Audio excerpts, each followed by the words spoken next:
is a light at the end of the tunnel for the high school spring sports season. And tonight, Shawnee Mission North High School plays host to some of the best track and field athletes, not only in the Kansas City area, but in the state. Some are here to defend their titles. Others are here to simply make a statement and get ready for the postseason. Spectrum Sports welcomes you to the 70th Shawnee Mission North Relays. From Shawnee Mission North High School, welcome everybody. I'm Rod Zook along with Nate Hill. Nate, this meet is so special, not only because of the intense competition that's here, but the focus really does start to narrow. The postseason's just around the corner. It does, and we have some great weather tonight, and I know the athletes are excited about that. This is high caliber, and it's unique because you have 3, 4, 5, and 6A going up against each other. It's like a mini state meet. The only difference is they get to run against each other as opposed to their respective classes. Last year we saw a number of records broken. That could happen again. Oh, definitely. Look for the boys 200, the girls 800, and there's a few other events there, and these are some state-leading times going into tonight. It's going to be a good one. And, of course, you got to run here for 4 years. I did. I had the privilege of running here all 4 years. I ran my first sub 50 400 my junior year, and I do remember that. So it was special, but I always knew that it was going to be top competition, and it was a great way to get ready for regionals just 2 weeks away. And we're going to see a lot of great sprinting events tonight. But first of all, it's the middle distance runners, the girls and the boys 4x800 meter relays coming your way when we come back as coverage of the Shawnee Mission North Relays returns right after this.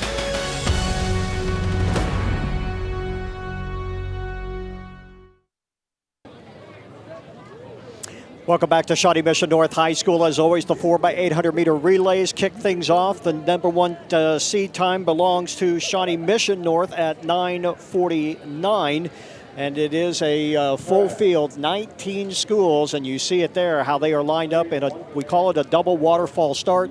The lanes 5 through 8 will be able to break immediately into lane 5. Everybody else behind them will be able to break into the first lane right away. There you see the lineups quickly as we are ready to go. The first race, and just like that, we get held up for a moment, and they're going to start them over. Not quite. Well, they have started the practice of more of an Olympic-type start where you stand back about 5 meters, or not 5 meters, about 5 feet behind the line. They say set, and you step up to the line and get ready, and sometimes that doesn't quite go as planned. Now we're underway. So, Rod, 3 teams coming in with a seed time of under 10 minutes. The top 8 teams are coming in with a time under 10:05. You said Shawnee Mission North coming in with the fastest time of 9:49:03. Also look for Olathe West, who won state in 6A last year with a time of 9:22:95. Of course, the teams can and often do change, but look out for Olathe West.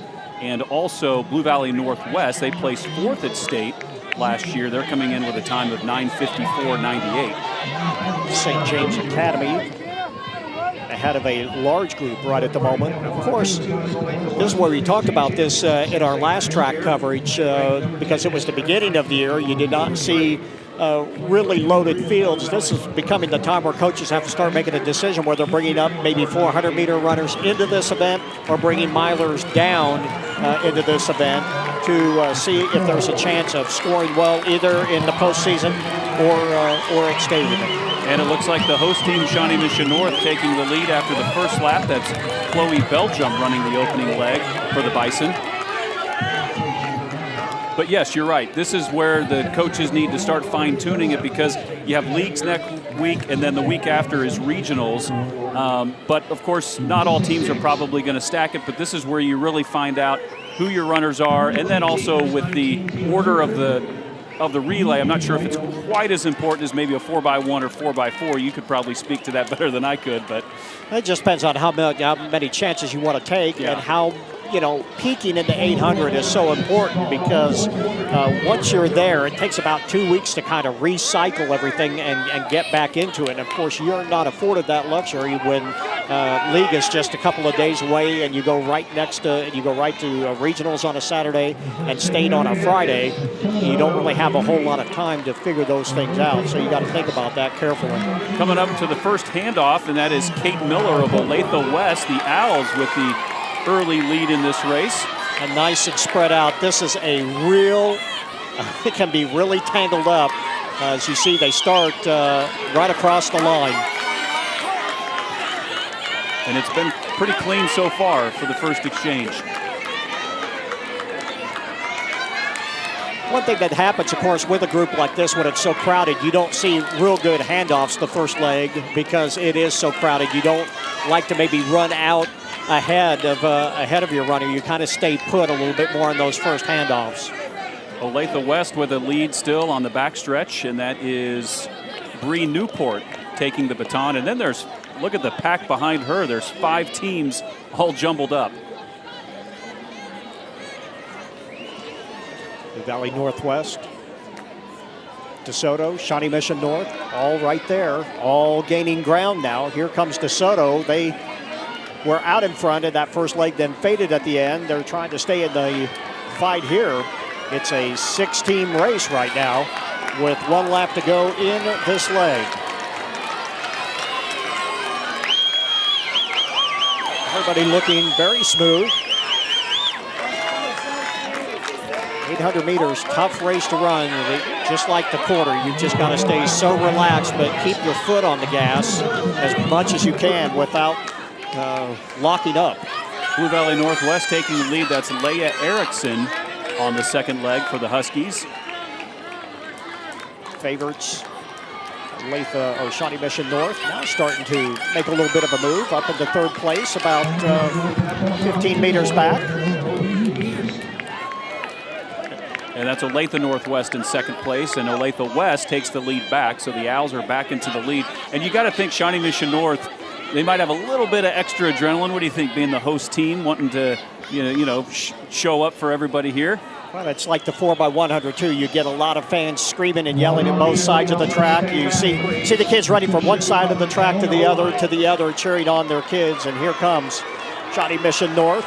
As the field starts to spread out a little bit, the 6-team fights become a 3-team fight.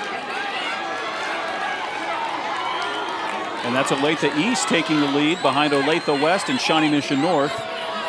Hitting the halfway mark. And a great handoff by East right there. You saw it. Good run out. Just exactly what you want. You don't want any hesitation in the handoffs. You want it to be as seamless as you can. The key is to keep that baton moving. You do not want that baton to stop if you can avoid it. Shawnee Mission North still trying to gain ground, and this is in a situation, and you see someone coming up very fast. That is Northwest, really trying to make up some ground, or Blue Valley Northwest. Blue Valley Northwest, how much energy is going to get expended trying to get back into the fight here. That second lap will certainly tell. And those first 6 teams, we had the Olathe West in the lead and then 5 teams jumbled up. You can start to see they're spreading out a little bit more. That's Paige Bakke running for Olathe West on the third leg, Lexi Least for Blue Valley Northwest, and Maya Thies for Shawnee Mission North. And that is the way they're going to hand the baton off. 1 leg to go, 1/2 mile to run.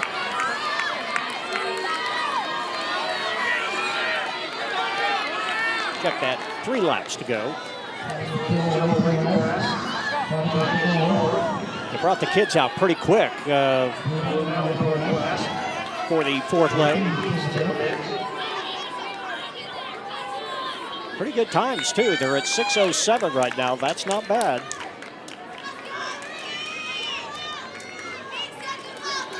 The first of several events tonight, so we'll probably see some of these runners in later events, but this definitely is setting the stage for the 70th annual Shawnee Mission North Relays, and beautiful weather compared to what we've had the last couple of weeks, right? The absence of wind is more than enough. It could have been cold, it could have been rainy. I don't think the people would have cared if the wind had stayed down like it has. It is definitely a beautiful night. Might get a little cool for the fans, but if you're a runner, this is just absolutely perfect. The wind is out of the northwest, but the school building really just shields the track from any kind of wind. So that is not going to be a factor. And right now, there is nobody challenging our leaders right here. That's Paige Baker of Olathe West getting ready to hand off to Karis Robinson, the anchor leg, and a little bit of a fumble there on the baton. They were able to get it off, but that was a case where the outgoing runner took out a little bit too soon.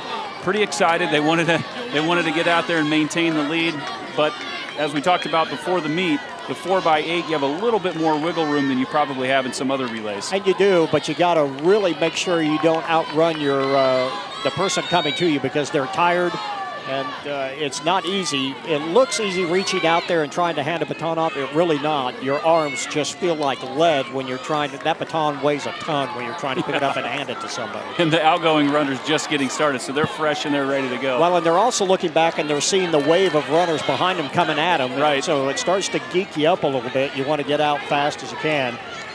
But West not challenged here. They look terrific. Very smooth. They've been able to just slowly pull away. They're actually going to lap a couple of kids before this is over. Yeah, Robinson looks really strong on that anchor leg. And Shawnee Mission North trying to hang in there. That's Brenna Murphy running the anchor leg. And behind her is Blue Valley Northwest's Taylor Williams. So we'll see if Blue Valley Northwest can move into second. They're making some ground on Shawnee Mission North right now. But you're right, Olathe West is in complete control of this race. Coming out of the first quarter. The record, by the way, 9:23. That is stout. Set all the way back in 2018 by St. James Academy. That is a terrific time, one that might stand up for a while. We're already at 8:49 and about 160 meters to go now for West. And here comes cruising home. Here comes Karis Robinson, the last 100 meters, and she's going to make a run at this. Well, she is going to make a run at that 9:23. She may get it. It's going to be close. It looks like it's going to be about 9:17. And a new record, 9:17, breaks the record by almost 7 seconds. How about that? What a great way to start the meet. Doesn't get much better than that, does it? Well, that was a great last leg. What a terrific kick. It did not look like, here comes Shawnee Mission North finishing in second. It did not look like it was going to be that fast, but that last 300 meters was terrific. 9:17.40, Shawnee Mission North in second, 9:33.01. And there you see the celebration. Wow, what a great way to start this meet. Blue Valley Northwest finishing in third with a 9:35. And these times all making a statement. We talked about the seed times. They have just absolutely blown that away. And we asked whether teams were going to stack this or not. I think it answered that question without a doubt. It breaks a record that has stood for 4 years. That is so cool to see. And look at the crowd down there. Usually you'd see that kind of celebration at the end of a sporting event. This is the first meet of the night. If this is any indication of what we're in store for tonight, it's going to be a lot of fun. Well, it was a great way to start things out here for West. They just simply ran off and hid those last 2 legs. You still have kids finishing this race as they were absolutely the class of the field, no doubt about that. And we're looking at some of these times, you know, in 10:39, 10:11, stuff like that's not bad, but 9:17 is just something you just simply cannot deal with. That was definitely a statement for the Owls here to kick off this first event of this great track meet. The men are coming up here in just a second as well. Let's run down that lineup for you. Gardner Edgerton, Lansing High School, St. Thomas Aquinas, and then Olathe West, DeSoto High School, followed by Lawrence, then Bishop Miege, Olathe East, Shawnee Mission North, Blue Valley North, Rockhurst, Shawnee Mission South, Bayshore Linwood, Olathe Northwest, Shawnee Mission East, Olathe North, Mill Valley. Yep, it's a big field. Blue Valley Southwest, St. James Academy, and Shawnee Mission West. And of course, West ran away with that, but it was not exactly perfect. There was just a moment there where about got away from him right here. So here's Paige Baker's handoff to Karis Robinson. You can see she missed it once, but they did a great job in Karis Robinson. She just looked at the clock and she knew that she had it, but what a great, she definitely had her eye on the time there.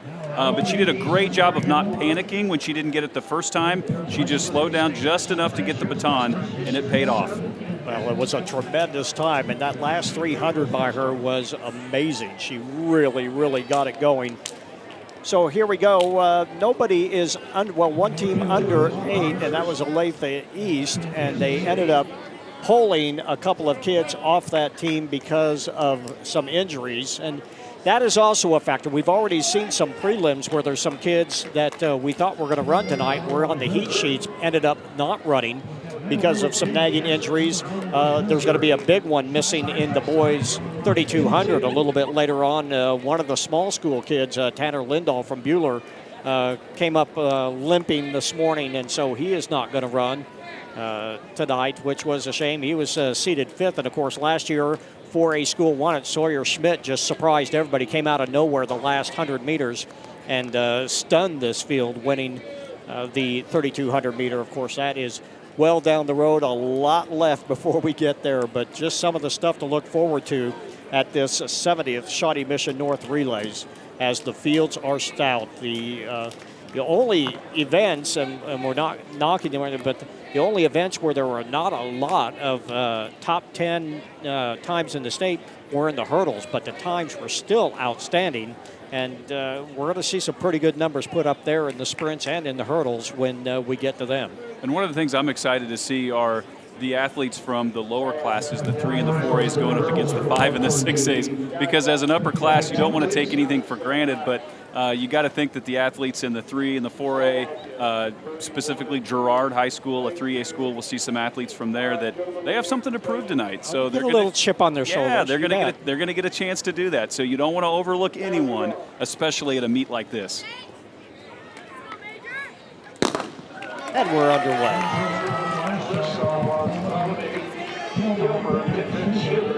And again, it'll be interesting to see who has loaded this field up and who has decided to just hold back maybe one more week. But one thing is for sure, they are out quick. They are not wasting any time in this race right now. There is a big pack up at the front, and they are running hard. That's the one thing. Somebody goes out fast, and it's hard not to give chase because you really have to stay in the fight. You don't want to fall back at all in an event like this because it can get away from you in a hurry. I've seen rabbits in longer races like mile and 3200. They don't do that in the relays, right? Well, you know, the one thing you can do, though, we've talked about in the past, is front load your team. Put your number 1 and 2 kids up at the front and see if you can't get the others to just hang on here. But we are looking at a 56 quarter.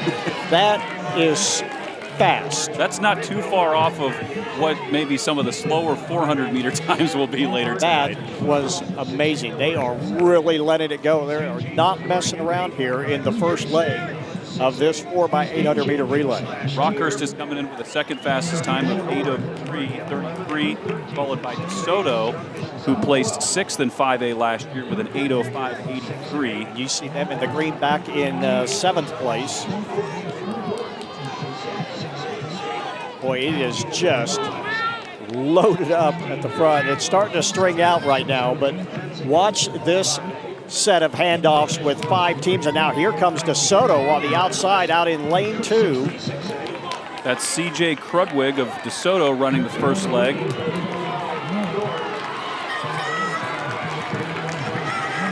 Watch these handoffs with this big group of people.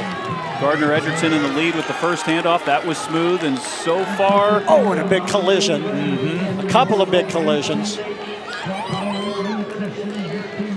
Aquinas with a good handoff. They are in 2nd place now. You see them there in the yellow. They were able to get out of that mess, but a lot of good teams got snagged up and back at about 4th, 5th, and 6th. Had a couple runners fall down in the infield, the incoming runners. I think everybody on the track stayed on their feet, so that's good to see. This is a little more strung out now. That first handoff is always an adventure, but things starting to string out a little bit and settle down.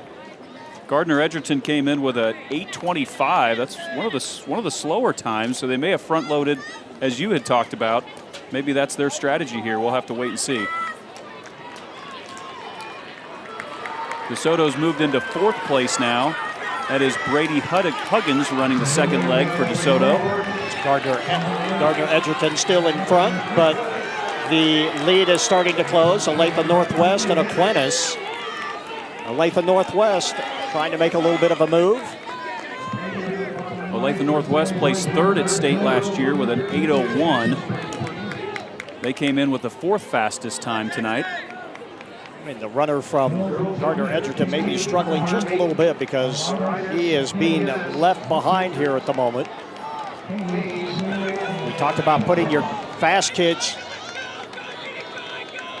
Now a new second place team, that's St. James. St. James coming up and trying to take the lead here in this second leg. The handoffs probably a little more sane this time. They are strung out well. St. James is one of several 5A schools, along with St. Thomas Aquinas, who's in third right now, and DeSoto fourth. Of course, Aquinas always with great distance runners. We'll see a couple of them later on. As the handoffs away, all of them looking good so far. No problems. Whole thing is, if you're running in there, you got to find your teammate too, and that's not always easy when it's a big crowd. See a little bit of pushing and shoving, but everybody away. And as we look back up at the front, Northwest still out there in front. Aquinas in second. St. James third, DeSoto fourth, and that is Gardner Edgerton still back in fifth, but falling back a little bit. DeSoto trying to get back up towards the front, but still a ways to go. And one of my favorite names for Olathe Northwest running the third leg is Jackson Cool. How about that? You gotta like that one. Oh yeah. He has no choice. He has no choice but to be in the lead. One lap to go here in this third leg. It's been a good one so far. A little bit strung out now. Aquinas and St. James back in second and third. That is DeSoto in fourth still. Blazers of Gardner Edgerton back in fifth. Hard when you're running by yourself. And of course, now if you're DeSoto, you know that you can take a little bit of a chance here and maybe try to get yourself back into the fight a little bit. There isn't anybody challenging you. You're back, fifth place is back about 30 or 40 yards. You see it there on the screen. Here comes DeSoto. Up into second place. That's Connor. But it has a lot of chasing to do. Can he get up there? That's Connor Jacober running for DeSoto, the third leg, trying to make some ground, and he's run a great leg. Boy, what a great kick. He's going to get them in the fight here. It's going to be about a 10-yard lead. DeSoto in second. Aquinas now handing off. St. James in fourth. Gardner Edgerton hanging on to fifth. Olathe West still hanging on there. It looks like North is Shawnee Mission North right there as well. That's Brett Beard running the anchor leg for Olathe Northwest, and Palmer O'Connor for DeSoto. 1 and 2 after the first 200 meters. Boy, and DeSoto falling back just a little bit there. Here comes Aquinas fighting for second place again, but they are being left behind here at the moment. A nice run by Olathe Northwest. Olathe Northwest stretching that out. Here comes Aquinas trying to take over second place. Is there enough time here to catch the leaders? This is where you can really take a chance and just go after them and maybe use up a little bit of kick here and take a chance and see if you can get yourself up towards the front. Certainly is trying as the gap is starting to close a little bit. Here comes Aquinas. Aquinas' anchor leg ran a great 400. I don't think we have a split there, but he was cooking on that first 400. We'll see if he has much left in the tank. And they are now out in front. 200 meters to go, and now it is shoulder to shoulder. Jockeying for both position of them are there. In the first lane. That gets a little bit crowded when they're just 30 inches wide. Here they come. Northwest and Aquinas. And here comes Aquinas. There's almost shoulder to shoulder again with 30 meters to go. Pulling towards the finish line, and they hit shoulder to shoulder. And the runner from Aquinas hits the deck hard. We'll see how they come up on the boards. Olathe Northwest 7:53.24 to 7:53.25. You hear the approval of the crowd cheering A difference of 1/100th of a second after 2 miles. What a great finish. I'd like to see a split on St. Thomas Aquinas' anchor because he ran a phenomenal 400 and he almost had him on that last 200. He started to make his move, but then they hit the curve. They hit the turn, and that's when they started rubbing elbows. And Olathe Northwest just enough to get past him. But what a valiant effort right there. Well, anytime, and it's dangerous because you see the runner from Northwest has the baton in his right hand, and that's a good way to get it knocked out of your hand. And the runner from Aquinas has it in his left hand, but they managed to hang on, neither one willing to give an inch. But what a great kick at the end. And it's 1/100th of a second. And look how much he had to come back in that last 100. He made up a good 5 yards there. And earlier it looked like he almost thought he had him, and the Olathe Northwest was going to almost give him the lead, but he wasn't giving anything up. Brett Beard hung on to that through the finish. That's what you like to see from your kids, not giving up whatsoever. And that is 2 great races here in the 4x800 meter relays. We're going to speed it up a little bit when we come back to action here after everyone finishes up. They're getting the hurdles put in place. And the girls 100 meters. And there you see the final results. Olathe Northwest 7:53.24. That's not bad. That'll get you up there at the state meet in the postseason. St. Thomas Aquinas and then Rockhurst finishing in third at 7:56. Dion Clisso is the third member of our broadcast team tonight. He's down on the field with a happy group of runners. Well, guys, what a great race. And I know Gardner Edgerton going out first and kind of set that early pace. Were you guys just kind of trying to find your space in there and then get out to the lead? And then Brett there at the end. What a finish, 100th of a second. Yeah, we just stuck to our plan, got out fast like we normally do, and just stuck with it. So this is such a big meet with so many teams. How important is it to get a win like this? It's very important. It's just part of the path and journey of state. All right, well, good luck, guys. Thanks a lot. Appreciate it. And we're going to take a break, and when we come back, the girls' 100-meter finals as coverage of the Shawnee Mission North Relays returns in a moment.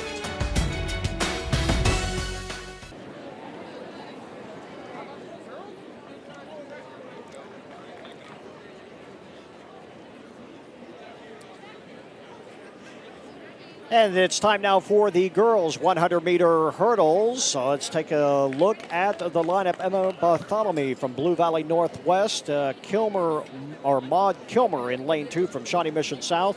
Olathe South's Jada Pippins in lane 3. Quincy Hubert, you'll hear that name quite a bit tonight from Mill Valley. She's in lane 4. Olivia Cooper from Olathe Northwest in lane 5. Tess Roman in lane 6 from Shawnee Mission East. Bishop Miege's Kia Key in lane 7. And Shawnee Mission South's Aurora Wessel is in lane 8. Quincy Hubert came in with the fastest qualifying time from just a couple hours ago. She comes in with a 15:47, followed by Cooper's Olathe Northwest Olivia Cooper at 15:67. And of course, you will always see the fastest runners in the lanes 3, 4, and 5. So Hubert right there in the middle of the track in lane 4.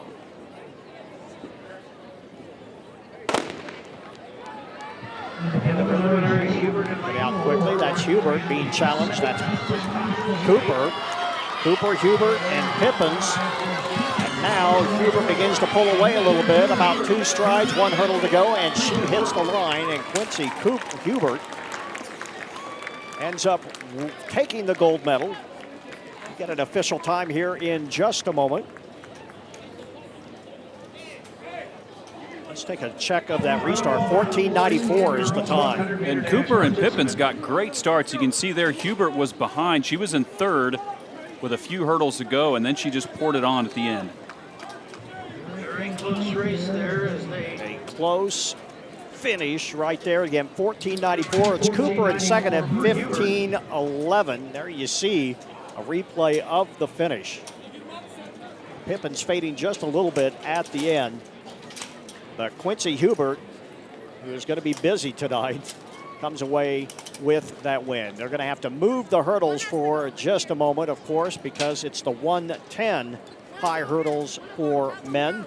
And a shout out real quick to the Shawnee Mission North ROTC group. They are your hurdle crew tonight. So they've the Shawnee Mission North Bison have employed some of the students, including the ROTC group, as they shift out the hurdles. But there are several students out here, and this was a school day, so they're a lot younger than we are. They can probably handle it better. But it's been a long day. They had school, now they're moving straight into the meet. Let's go down to the field. Here's Dion Clisson.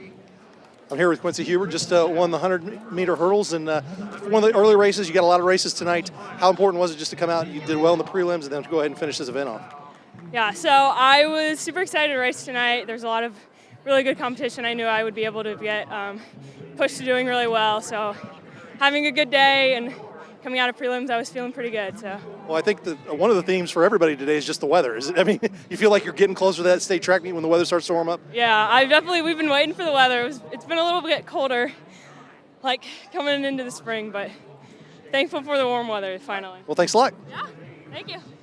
And here is the lineup. It is Jaden Henry from Piper, Rockhurst Ken Opariki in lane 2, Olathe South Austin Allen in lane 3, Olathe North Josh Parrish in lane 4. You'll hear the last name Parrish a lot as well.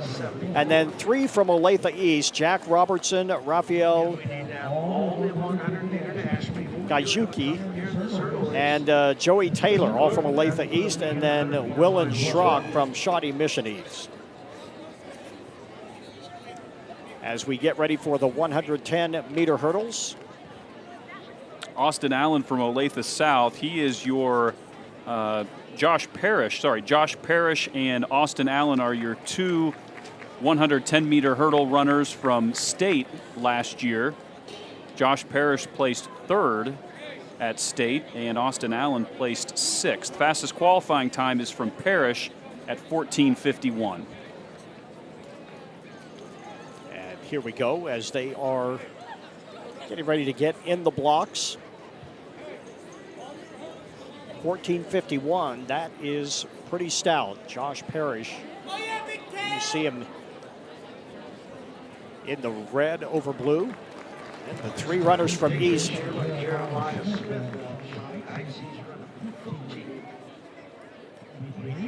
Oak Pariki is going to have a busy night. He's also going to be running a lot. Yes, he ran the 110 hurdles. He ran the 100 and the 200. He qualified for all 3.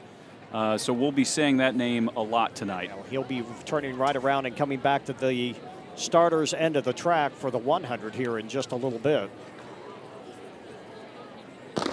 And here we go. As Parrish out quickly. Parrish starting to pull away a little bit. Over the hurdles cleanly, then hits one there, but stays upright. 1 hurdle to go. And he wins it. Josh Parrish from Olathe North.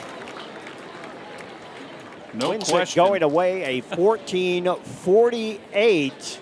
Eclipses his prelim time by 3/100ths of a second. Robertson next at 14:81 in second place. And he was in control of that race from start to finish.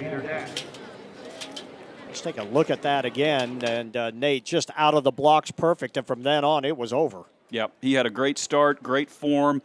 He hit a couple hurdles here later near the end of the race, but you can see very smooth.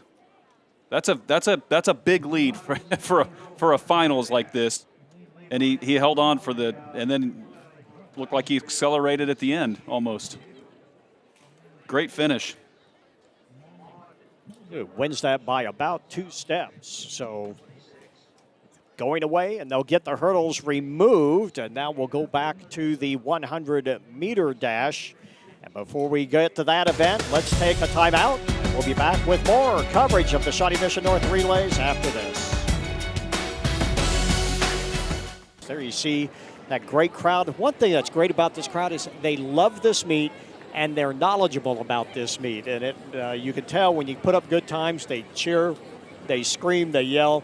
They know good track and field when they see it. That makes it special too. And there's a certain energy level at this meet that you just don't see at a lot of high school meets, and that's fun. And they're excited. It's loud. You know, you're talking about the weather. I'm looking at the American flag, and we haven't seen it too often, but it's it's fairly still. You can't see all of the flag, but lately with all these windy days, it's usually straight out, but that's not the case tonight.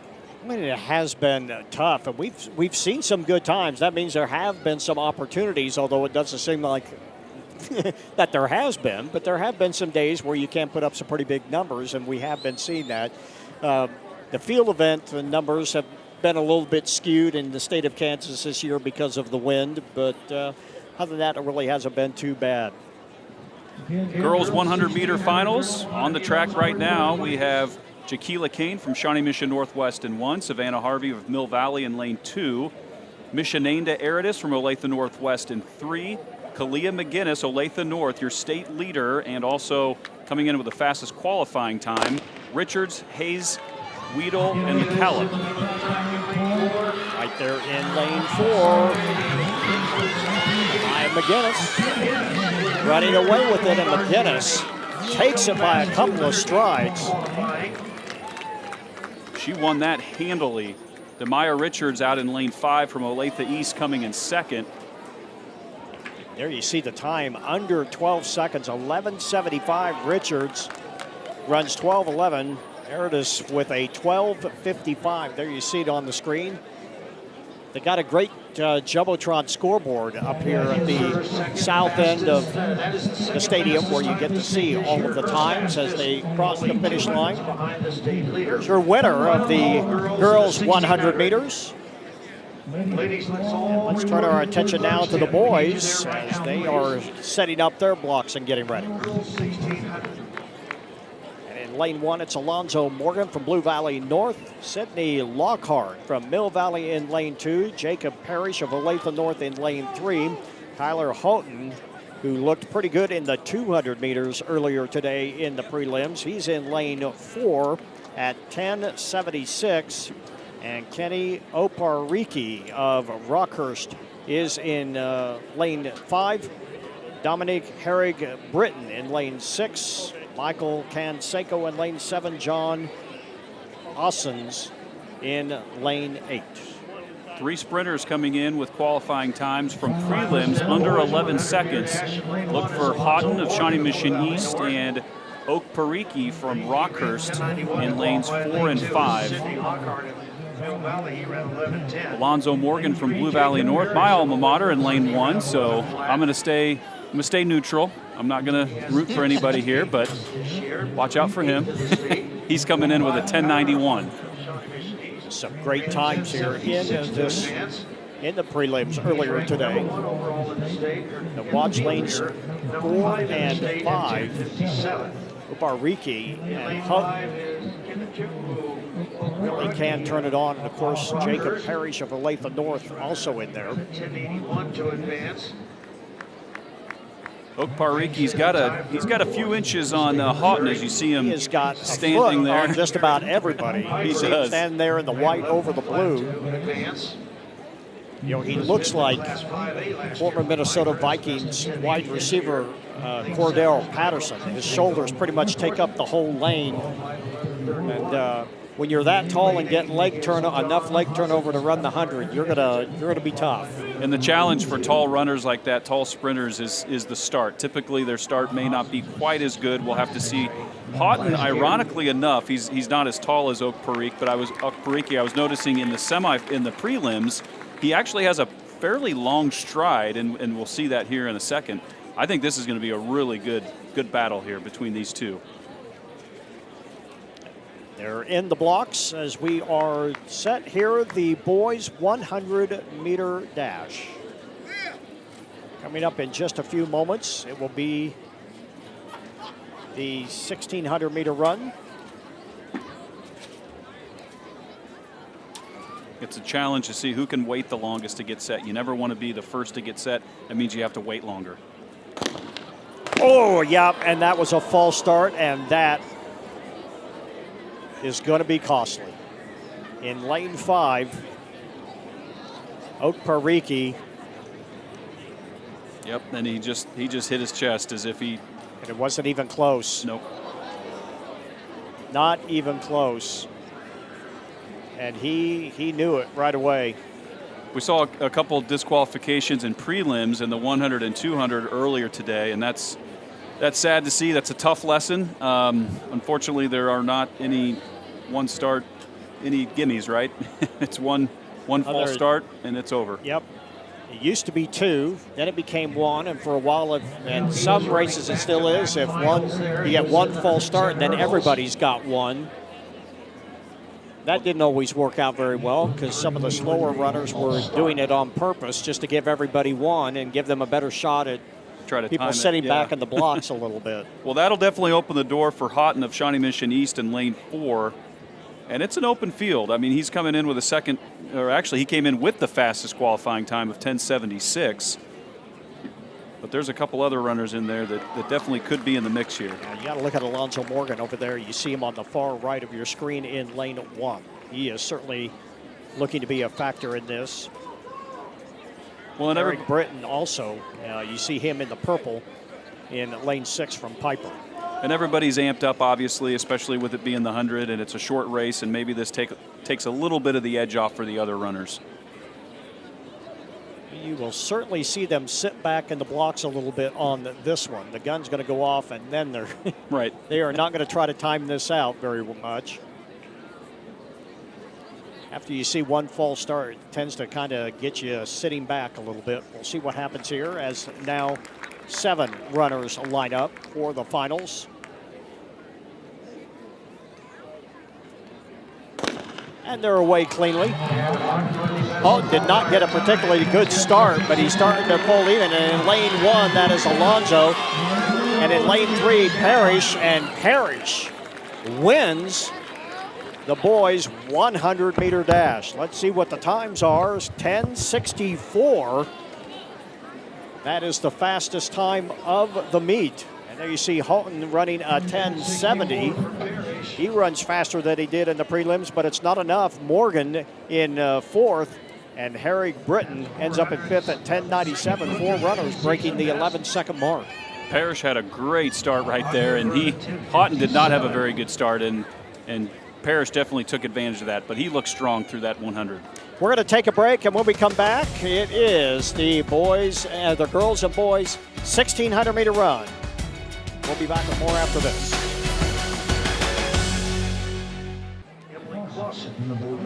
Back to the Shawnee Mission North relays. We're going to lengthen things out a little bit. 3 heats of the girls' 1,600-meter run. And just to give you a note of how this is going to turn out, especially by the time we get to the 3rd heat, there are 6 runners in this field in the top 10 in the state, according to the latest from a mile split. So this is a loaded field. We do have 3 heats, so we are going to have to get through the first 2 before we get to the fast kids. They always put the faster heat at the end, but when you get into the 2nd heat, the middle heat, you can come away with some pretty good numbers. And of course, things are kind of skewed because of the kind of weather we have had. So there could be some kids here, even in this 1st heat, that could put up some pretty good numbers. We'll have to wait and see. Yeah, we might have some upsets here, but here's the first section of 3, 12 runners. We have Ellie Graham of Blue Valley High School, Isabella Samoas of St. James, Sarah Ferentz from Gardner Edgerton, Emily Clausen of Blue Valley, Rebecca Tanner out of Lansing, DeSoto's Katie Beyer outside of her, Haley Arender from Girard, that's one of the 3A schools we were talking about earlier, Lydia Davis from Shawnee Mission Northwest, Briley Burns from Lawrence Free State, Malia Nicholson out of Blue Valley North High School, Olivia Berkstead from Shawnee Mission North, your host school, and Eve Snyder on the outside from Shawnee Mission South. The fastest qualifying time in this first of 3 sections, speaking of 3A schools, is Girard's Haley Arender coming in with a 5:48. Actually, she's the 2nd fastest. My apologies. Lansing High School's Rebecca Tanner is coming in with the fastest qualifying time of 5:47.61. Now, as you saw, the 4x8 where they started in on those curved lines, the waterfall starts, these will be lane starts, and they will break in as soon as they reach the top of the backstretch. So they will run in lanes, and of course, a couple of runners having to share lanes. and they're away cleanly. So, Rod, as a distance runner, when it comes to this time in the season, a lot of these runners ran, we'll see the 3,200 later, but a lot of these runners ran cross country in the fall. Now, obviously, they're running track in the spring, and we still have a few weeks left until the end of the season. Where are you mentally and I guess even physically as a distance runner this time in the year? Well, I won't lie to you. You're ready for this to be over. I mean, you need a break. It is a tough season if you're a distance runner because you just don't get any time off. You're running in the summer, you're running in the fall, you're running in the winter, and you're running in the spring. It's a year-round training regimen. Now, you may back off a little bit in the summer and kind of rest up and heal up. But this is when it starts getting tough. These are the toughest 3 weeks in track. You have this, you have conference coming up very quickly, and then you have regionals and state. And you have to kind of make some decisions if you're a coach, how you want to size up your kids because these races, although the mile really isn't too bad, and you can run 4 1-mile races in 3 weeks, running 4 2-mile races in a 3-week span starts to get a little bit of a reach there. And, of course, that always makes it tough in cross country because you're running nearly every week with the high school schedule. And you start getting into league regionals and state, and you've got to make some decisions as a coach because you really don't like running 5,000 meters 3 straight weekends. It can be done, but it's – and when they're young like this, they could probably do it. But I know when you start getting into the faster kids, that tends to be a little bit of a problem here. But we'll see how that shapes up. You coaches start making some decisions here. You may bring some of these 1-mile kids down and run the 4x8, especially at regionals and state. If you're a bigger school, you can afford to maybe bring some of these kids down and run them in a 4x8 in the league meet and rest your elite kids for regionals and state. And early in the race here, it looks like it's Lawrence High and Lawrence Free State 1 and 2. So a battle from the Lawrence schools early on.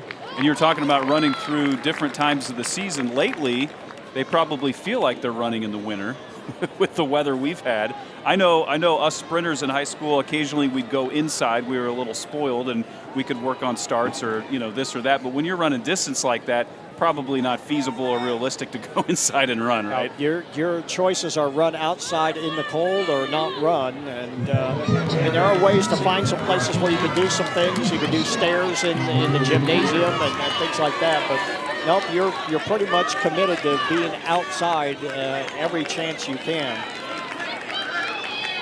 Hitting the halfway mark here of the first of 3 1,600-meter run for the girls, and it's Lawrence High, Lawrence Free State, and Shawnee Mission South in third, and Shawnee Mission North trying to make a move here, the host team. I wonder what kind of challenge the athletes have had the last couple of weeks, not just for meets. I know that the Lawrence meet, the barriers breaker, I think it was April 22nd. There were winds up to, I think, 25 miles an hour. That was during the meet itself.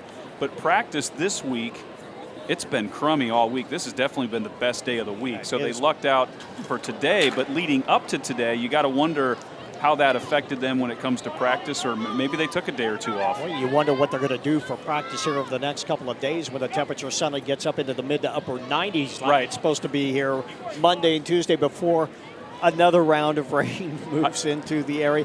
We don't like the rain. Wow, we've needed it, though. That's true. It's kind of like I think someone forgot to turn the spigot off because it's starting to get to be a little bit much at the moment. But here comes Free State. And I'm pretty sure the resounding recommendation for coaches after this meet going into next week's hot weather is hydrate. Yep, Drink plenty of water this weekend. Riley Burns looking up at the clock, looking up at the screen. 1 lap to go.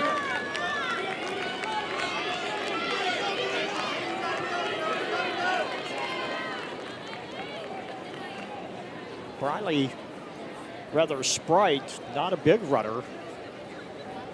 Needs to have that leg turnover. Mm-hmm. You see her going down the back stretch. Yep. Nice form, nice and smooth. Yeah, she's looked strong the whole race. A little less than 300 meters to go. She's halfway down the back stretch. Started out in second there for the first lap or so and made her move and trying to hang on. Lawrence Free State known for their distance runners, 800, 1,600, 3,200. Just 200 meters to go. She's at 5 minutes. Looking at about a 5:40, maybe a little quicker than that. 150 meters to go. Always nice to see the teammates cheering on their fellow teammates in these races. We just saw one of her teammates cheering her on as she hit the last 200-meter mark. Now she can see the scoreboard and she can see the clock. She's at 5:22. She's really starting to dig now in that arm swing going. Doing a good job. Getting back just a little bit as she's starting to get tired. But not a bad time at getting the cheers from the crowd. And she hits the line unofficially at about 5:38 and a half. She came in with a time of 5:49, so she improved that by about 10 seconds.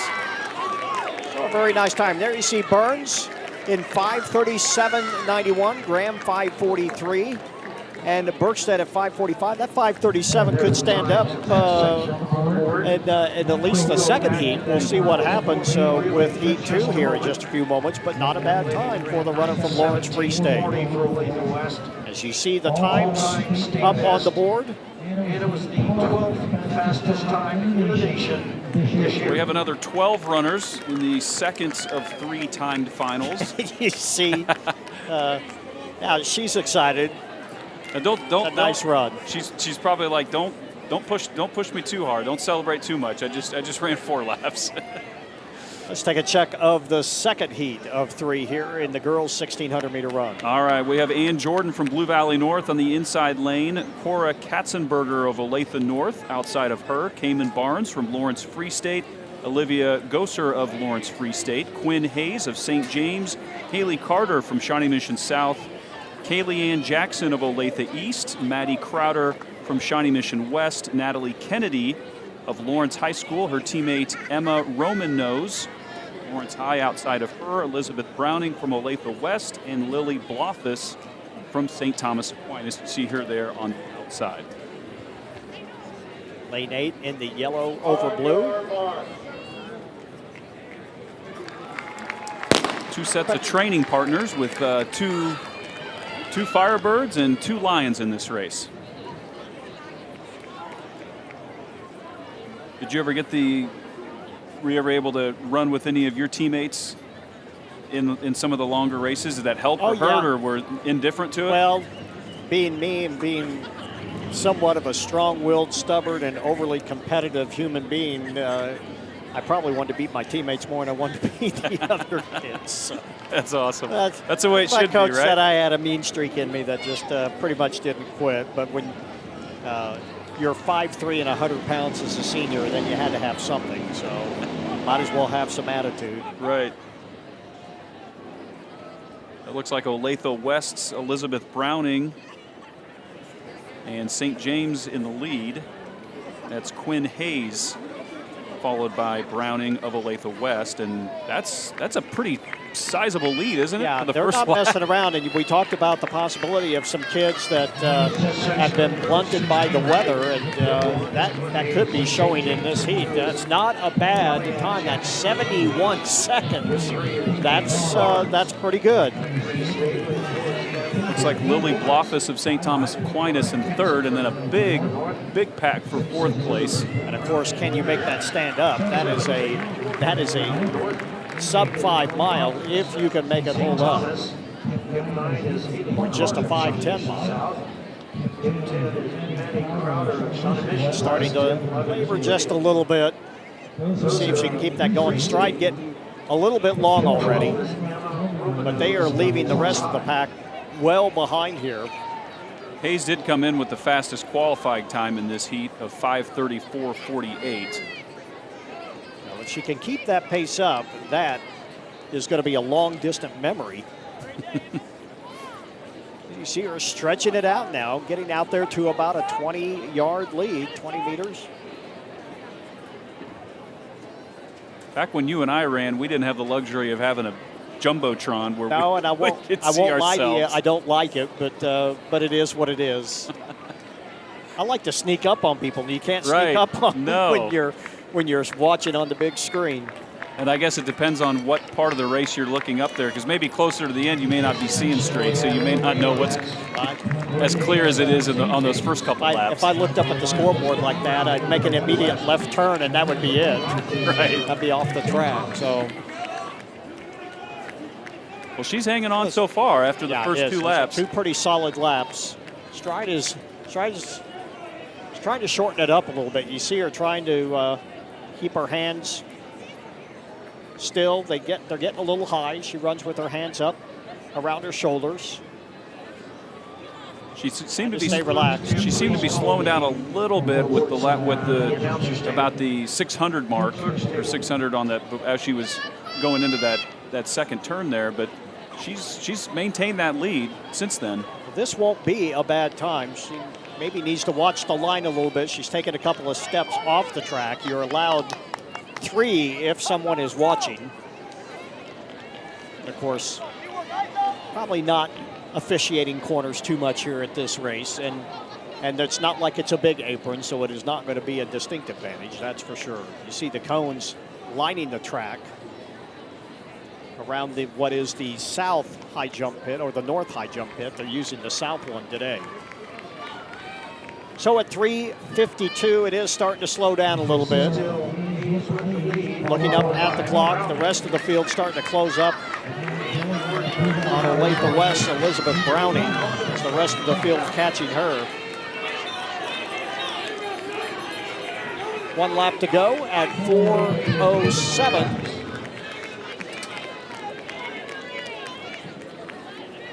That's Ann Jordan from Blue Valley North moving into 3rd with 1 lap to go. Just about ready to move into 2nd if she can. And they may catch the leader too. Her lead has definitely shortened with about 300 meters to go. Boy, there you see the kick coming up now. That is Browning starting to really dig now. See her in the white and blue with the hip number 6. And she is gaining ground, and she is shoulder to shoulder, and now she has gone by. That is Browning in the lead at 5 minutes at the top of the turn. This is not going to be a bad time either. This could be a pretty good number. And it looks like Quinn Hayes has something left. She just passed her on the inside. She just passed her on the inside. Boy, she took about went on the grass to do it. And she is going to kick it in now and put up a number about 5:24. Just right at 5:24 even, and she just about goes down. You see her get pretty jello-legged right there at the end. But a nice finish and a nice kick. About took it into the infield to get around. Well, it looks like Quinn Hayes, it looks like she needed that. She needed a competitor. She said, I dare you to try to catch me, because then I'm going to pass you again. 5:23, that's a pretty good number for her. As Hayes had a 5:34 seat time. There you see Browning 5:25, Jordan with a 5:31. As it comes up on the screen there. So the first, and here's the pass attempt. So here is Browning making her move, and it looked like she had it right there. I mean, I was surprised to see that Hayes had a kick there at the end. She did go in on the inside on her, so I think she surprised her. But it makes you wonder how much Browning, how much energy she spent to get past her. Now watch this. When you're trying to go on the inside and about takes her on the grass. Yeah. You're allowed, like I said, you're allowed 3 steps. She didn't touch the grass, but she certainly got on the apron on the inside, which is only maybe about 6 to 10 inches. You see her swinging her arms a lot better, nice and straight, looking up at the clock and hitting the line. Now watch, she about goes down. Yeah, it's just get a little bit jello-legged. Yeah. But it hangs on. Oh, yeah, hit the back of her head when she fell there. And you see Browning probably a little disgusted with herself there, giving that one away. I think she felt that she maybe had that one when she went by back there at the top of the stretch. You see the rest of the field finishing. And now we get ready for Heat 3, and this is loaded. All right, we have Kaylee Tobobbin of Olathe North in the inside, Kate Miller of Olathe West, Charlotte Caldwell of Mill Valley, Kaylin Willingham from Olathe West, Olivia Baker, Blue Valley West, Isabel Ross from Blue Valley Southwest, Grace Meyer of Shawnee Mission East, Lida Paget from Shawnee Mission East, Paige Mullen of Shawnee Mission Northwest, Catherine Soul from Blue Valley West, Tori Wingrove of Blue Valley, and Grace Hansen from Piper. You see Baker, Meyer, Robinson, and you look at Charlotte Caldwell, who's not going to run tonight.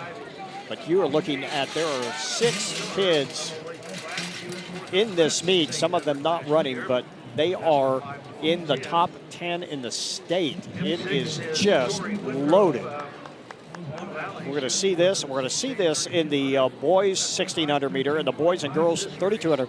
Now there is one notable person missing from this, Alana Hawker Singh, who won this event and the 2 mile and won state cross country, has a stress fracture. She is done. She could be done for a little while. We certainly wish her the very best.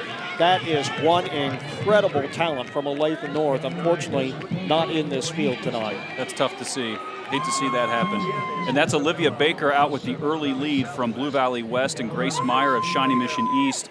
They're coming in with the top 2 fastest times, Baker 5:03.31 and Meyer 5:06.93. And so far they're 1 and 2. Now the rest of the field is staying up there for right now. So Olathe North, Blue Valley. You see them 1 and 2. They got the 1 and 2 on their hip numbers, so that is showing where they are seated in this particular race. That's Kaylee Tobobbin of Olathe North on the inside, and Blue Valley's Tori Wingrove. But Tobobbin with a good several inches over the top of the rest of the runners. She has got a nice long stride. Baker, the top seed, and Meyer running 1 and 2. And I think Baker, Grace Meyer, sorry. No, it's okay. Sorry. Every runner, it's probably hard not to look at the jumbotron as you come around that curve, but they're all doing it.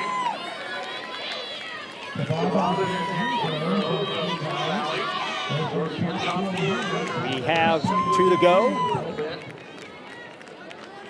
Not bad, about 2:43 with about 700 meters left to run.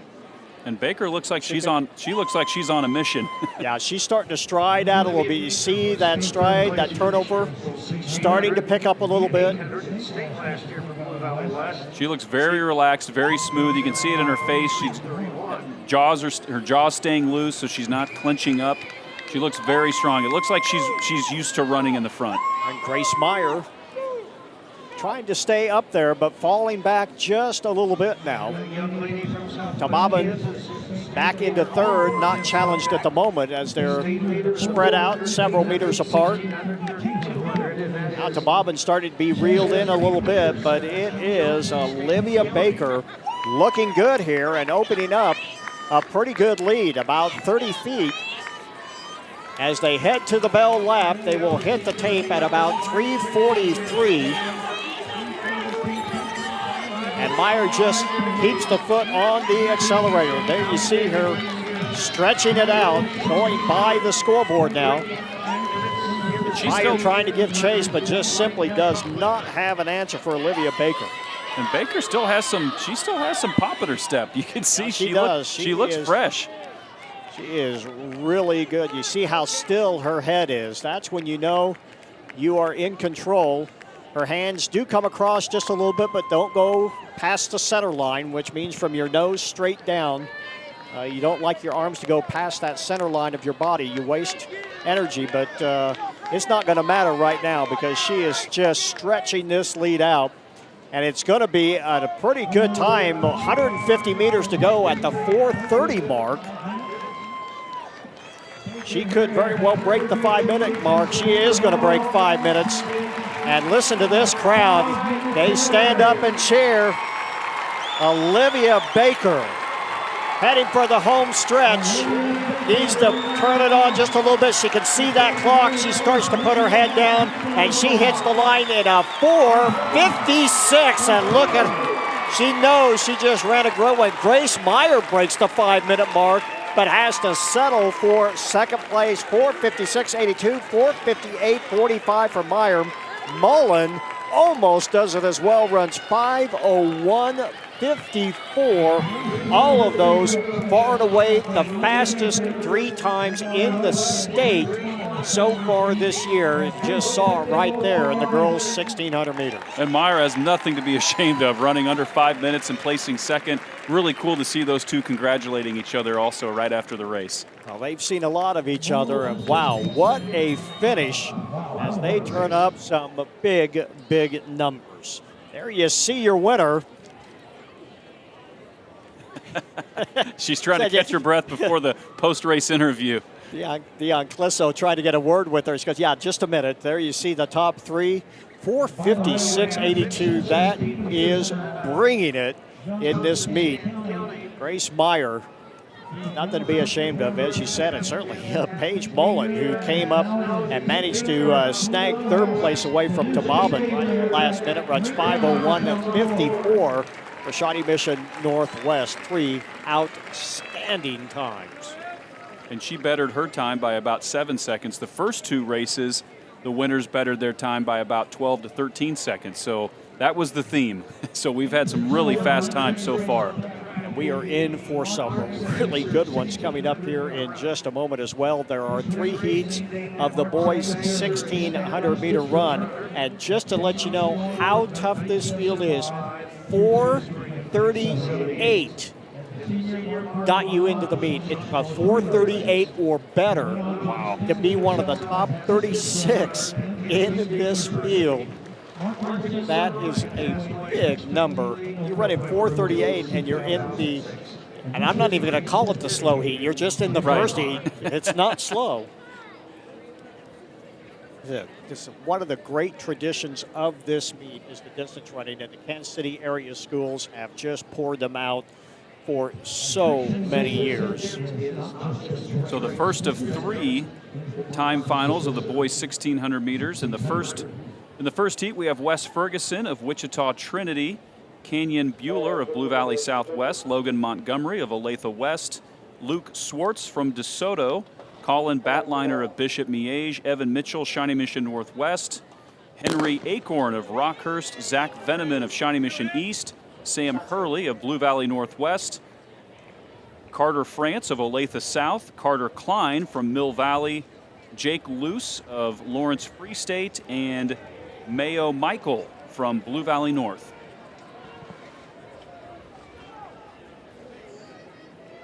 These races, again, yes, this is the higher times of all 3 heats, but don't sell these kids short. These guys can flat run.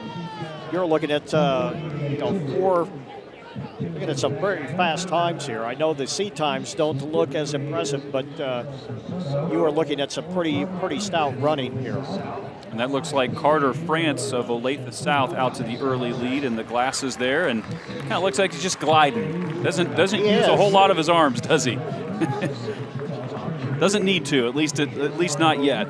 Yeah, Vanderveer, who runs for Wichita State now, the winner and the meet record holder last year, came out of nowhere to win this event. And again, running for Kirk Hunter at Wichita State University. Let's go down to the track side. Here's Dion Clisso. We're here with Olivia Baker, just ran a sub 1,600, 3 fastest times in the state this year. Is it something great about this meet that you know you got to come out and put up a good time and really kind of get you ready for state? Yeah, I love this meet. I love the competition. The weather was perfect. So I love this meet. Well, we were talking before, you had that video board right there in front of you. That helped you keep your splits down? Yes, it definitely helped me kind of calculate what my splits need to be. Like my last lap, I knew it had to be pretty fast. So I went for it because the goal all along was sub 5. Like that's what I wanted to come out here and do. So. All right, congratulations. Thanks. Thank you so much. Well, it worked. Oh, it definitely did. As we see the field starting to close up a little bit here. Everybody in a group. We talked about what these times will be like. You're looking at pretty much running about a 2:17, 2:18 as they hit the line with 800 meters to go. That's Carter France of Olathe South, and taking the lead is Lawrence Free State's Jake Luce. He came in with a time of 4:39.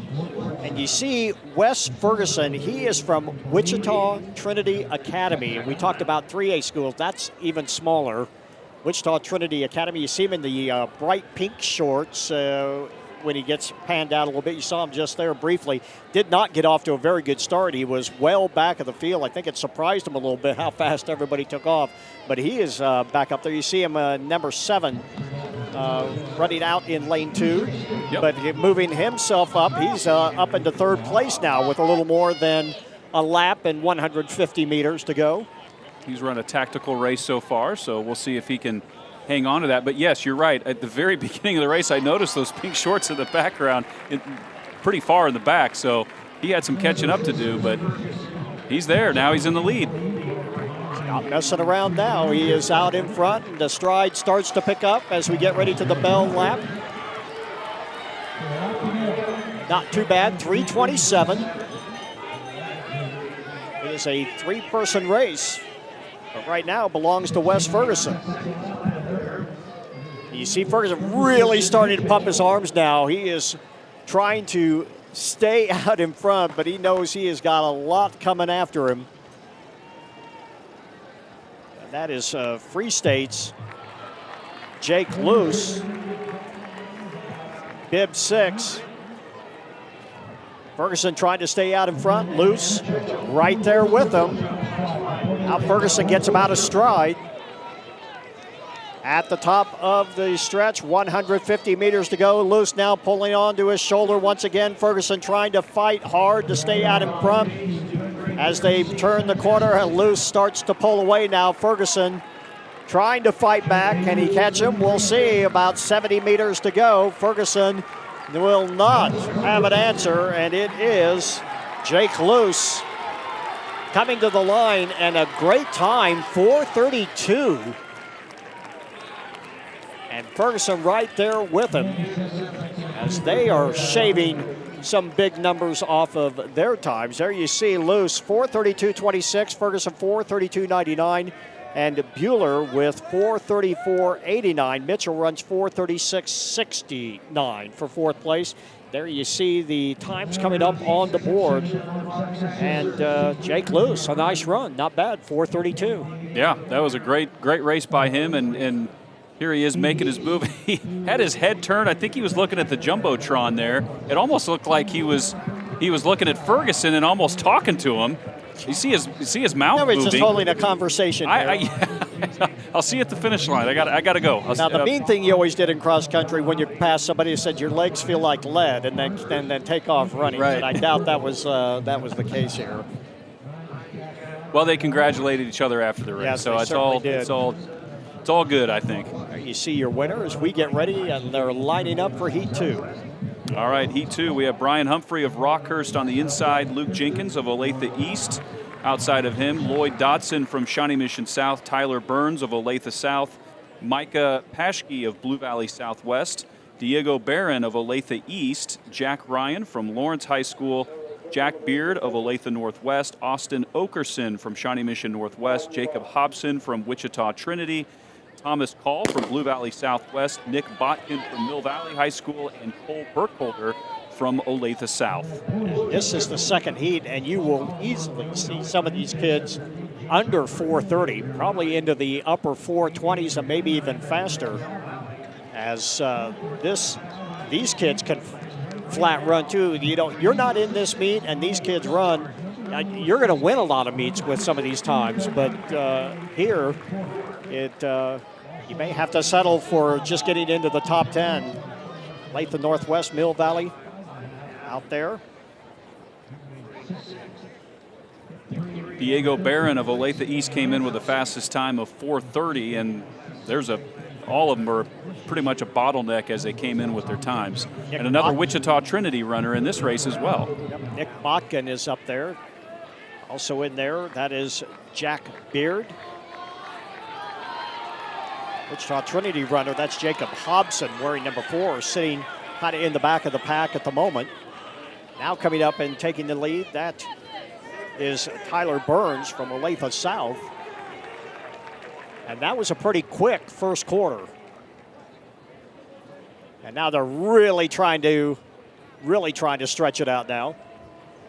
Lloyd Dotson from Shawnee Mission South moving up into third with the long hair. He's got the flow going there in third place. Got the Steve Prefontaine look, even with the green and gold. Right. There you go. Wonder if he's wearing Nike. Probably. Good chance. As they head towards 150 meters left on this second lap, they will hit the 800-meter mark. And moving pretty well right now. That's Cole Burkholder, and he's had a good command of this race so far. He's running a strong race. Bakken has settled back into third place. Wichita Trinity Jacobs Hobson starting to move up, but everybody's starting to turn up the wick a little bit. 2:11. That is a really good time. Talked about how a lot of these kids some of these kids will break the 4:30 mark. Well, they're on pace to do that right now. Boy, your Wichita Trinity, you've been running against 1, 2, and 3A schools all year. You turn around if you're not a little bit shell-shocked. But Hobson holding his own, looking good there in the pink shorts. Oh, and that's how you get better. So after this, they'll go back to league and then regional, and I have a feeling you'll see that pink a lot closer to the front of the pack after this race. Tyler Burns still out in front. Jack Beard keeping stride. Botkin trying to get back up towards the front now. He sits back there in third place. Diego Barron in fourth. Hobson right there in fifth. 1 lap to go, and this is a great time. They are putting up a pretty good number. It depends on how much they have left in the tank for this last lap, hitting the tape at 3:19. And the top 4 are in a pretty close pack here. You figure even a 70 is even a 70-second lap, and I guarantee you it's going to be faster than that because they're really starting to push now. There you see Botkin around the outside into second place. Botkin now, and then here comes Barron, and Barron turning it on. Look at that arm swing. He is up on his toes, really giving some arm swing here.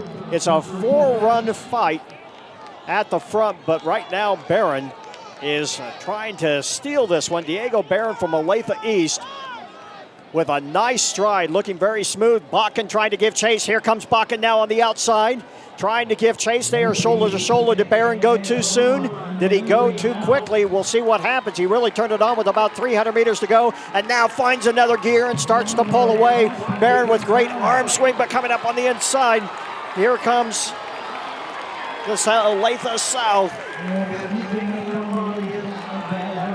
And it is Tyler Burns, and he puts up a monster number at 4:22.96 and defeats Barron at 4:23.32. Botkin right there as well, 4:23.57. Beard with a 4:24.34. And Okerson ends up recovering for fifth at 4:25. You saw Hobson raise his hands in the air. He just ran 4:27. That's far and away the fastest that young man has gone this year. That was an exciting final 400. Barron was in fourth place at the last 400-meter mark. He made his move, and then Botkin made his move, and then Burns made one more move. It was one move after another. Let's watch this right here, because it looked like Botkin had control, and then Barron really tried to turn it on here. See Barron's head starting to wiggle a little bit, starting to get a little bit tired, and you wondered if he had anything left in the tank, and then he really looked pretty good here. The one mistake he made, watch how he's running out on the white line, and that lets Burns pip him right on the inside. Inside there, and inside right there. Got a little close. We saw it happen in the last 10 meters takes the win. We saw it happen in the girls' race, and it happened right here in the boys' race, where the runner they got past went ahead and just went in on the inside. So you left that, and I know easy for us to analyze that. We're not the ones on the track, but you don't have to leave much room for another runner to sneak in, do you? And we have someone here we want to talk about a little bit too, Logan Seeger, who is one of the favorites here. He was just named the Athlete of the Year for his school, St. Thomas Aquinas. And we talk about all the football players, basketball players, all the great athletes in that school and the great tradition they have. Nice to see a track kid in there. Yeah, defending state champ in 5A in the mile. He ran a 4:22.64. He's coming in with a 4:22.72. This is the third and final heat of the boys 1,600 meters. We have Colby King from St. Thomas Aquinas, Logan Seeger of St. Thomas Aquinas, Ty Breechler, Blue Valley West, Wyatt Houghton of Shawnee Mission East, Chase Scheiber of Mill Valley, Ben Shyrock from Lawrence Free State. He's coming in with the fastest qualifying time of 4:17. Micah Blomker from Shawnee Mission North, Clay Shively, only a sophomore from Wichita Trinity, Hayden Keller of Buhler High School, Carter Stewart from Olathe East, Henry Bourne of Shawnee Mission Northwest, Aiden Renya of Olathe West, and Parker Wallen of Gardner Edgerton. Talked about Keller, that name big in Buhler running history. A series of brothers that put up great numbers back in the early and mid 80s. Micah Blomker from Shawnee Mission North, the host school. He is your 2021 cross-country state champion. Yeah, so he has struggled a little bit. He is just a sophomore. His year has not gone quite as well as he would like, but you know what? When you're a distance runner, if you're getting the mileage in and getting stuff put together, you have a chance here right at the end to start doing some damage here. You see Ben Shyrock from Lawrence Free State. We saw a lot of him last year in this race. Logan Seeger is back in third, and that was a not particularly fast. I mean, it's still a pretty good number, but when you look at that second heat, they might have to be a little bit careful. I'm sure you're going to start seeing this pace picking up a little bit more here. maybe just tested the field out, see what, just kind of ease into it after that first lap. Shyrock. There you see him wearing the number 1 on his chest. Houghton is in second place. There you see Michael Blomker trying to fight for third place. Wyatt Houghton. And here comes Blomker trying to fight for third place as they hit the 800-meter mark. And you know the pace definitely has picked up here as they are hitting the line in just 2:06. That is significantly faster as they are definitely trying to pick up the pace here now. There's your first negative split of the race. Yep, there you see Shively, Wichita Trinity, and certainly he is going to be a factor in this race. He's run 4:19. Hayden Keller has run 4:27 for Buhler, one of the 4A schools. See Shively moving up into third now from Wichita Trinity. So you have 2 sophomores between Blomker and Shively. And now Shively decides that he's going to try to take this race and move up to the front. He looks very relaxed, very smooth. Shyrock right there in first, Shively in second. Houghton in third. Michael Blomker starting to fall back a little bit at fourth. And Seeger also back there, not having an answer for what's going on in this race as well. 1 lap to go, and Shively takes the lead, the sophomore from Wichita Trinity Academy. Did he go early? We'll see what happens here. They are putting up a good number here. Shively, again, has already eclipsed the 4:20 mark. Shyrock trying to give chase. The record in the 1600, 4:12. And Vanderveer setting that last year. And that could be in jeopardy. Here comes Shively. He is starting to pull away. Shyrock does not have an answer for him. And he may also eclipse the state's best time for sure. That's 4:14. He doesn't have much time yet. He's going to have to really push. He's at 4 minutes with about 60 yards to go. He is driving. He's going to do it. He may even break the 4:12 mark. He may break 4:10, 4:8, 4:9. He doesn't. He breaks 4:10.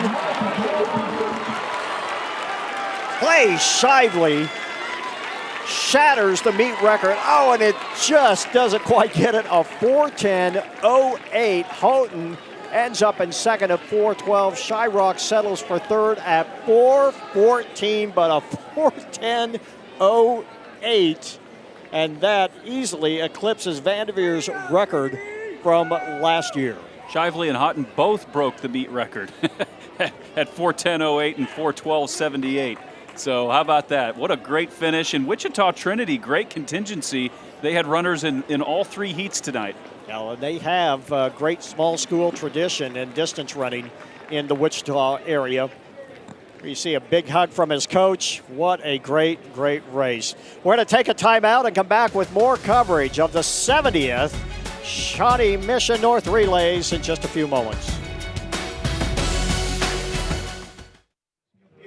Wow, check out that time, 4:10.08. That just leaves you shaking your head. That is serving some notice to some of the smaller schools down in the south central Kansas. Let's take a check of that final 400 meters.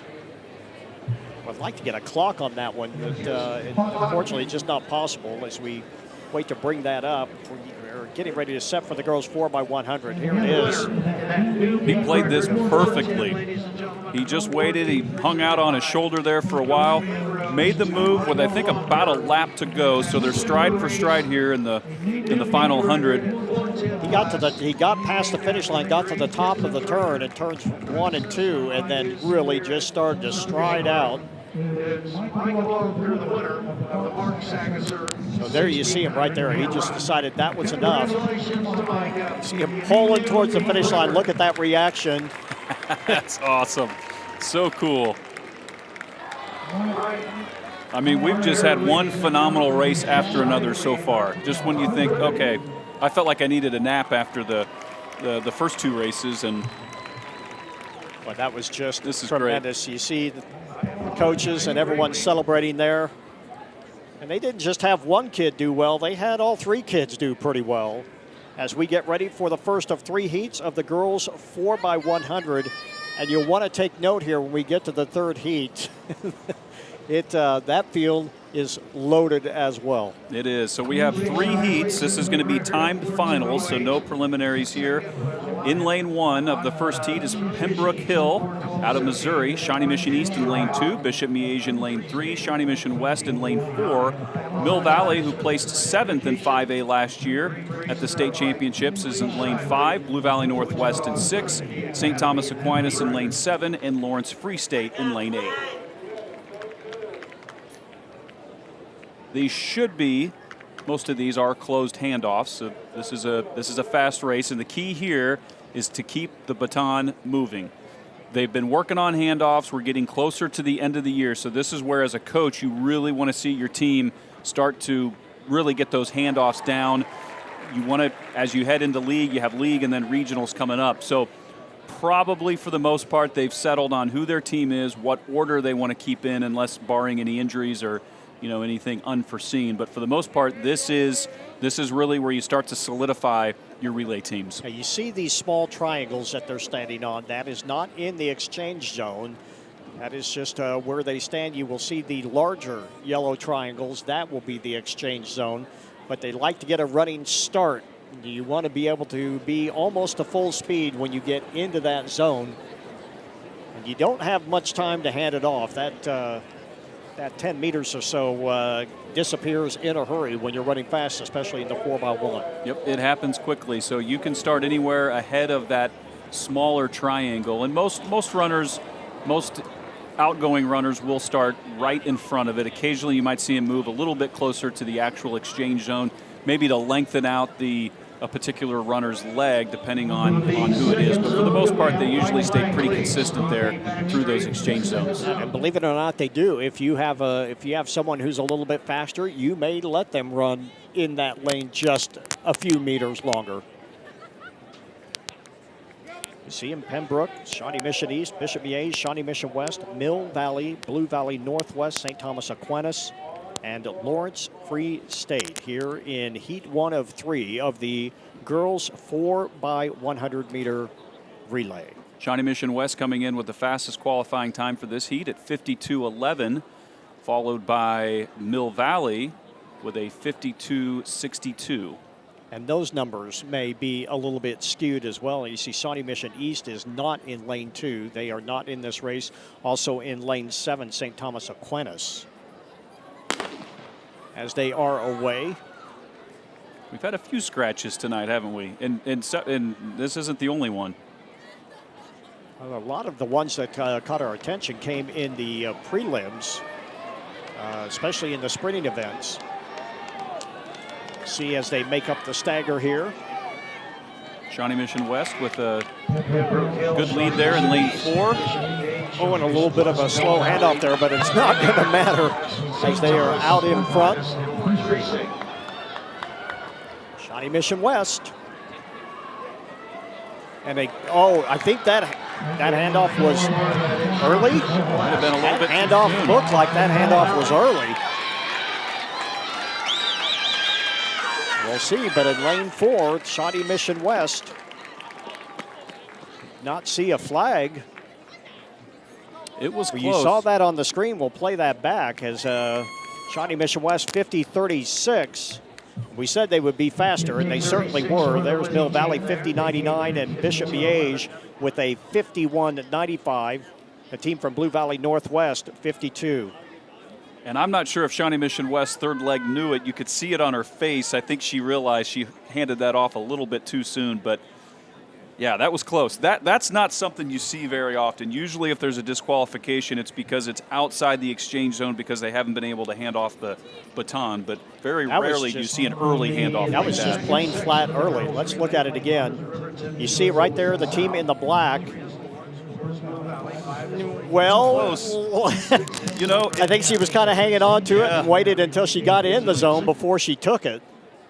And that's not, and I'll say this about the officials, that's not something you're typically looking for, right? It's usually at the end of the exchange zone to make sure they hand it off in time, but it was close. But great camera work, by the way. We have a great crew out here, work extremely hard. They get set up. They get here before we do. We do the easy part. They're doing all the hard work, but they're awesome.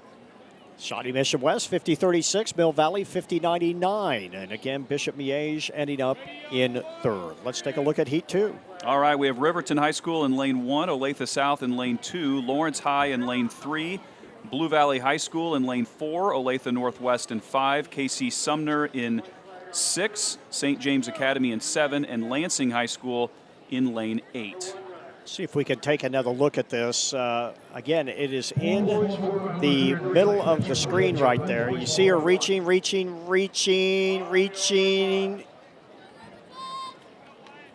Wow. I mean, the handoff goes from one hand to the other as she is stepping right over the beginning. Now, remember, that's not the end of the exchange zone. That is the beginning of the exchange zone. That's why we're questioning being on the far side of that triangle. The difference in these entry times in the second heat, Rod, less than a second of all these teams. That's how close this field is. This will be fun. They get ready for the first handoffs. And it looked like in lane 5 that was Northwest. We'll see when they make up the stagger here going down the back stretch. And it looks like it is still Northwest. Sumner in lane 6 out there as well. Coming up quickly in lane 4, that is Blue Valley. And so it's and St. James and Olathe Northwest. It's going to be a dead heat at the line. We'll see as they bring them up on the scoreboard. Pretty good times again. And it is St. James in 50-54.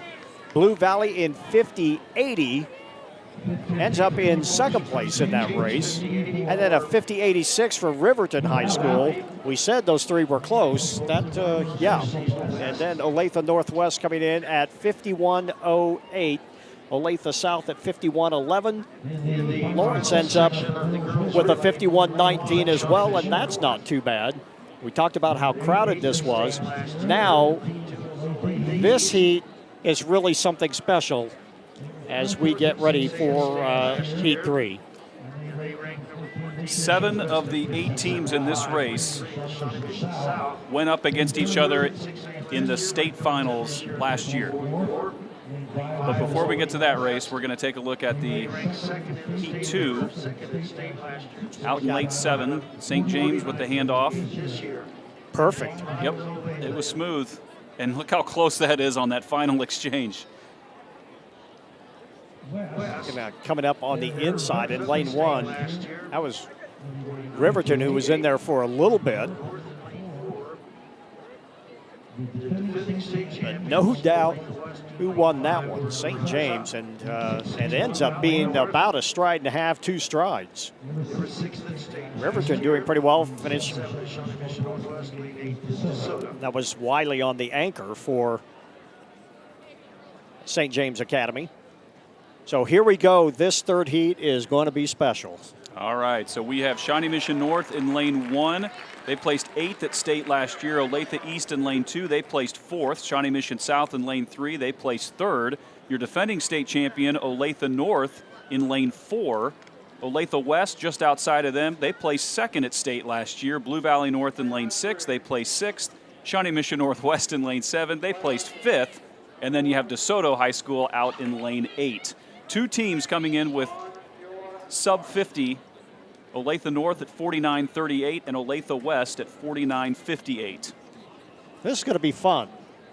Here we go. You see them in the blocks, getting ready to go. Shania Simmons will run the first leg for Olathe North, and Nora Howard on the opening leg for Olathe West.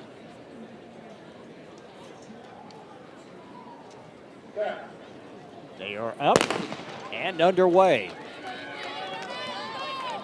Getting out quickly in lane 5, that's Olathe West. Now coming up in lane 4, Olathe North. To get the handoffs away. Everybody away cleanly. That's Olathe North's Kalia McGinnis on the second leg, and she made up a lot of Another ground. great handoff, and Olathe North out there, but getting on her shoulder, that is Olathe West, the top 2 teams from last year with 1 leg to go as they get the handoffs away. Oh, a little bit shaky there from Olathe West, but here they come as they are shoulder to shoulder. Olathe North, Olathe West, Olathe North, and it is Olathe North winning. We'll see what the final time is officially up on the board as they bring them up 48-60. Wow. To a 48-74 for Olathe West. Shawnee Mission Northwest with an outstanding time of 49.54. Blue Valley North 49.79. It took clear back to 5th place to get above the 50-second mark. That is another outstanding race. And Olathe North coming away with a hard-earned victory over Olathe West by just 14/100ths of a second. All right, we're going to take a look at a couple of these handoffs. So this is the first to second leg. This is Sanaya Simmons to Kalia McGinnis. She runs up on her, but watch McGinnis make up ground on Olathe West Kennedy Klein. She just eats her up, makes up all that ground and then some, giving it to her third leg, and a great handoff there too. We talked about keeping the baton moving, and that's what these girls did. Another good handoff, and you see Olathe West struggled a little bit on that last handoff, and that might have been the difference. Yeah, it just got her about a half a stride back, and that's what it ends up being because they stayed pretty much step for step from that handoff right at the end. So your defending state champs come out victorious here tonight. I think they'll probably see each other a couple of more times before this is over as well. I think that's a good bet. So we have finished with the 4x100 meter girls. We have got 4 heats of the 4x100 meter boys, just 3 teams in this first heat. We have Blue Valley Southwest in lane 3, Lawrence High in lane 4, and Shawnee Mission West in lane 5. And when we get to the 4th heat, we're going to see quite a few teams that were also running side by side at the 6A state meet. You see the sun coming out. That's got to feel pretty good after all the dreary weather we've had this week. Clouds have kind of broken up. Forgot what that looks like. It is in the 60s. It's going to fall back into the 50s before it's over, but the good news is the wind is going to stay down and might be a little cool for the fans. They're in the shade unless you're over on the far side of the grandstands. You're looking straight into the sunshine.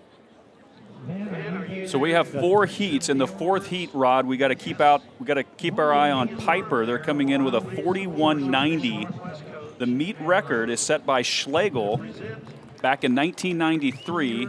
I might have been in that race, and I might have been running anchor, and I might have gotten second. We might have finished second right behind Schlegel and Maurice Green, who was running the anchor leg that day. So I think we ran a 42.3, but yeah, 41.8 is the meet record.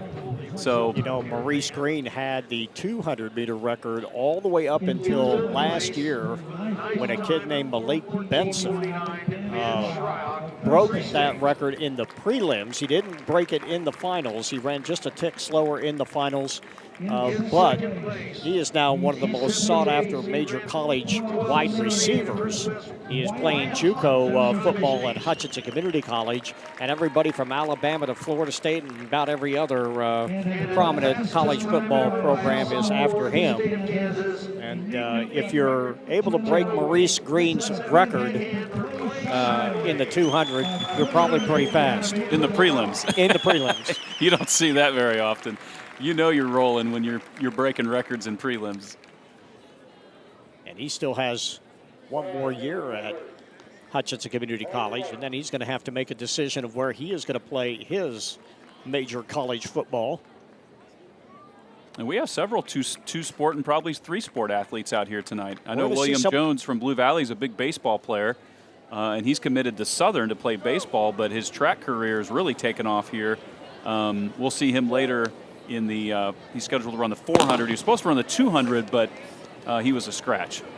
And he is a tall drink of water, too. When you see if he's not your prototypical 400-meter runner, he's a big kid. But he certainly gets the good leg turnover. There's a struggle on the handoff there in lane 4. That was Lawrence High School.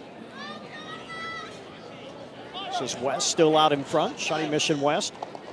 Oh, they just did get it away, but it's going to cost them a lot of time. Here comes Lawrence. One leg to go. Good handoffs there. Lawrence out in front. West trying to close the gap, but Lawrence pulling away. And Lawrence High School wins this first heat of the 4x100-meter relay. And Lawrence High came close to not finishing that race. Their second to third leg, that was right at the line. We'll have to see that. I don't know if we have video of that, but that looked like a late handoff. They got it off, and looks like they got it off in time. Here it is. So in lane 4, watch the West. Oh, West just barely got that one too. And Lawrence. I think Lawrence was just outside the exchange zone. These were good handoffs. This was a good finish there. You notice Lawrence High's anchor runner switched hands, which we were always told not to do. That could slow you down, but some runners are very particular about what hand they hold the baton in. So that you have a very good chance if you're shoulder to shoulder of having it smacked out of your hands. Right. All right, so watch lane 4. It's kind of hard to see, but see the... And that's... Ooh. Lawrence and Shawnee Mission West. Yeah, Lawrence High there in the red. It's kind of hard to tell. It was close, but again, they're moving. It's easier. It's easy for us. We see the replay, but when it's live like that, it was close. But they got the handoff and no flags. No flags. That's all that matters. All right, so we have Heat 2 here. Heat 2 of 4 in lane 1 is Shawnee Mission South. They finished 7th in 6A last year at the state finals. Girard High School in lane 2, Bishop Miege in 3, St. James Academy in 4, Lawrence Free State in lane 5, Bishop Ward in 6, Pembroke Hill in lane 7, and St. Thomas Aquinas in lane 8. Aquinas, the Saints, finished 2nd in 5A last year with a time of 43.55. The fastest qualifying time in this second heat is coming from St. James Academy at 44.64. I think you'll definitely see some of these times much quicker. You're starting to put your people together. You hope that they've been working on their starts. You hope that their handoffs are getting together. This is when you pretty much expect your sprinters to have everything in place. It really comes down to just preparation when you start getting ready for the postseason from here. Is that not right? It is, and this is great momentum. It also, just as far as your confidence goes, if you have a solid meet with good handoffs in this meet heading into league, that's important. So I noticed, too, St. James, I guess only the distance runners get to wear the pink shorts, huh? I guess. Because and their sprinters are wearing blue shorts. There was just about a fall. Bayshore Linwood did not get off to a good start. I don't know if the block gave way or if he didn't have an anchor, but he went down to one knee right out of the start. Pembroke Hill out to a nice start out in lane 7. Comes Aquinas. Pembroke. Aquinas. Blue Valley. Check that is Bishop Ward out there as well. Oh, there's a bad handoff. And look at Pembroke. Pembroke Hill High School. Boy, and they hit the line in a pretty good time. That was under 44, I think. And we have a red flag on the final turn there. That was Lawrence Free State. They finally got the handoff in, but it was outside the exchange zone. There you go, 43.70, so a nice time for Pembroke Hill. Lawrence Free State had the lead coming into this in the green in lane 5. You can see it. That was a big lead. Oh, Bishop Miege dropped the baton in lane 3, so they were out as well. And that gave Pembroke Hill room to take the lead and finish it with a huge lead. Boy, they pulled away and win that one. Nice time again, 43.70, so very respectable. You see everyone hit the line.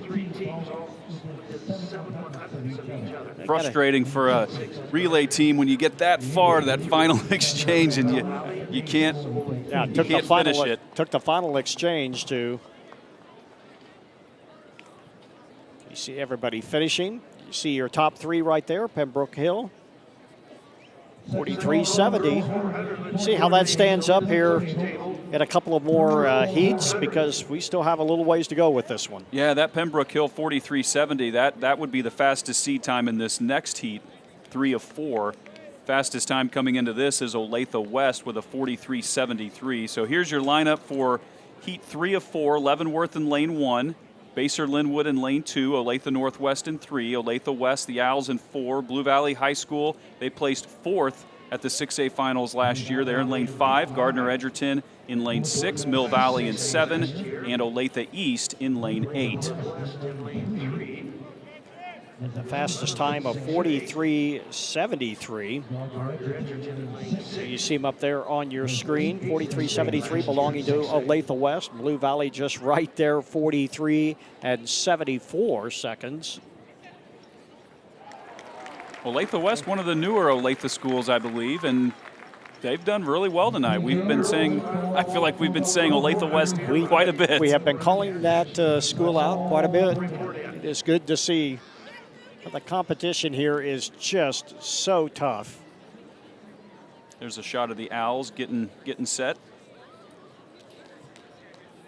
This is where you get kind of nervous as you're trying to get situated and just wait for that gun to go off, and especially if you're running second, third, and fourth leg, you've got to wait a little bit longer, and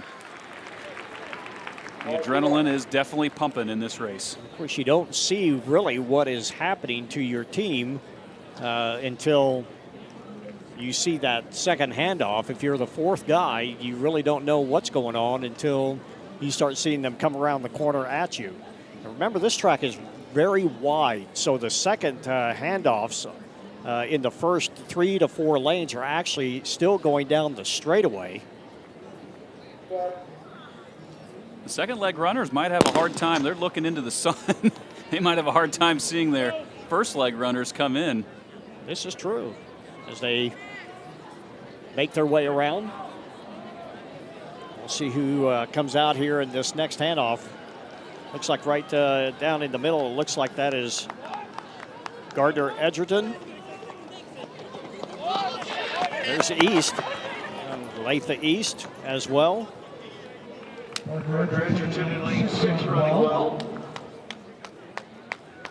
That is Gardner Edgerton in lane 6, and now in lane 2, here comes Bayshore Linwood. Bayshore Linwood, and coming up on the inside really quickly, that is Leavenworth. He's not going to get there. Those were some pretty good times as well. Let's see what we have here as they bring them up on the scoreboard. That was a close finish. Well, it was. Leavenworth came out of nowhere. So Edgerton ends up winning, and Bayshore Linwood actually ends up in second. Gardner Edgerton hanging on at 43.72 to a 43.81, and Leavenworth 43.89. And then Olathe Northwest 44.47. So Gardner Edgerton looked like they were out of that, but then come back right at the end to take the win. Gardner Edgerton's anchor, we saw him earlier, I believe, in the 100 and maybe even the 200 with the armband. But here's the second handoff, and these were fairly smooth for the most part, except for the outsides at Mill Valley out in lane 7. See the frustration there. And here comes Gardner Edgerton. Gardner Edgerton from the, man, they came out of nowhere. And then here comes Leavenworth. I think it's the pink armband. I think that's it's what got to got be him across the line first.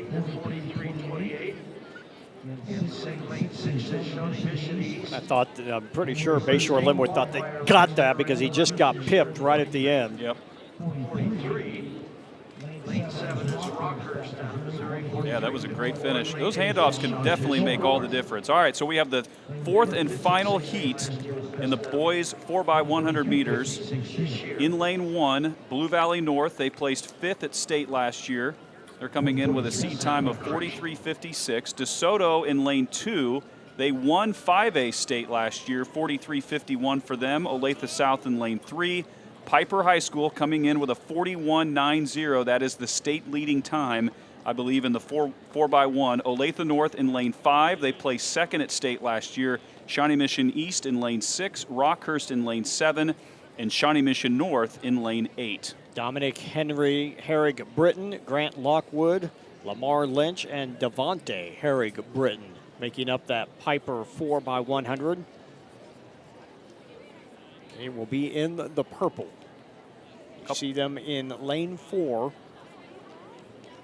Couple parishes for Olathe North. Michael Canseco will be your leadoff runner. Jacob Parrish is the second leg. Josh Parrish the third leg. And Tristan Madden the anchor.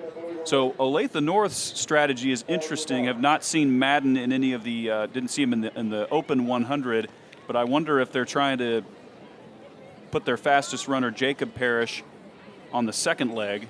We'll have to watch out for him. And then run him longer in the leg and make the handoff deeper. Yep, and then hope try to take it quicker from the first guy and hold it longer for this third guy. Again, the meet record is Schlegel, 41.8 back in 1993. So a 29-year record. Will it be broken? We'll find out here soon enough. They're in the blocks. There you see Piper on the right of your screen. Purple over black. Everyone away cleanly, and here we go. Everybody off to a good start. In lane 5, that is Olathe North. Piper with a nice handoff, but Olathe North still out there as well. Olathe North and Piper. Piper starting to close the gap just a little bit. Olathe North pulling away. They're off to a good start. That was a really quick handoff. 2 great handoffs. It is Piper now out in front as they come around the corner. 1 handoff to go, and it's a pretty good one. Oh, and Olathe North struggles, and Piper running away with it as they win it. Can they break the record? It is going to be so close. We'll see what they come up with. It is Kansas City Piper 41.87. They just cannot come up with it. Oh, so close. What a great race. So here's the second handoff. Great handoffs here. Piper, watch that incoming runner or the outgoing runner, especially that first handoff. They get their hand up really high. That's what you want to see. Give them a good target. And then Olathe North out here in lane 5, just, third leg. He just took off way too early. He got excited. That's tough. It's hard to hold back and stick to your game plan when you're in second place like that. Piper had the lead from start to finish. It was really close up until that final leg. So they just miss the record, 41-87. There you see the final results. Let's take a timeout, and when we come back, we'll have more coverage of the 70th annual Shawnee Mission North Relays on Spectrum. We thought we were going to maybe see another record broken, but just not quite. 41-87. We're complaining about a record not being broken, but 41-87 is pretty good. That's very good with a few weeks to go. So great win there by Casey Piper. Missed handoff by Olathe North, but they took second. So that was a great race, and we've already seen a few meet records. We are moving on to the girls' 400-meter dash. We have 6 timed finals, so no preliminaries in this race as well. Section 1 of 6.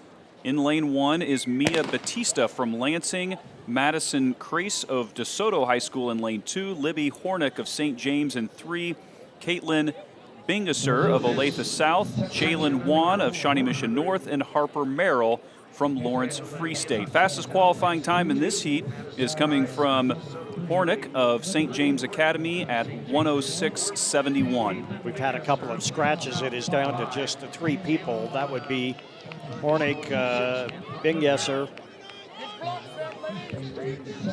and also Madison Crease, I believe.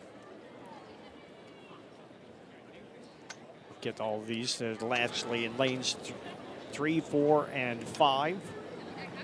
Looks like that's Crease with the lead. Crease with the lead from DeSoto. This is when your arms really start to get heavy.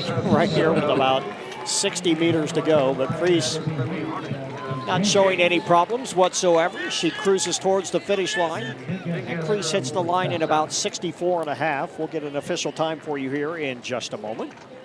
Good start for her. So we have 6 timed finals here.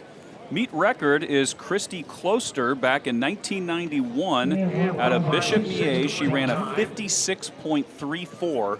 I don't think we'll see that. You never know. It's going to be tough. That's going to be a tough one to break.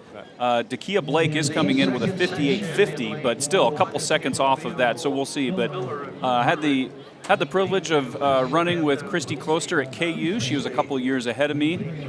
She was phenomenal. She went on to be a national champion in the 800 at KU. She was also a strong 400 runner, as you can see from her record here at Shawnee Mission North. Section 2 of 6 coming up right now. We have Alul Miller of J.C. Harmon in lane 1, Samantha Whitsley of Lawrence Free State in 2, River Hastings from DeSoto in 3, Isabel Chirito of Mill Valley in lane 4, Bria Dawson from Olathe North in lane 5. That is Anya Anderson of Lansing in 6, Ella Minahan of DeSoto in lane 7, and Olivia Parker from Riverton in lane 8. Haven't said Riverton very much. I think that's another 3A school. It is another smaller school. We do have a couple of scratches. We'll get to them in a moment. It looks like Whitsey in lane 2 is not running.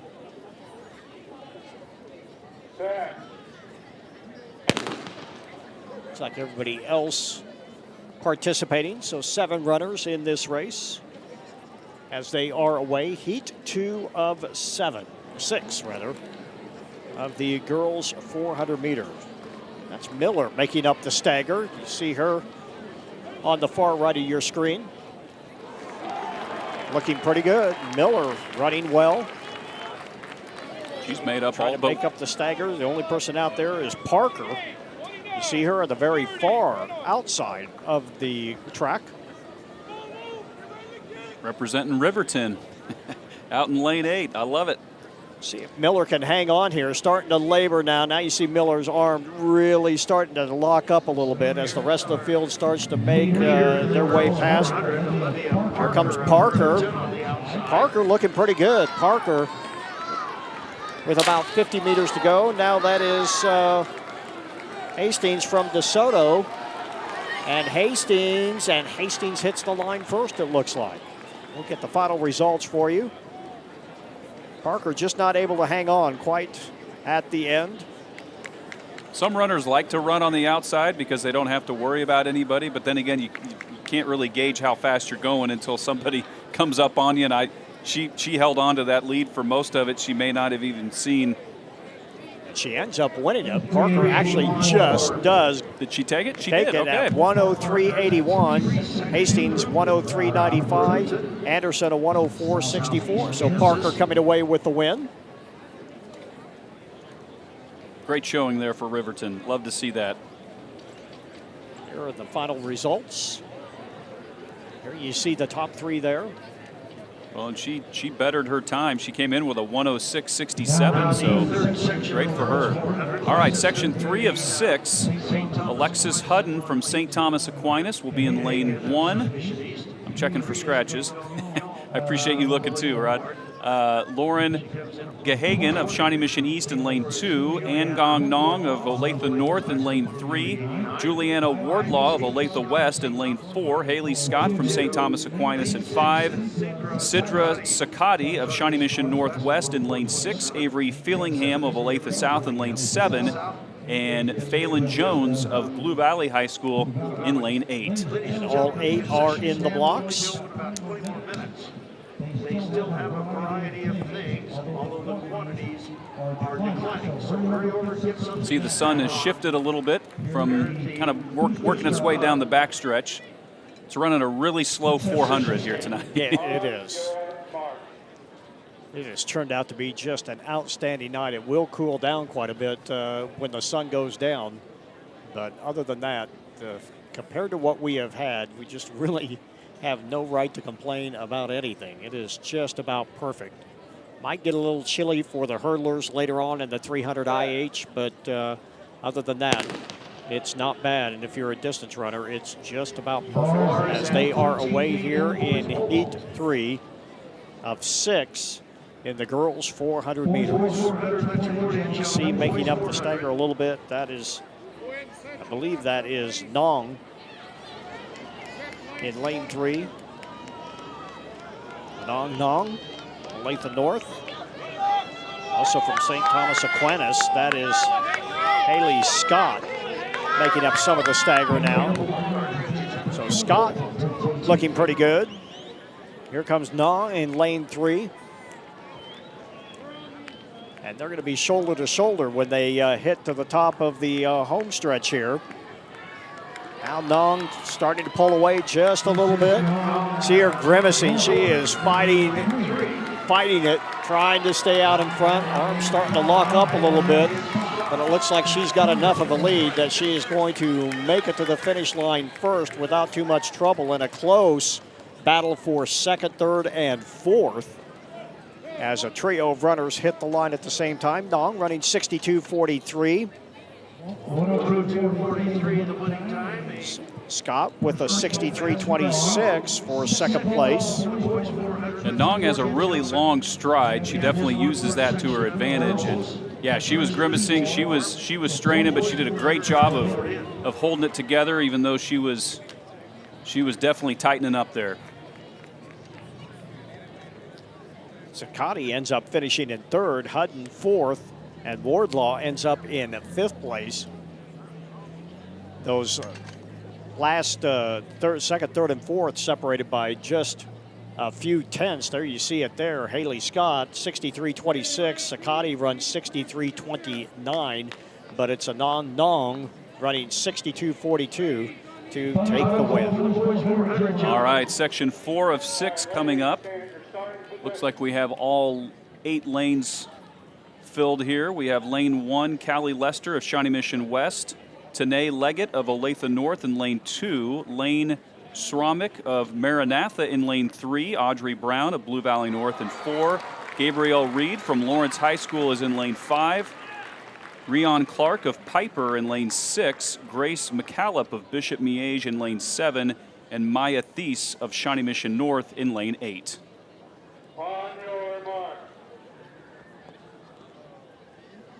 As they line up and get ready to go here.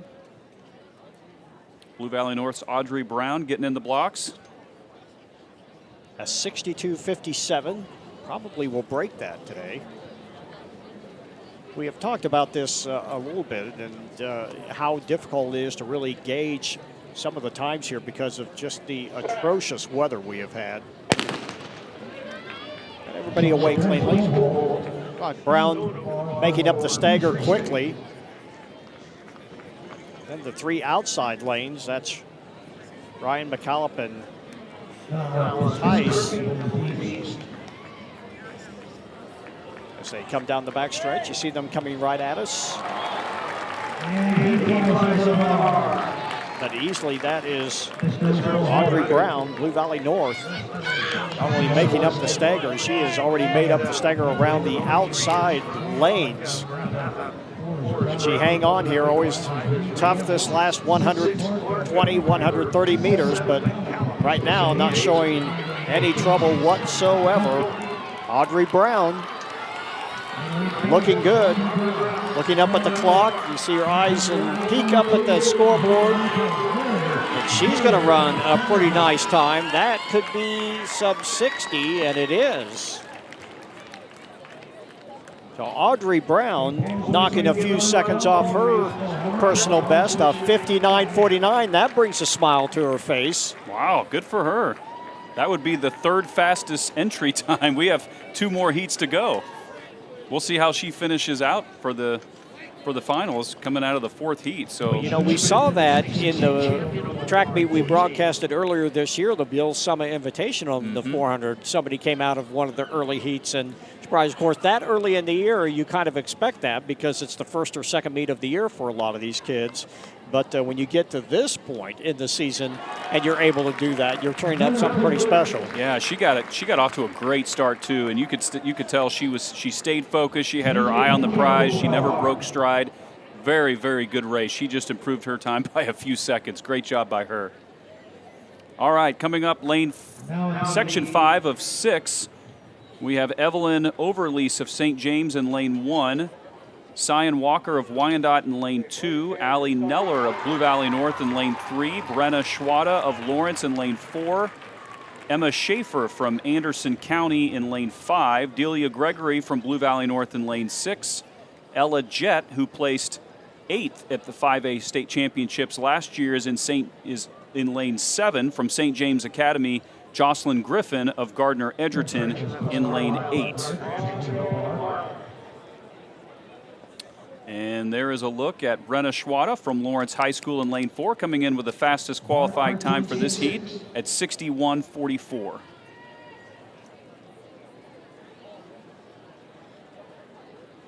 Lawrence High's had a really good group of sprinters these last few years, especially in the 100 and 200. There you see the starter. If you're wondering what's hanging from his fingers, it's the vibration of the guns that go through his hand, and that actually starts the clock. That's what you see hanging from his fingers is the timing system that is activated with the shooting of the gun.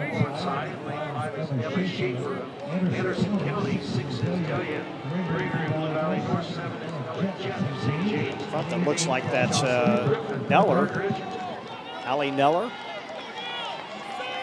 She is running well and starting to overhaul the rest of the field in the corner.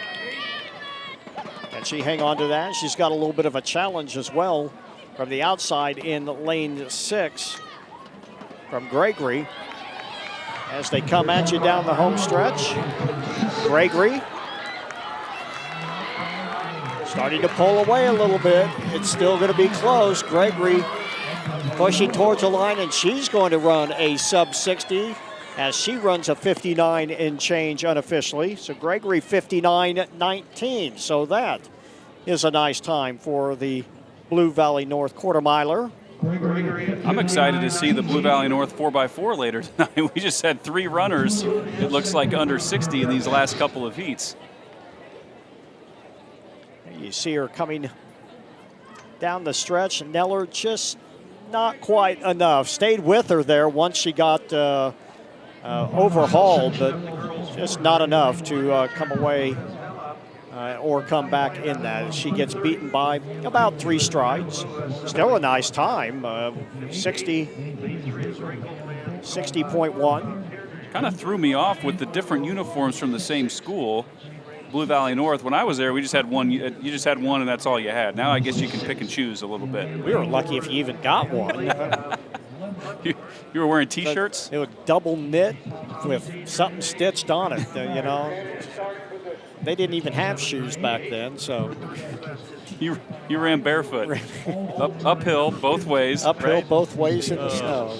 That's awesome. All right, so we have lane heat 6 of 6. So this is the last and final heat, and we have some burners in this one. Jacqueline Perez Vila from Wyandotte High School in lane 1. Bryn Lewis of Olathe Northwest in lane 2. Rachel Van Gorp of Heritage Christian, a 3A school, in lane 3. Dakia Blake, your 5A state champion last year, from Leavenworth in lane 4. Kennedy Klein, your 6A state champion, in lane 5. Destiny Lassiter in 6. Avery Dawson in lane 7.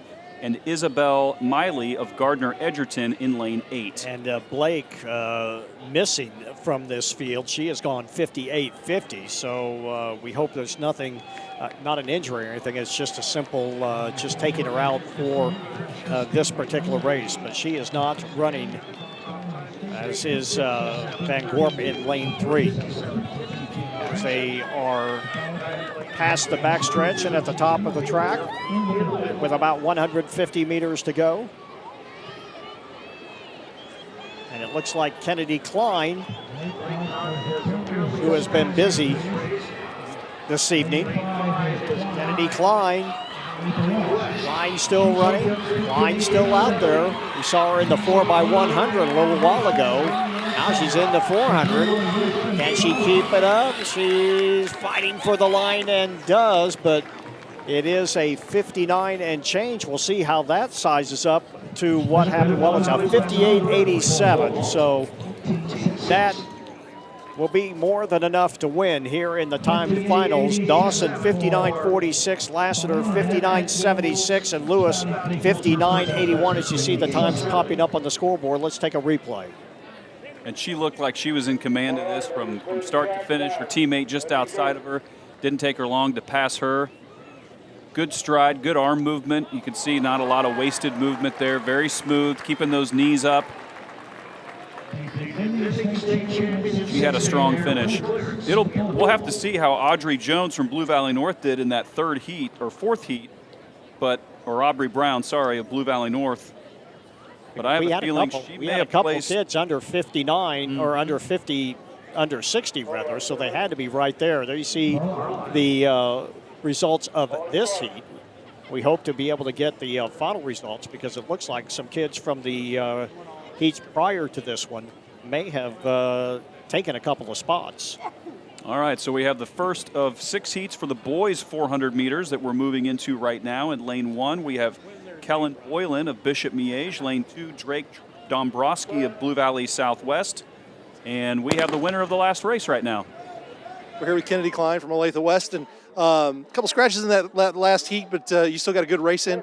How important is it just to kind of get some good numbers in? I know you got 5 races today, 4 events. How important is it just to get good times in this week?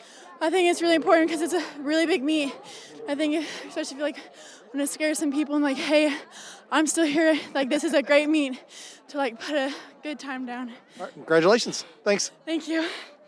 Kennedy Klein a little bit gassed yet, but able to give us a nice interview. Here we go at the top of the track here as we wind down this first of 6 heats, and that is Romito. Michael Romito. I ran track with his dad at KU, Mark Romito. He was a pole vaulter. That's his son. Yep. No trouble there. You see him with the number 5 on his chest. Coming away with a win here. Let's see what the time is. 51.70. It's a good solid time. He came in with a 53.99. This meet just has a way of bringing out the very best in you. You've just seen some outstanding running already, and we still have a little ways to go here in this meet. Still have the 400, or the rest of the 400. We still have the 800, which is going to be special, especially on the girls' side. And the 300 intermediate hurdles, and of course the 3,200-meter run for the girls and boys, and especially on the boys' side. Nothing new here. The field is just absolutely loaded.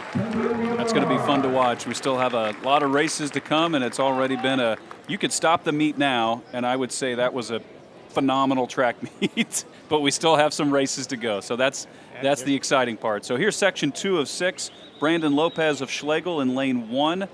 Zachary Martin of Olathe South in 2. Jamari Jarrett of Piper in lane 3. Christian Jarrett of Pembroke in lane 4. Johnny Jameson from Piper in lane 5. Ziri Avery of Lawrence High School is in 6. Austin Ehrenbolt of Lansing in lane 7. And Roman Jasso of Lawrence Free State out in lane 8. And it looks like lane 2 is a scratch. Zachary Martin of Olathe South. Clean start in the section 2 of 6 of the boys 400. Looks like Jabari Air in lane 3 trying to make up the stagger. Also in lane 4, Christian Jarrett. As they come right at you. Our camera right down at the end of the straightaway.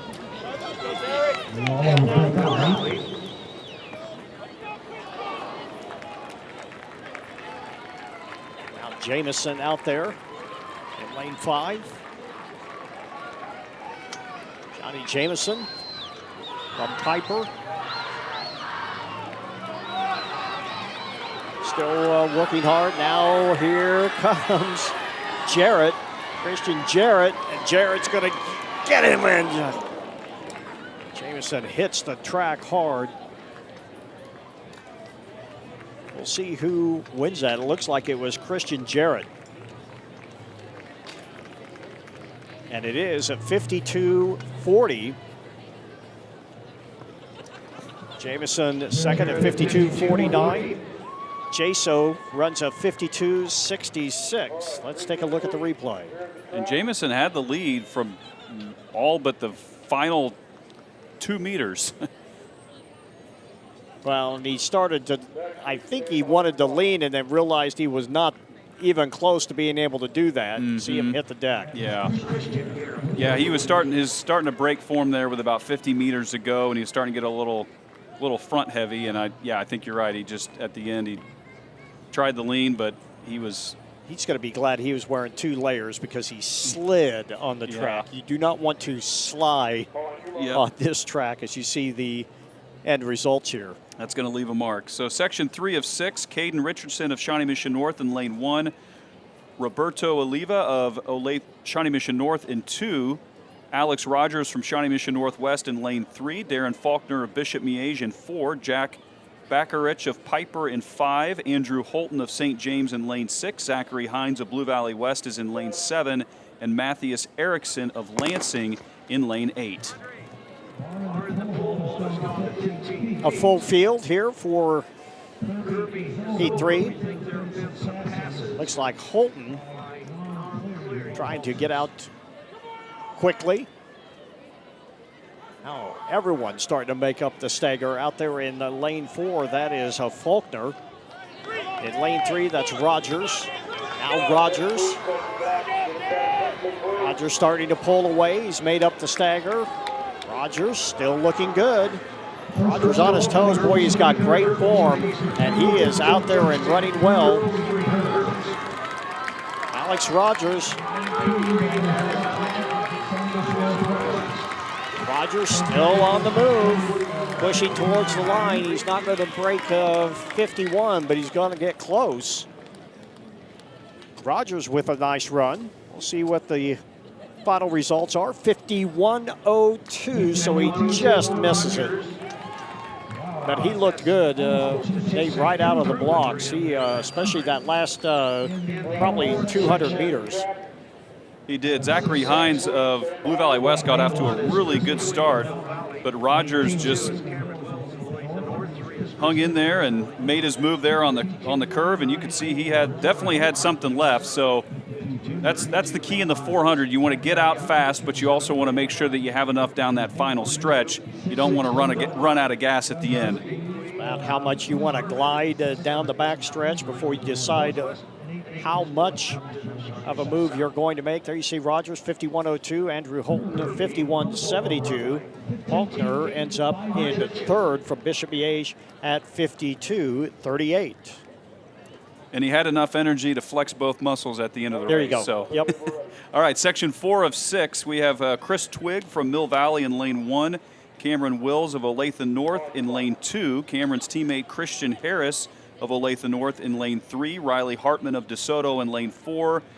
Davin Richardson of Olathe West. He placed 6th at state last year in 6A in lane 5. Nadoma Gazawiki of J.C. Harmon in lane 6, Alex Ling in lane 7, and Jordan Upton in lane 8.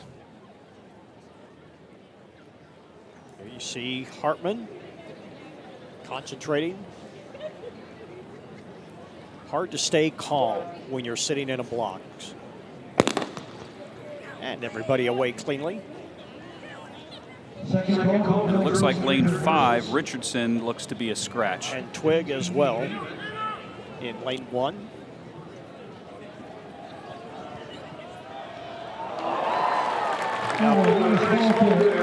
Cotton. As they are down at the top of the home stretch, 150 meters to go. And they're running shoulder to shoulder. See how they come out of this one. In lane 6, Andrew Holton.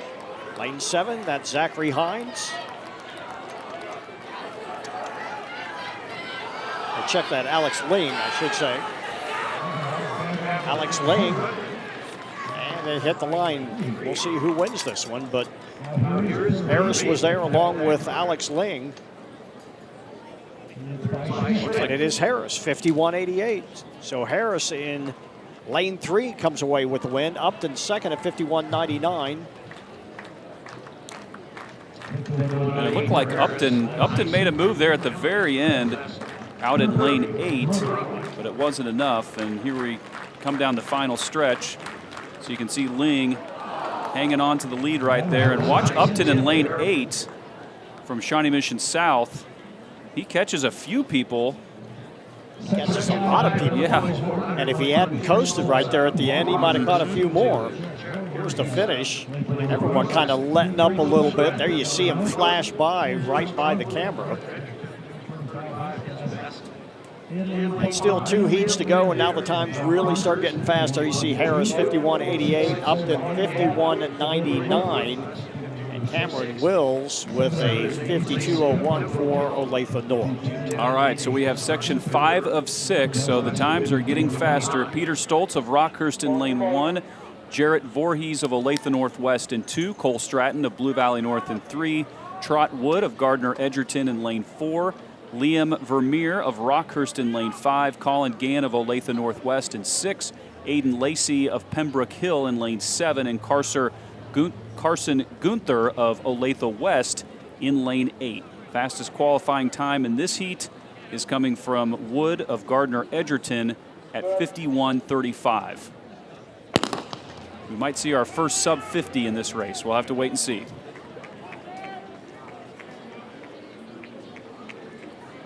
Lanes 3 and 4 out quickly. And you see Wood from Gardner Edgerton. Also moving quickly, that is Gann, Colin Gann. Colin Gann, Olathe Northwest. Well, he is looking good here as they come around with just a little more than 100 meters to go. In lane 6, there you see Gann coming right at you. And Gann pulling away. Wood starting to close the gap a little bit. Here comes Wood. He's gaining some ground. Gann trying to hang on, and he will. Maybe not as fast as I think he'd want that to be. It's 50.64. He's happy with that. It is faster than he's gone so far this year, according to seed time. So Colin Gann from Northwest, 50.64. Wood runs 50.96. Van Meer with a 51.48. Let's have a look. Yeah, and you can see he knocked off over a second there. So Stratton, Trot, Wood, and lane 4 had a really good start. But Colin Gann, he made up the stagger pretty quickly on Carson Gunther of Olathe West.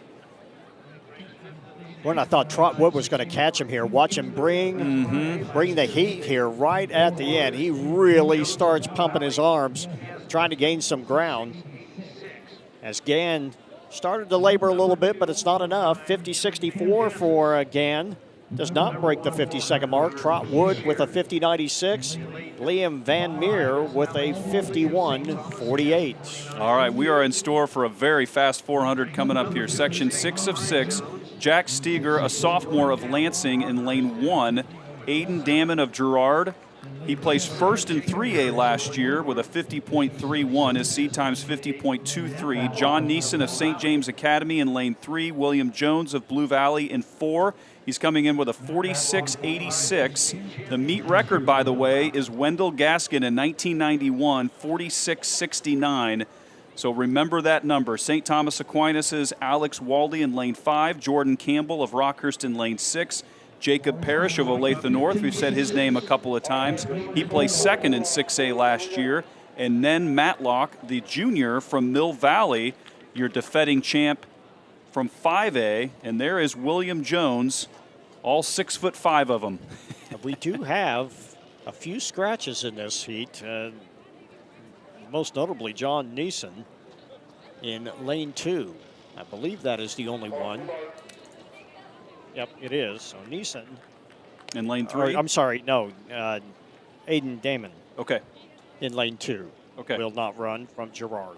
So William Jones was scheduled to run the 200. He was a scratch, didn't run, but he is running the 400 here. So this could be another meet record that's in jeopardy. All eyes at the starter right now. You see him just in the right center of your screen in the black tights. He is away cleanly, making up the stagger quickly. William Jones, Blue Valley High School. Wow, look at him go. He is making up the ground in a hurry on everybody. He is passing them all, and he's got them all on the stagger by the 200-meter mark. Pushing hard, he's at 27 seconds with 130 meters to go. William Jones at the top of the track. Here he comes, pumping his arms. The crowd cheering him on. He's at 40 seconds with about 40 meters to go, and he may do it. He is going to do it. Wow, a 46 and change. 46.29 for Jones. That is a meet record by almost half a second. That stood for 31 years. From 1991, Wendell Gaskin had the 400-meter record. That is special. And look at the crowd giving him a standing ovation. William Jones, boy, he got off to a great start. He just vaporized the field. There you see it. He wins by almost 3 full seconds. So he got second at indoor nationals in the 400 at the New Balance Nationals. He's committed to play baseball at Southern, believe it or not. We'll have to see if he takes his career into track, because he may want to be a two-sport athlete as he goes into college, but he just dominated this race. We saw one of the great female high school 400-meter runners earlier this year in Zaya Akins, so that certainly was a stout time. And second and third under 52. We didn't talk a whole lot about them, but they both broke 52. So and I'm sure Jones was pushing them. Well, we got to take a break here while they set up the track for the 300 intermediate hurdles, as coverage of the Shawnee Mission North Relays returns right after this.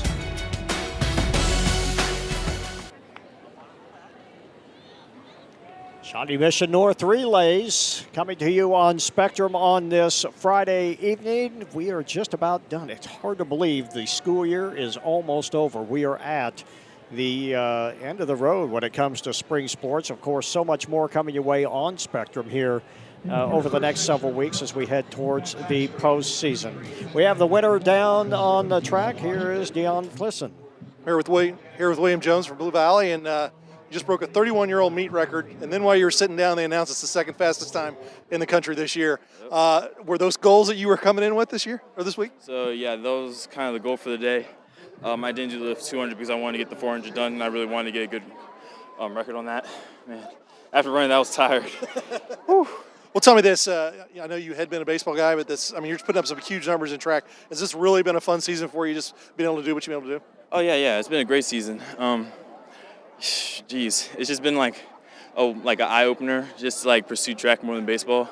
And as you can see from the time, it was just like really, really good. How's it feel like when you break that meet record and you get a standing ovation from a pretty packed stadium here at a track? Track meets aren't always the biggest thing, but there's always a great crowd at this meet. Oh, it was great. It really felt like almost like doing the Olympics, just more local. So yeah, it was great. All right, congratulations. Thank you. He's really going to play baseball. That's awesome.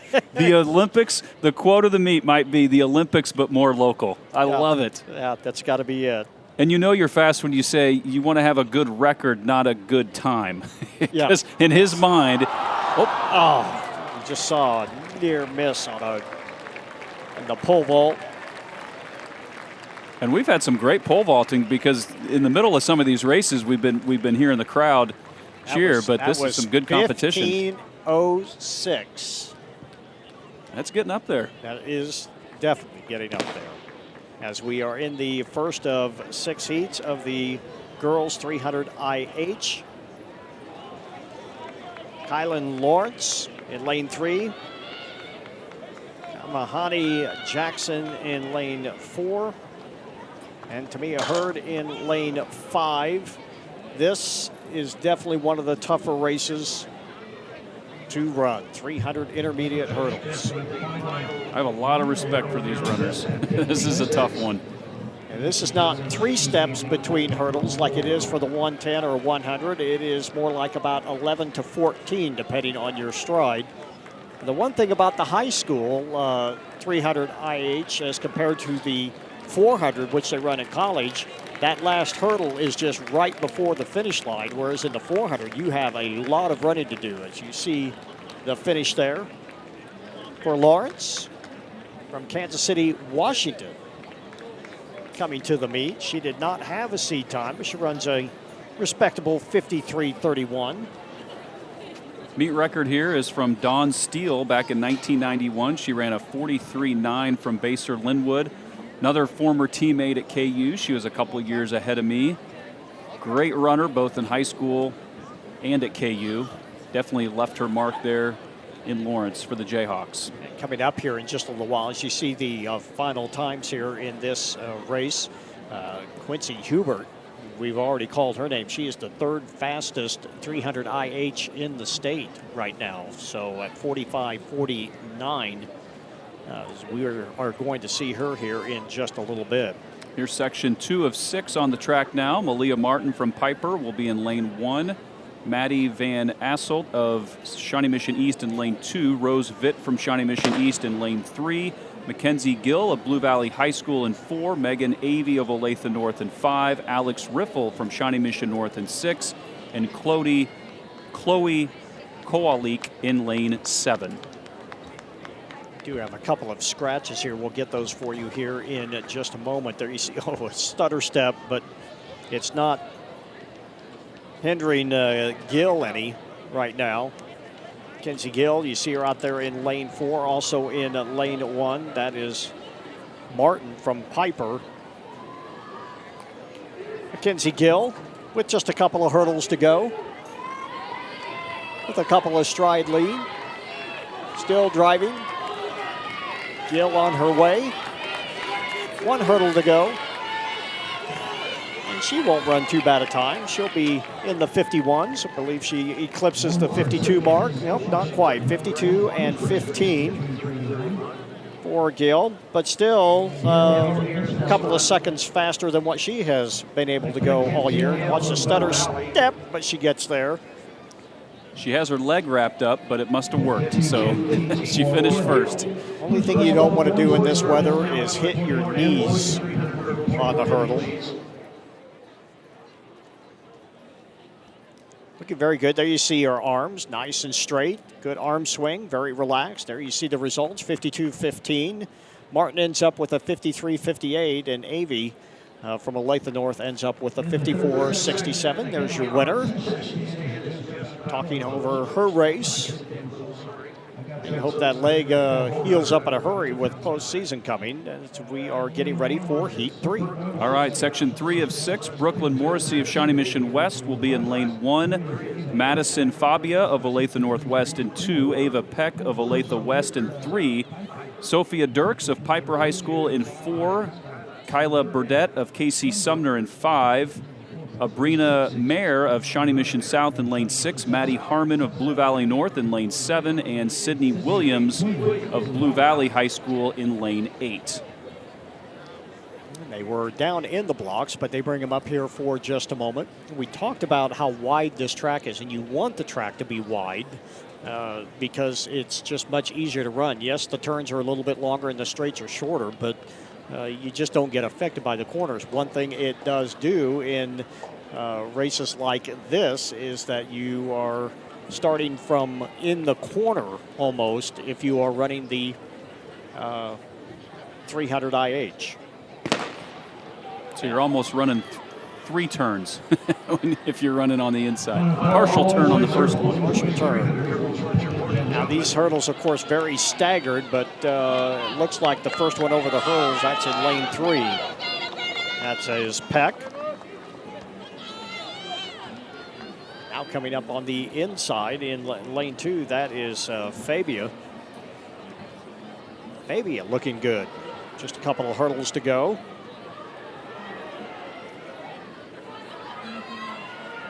Madison Fabia, Olathe Northwest. Stumbles a little bit there. Trying to stay relaxed. She's not a real big girl for someone going over hurdles. Now quickly coming up on the inside in lane, or on the outside in lane 7. That was Harmon. I don't know if Maddie Harmon may have got her right at the end. See here as they bring up the final results. And it is Harmon, 51-14. Great finish by her. She did not look to be in the race until the last 50 meters. Fabia just running out of gas a little bit there at the end. She was still pretty much in control at the 10th hurdle, but not enough there at the finish. You see Maddie Harmon, 51-14. Fabia ends up with a 51-94. Ava Peck from Olathe West finishes in third at 52-68. All right, section 4 of 6. We have Lillian Kovalsik of Shawnee Mission South in lane 1, Alyssa Huffmaster of Gardner Edgerton in 2, Genevieve Coulis of Piper in lane 3, Brooke Williams of Shawnee Mission West is in 4, Madeline Carney of Olathe West in 5, Carly Black of St. James Academy in lane 6, Alaya Hayes-Nigro of Blue Valley High School in lane 7, and Hadley Johnson of Olathe West in lane 8.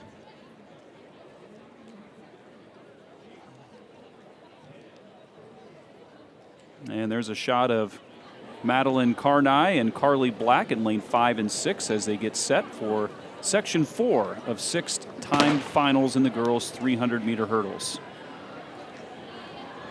So important to keep your stride. Again, you're taking many, many more steps between hurdles, but the whole thing you're trying to do, the one thing you're trying to accomplish is keep that many strides in between hurdles, whether it's 11, 14, 13, depending on how you do this. The whole idea is to keep that number of steps between hurdles. See someone almost going down out there. It looked like that was Carney that almost hit the deck. Now in lane 4, that's Williams. Williams stutter steps a little bit, but now starts to pull away.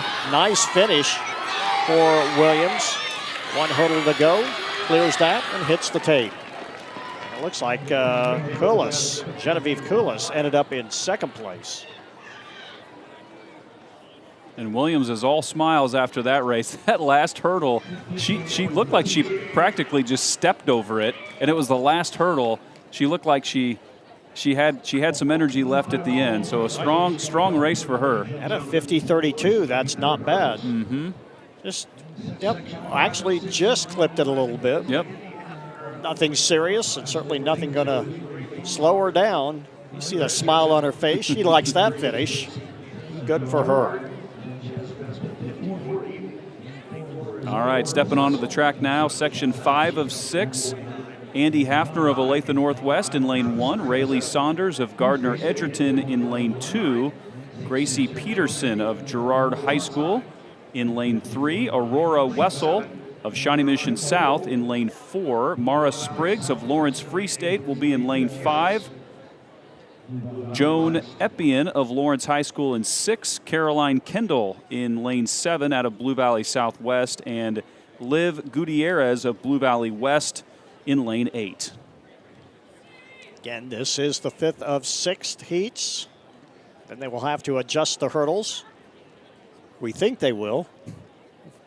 Our last meet, our last broadcast, they forgot. So let's see what happens here. They are down in the blocks. There you see on the right of your screen, starting in the corner, the first 3 lanes actually start back in the turn. Quickly making up the Caroline Kendall. Also Joan Eppian. As they get to the hurdles, just about halfway home. 150 meters to go at this hurdle. See how they make up the stagger here. Spriggs, check that out in lane 6, that's Kendall. Now from Free State, that is Spriggs. That is Spriggs pulling away now. Spriggs really turning it on. Spriggs over the last hurdle. She's going to run a pretty nice time here. It's going to be under 49 for Spriggs. 48.85. So almost a second and a quarter better than her previous best time. Let's watch her going down the backstretch, or coming down to the home stretch. She ran a really smart race there. She didn't get out too fast, but she just held her form really nice. Watch how fast she pulls away from the rest of the field, especially that hurdle right there. Once she got to the 10th hurdle, she just really takes off. It's that one without any problem whatsoever. It's almost like there's a slingshot on that second to last hurdle. It just propelled her right through there. All right, coming up for the 6th and final heat of the girls' 300-meter hurdles. We have a pretty fast field here. Josie Benson of Mill Valley will be in lane 1. Olivia Cooper of Olathe Northwest, just a sophomore, in lane 2. She placed 3rd at state last year in this event. Chloe Parker of Riverton in lane 3. Quincy Hubert, we've been talking about her. She's in lane 4. She's a senior from Mill Valley. She placed 1st in 5A last year with a time of 45.96. She's coming in with a 45.49, so she's already bettered that.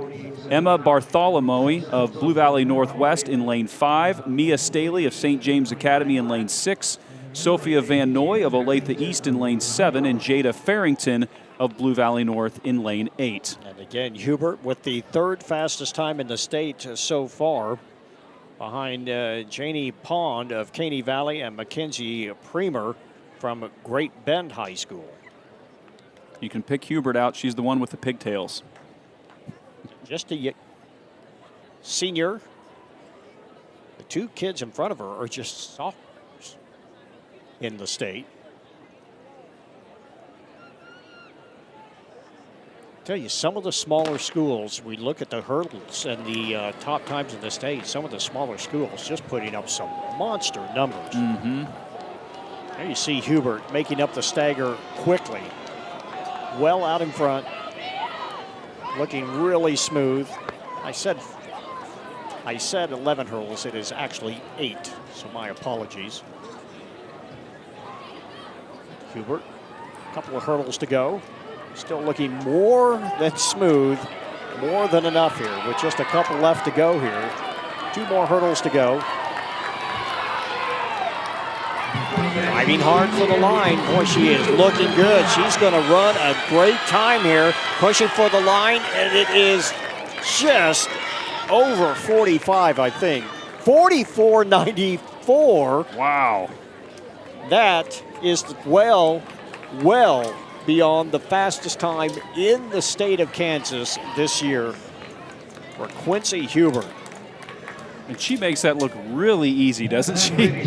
She did. That just really didn't look difficult at all.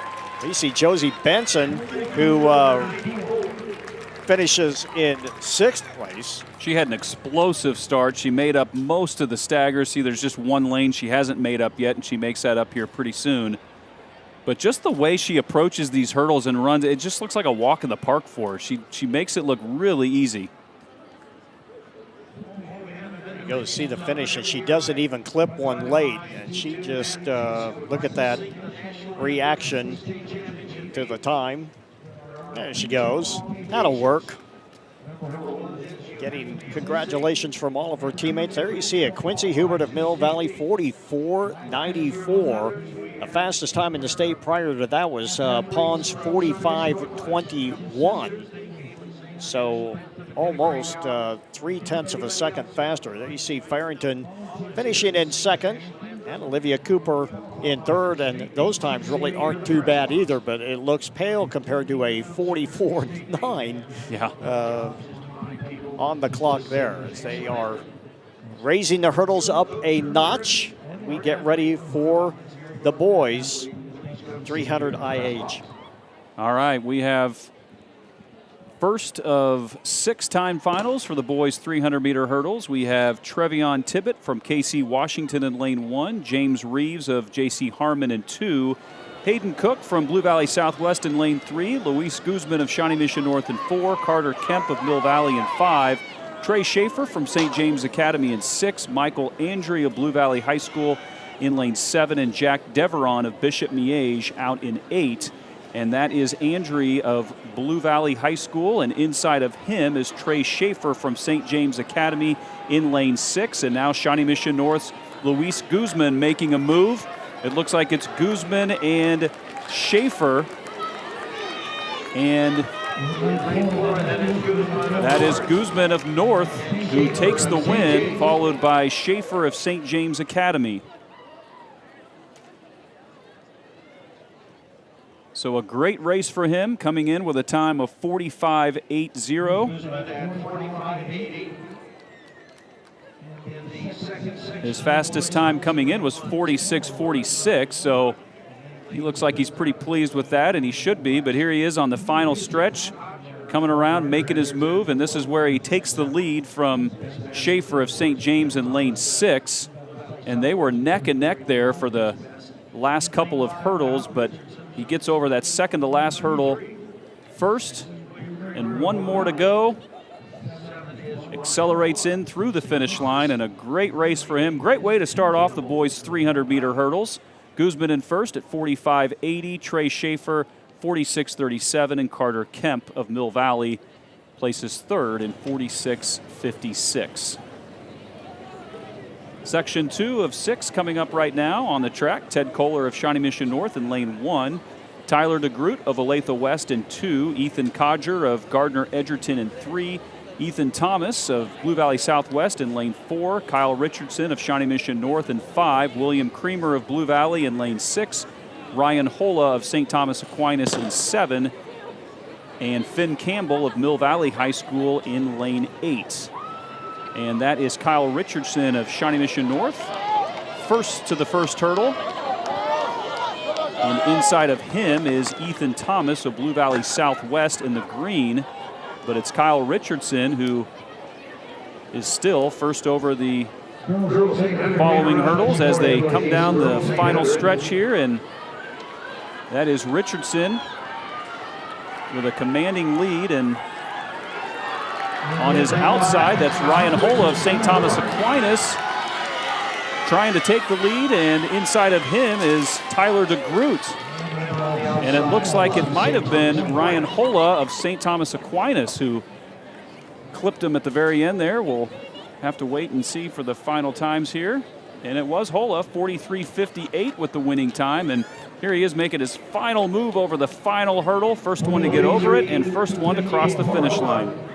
Richardson comes in second at 43.89. And there's another look. Really close for second, but I think it was Richardson by just 0.03 of a second. And Hula, boy, the momentum he carried over that last hurdle. Remember, it's only about 4 or 5 strides to the finish line. And that momentum over the hurdle just carried him well out to in front. There you see the final times for Hula, Richardson, and Codger. And your technique over that hurdle does make a difference, doesn't it, for the finish? Because how you get over that hurdle probably has a lot to do with how you finish. Especially if you don't come off of it, if you lose your balance or get a little bit skewed on that hurdle, it can cost you. You don't have a whole lot of time to make anything up if you make a mistake there. All right, section 3 of 6. Emmett Williams of DeSoto in lane 1. Braden Gillum of Olathe West in 2. Ezric Knox of Shawnee Mission South in 3. Elijah Sabatini of Lawrence Free State in 4. Adam Koch of DeSoto in lane 5. Lovey Polium of Blue Valley Northwest in lane 6. Riley Goss of Olathe North in lane 7. And Miller Jones of Blue Valley North in lane 8. Fastest time belonging to Sabatini from Lawrence Free State at a 44.24. And he is second to the hurdles to Knox at this time.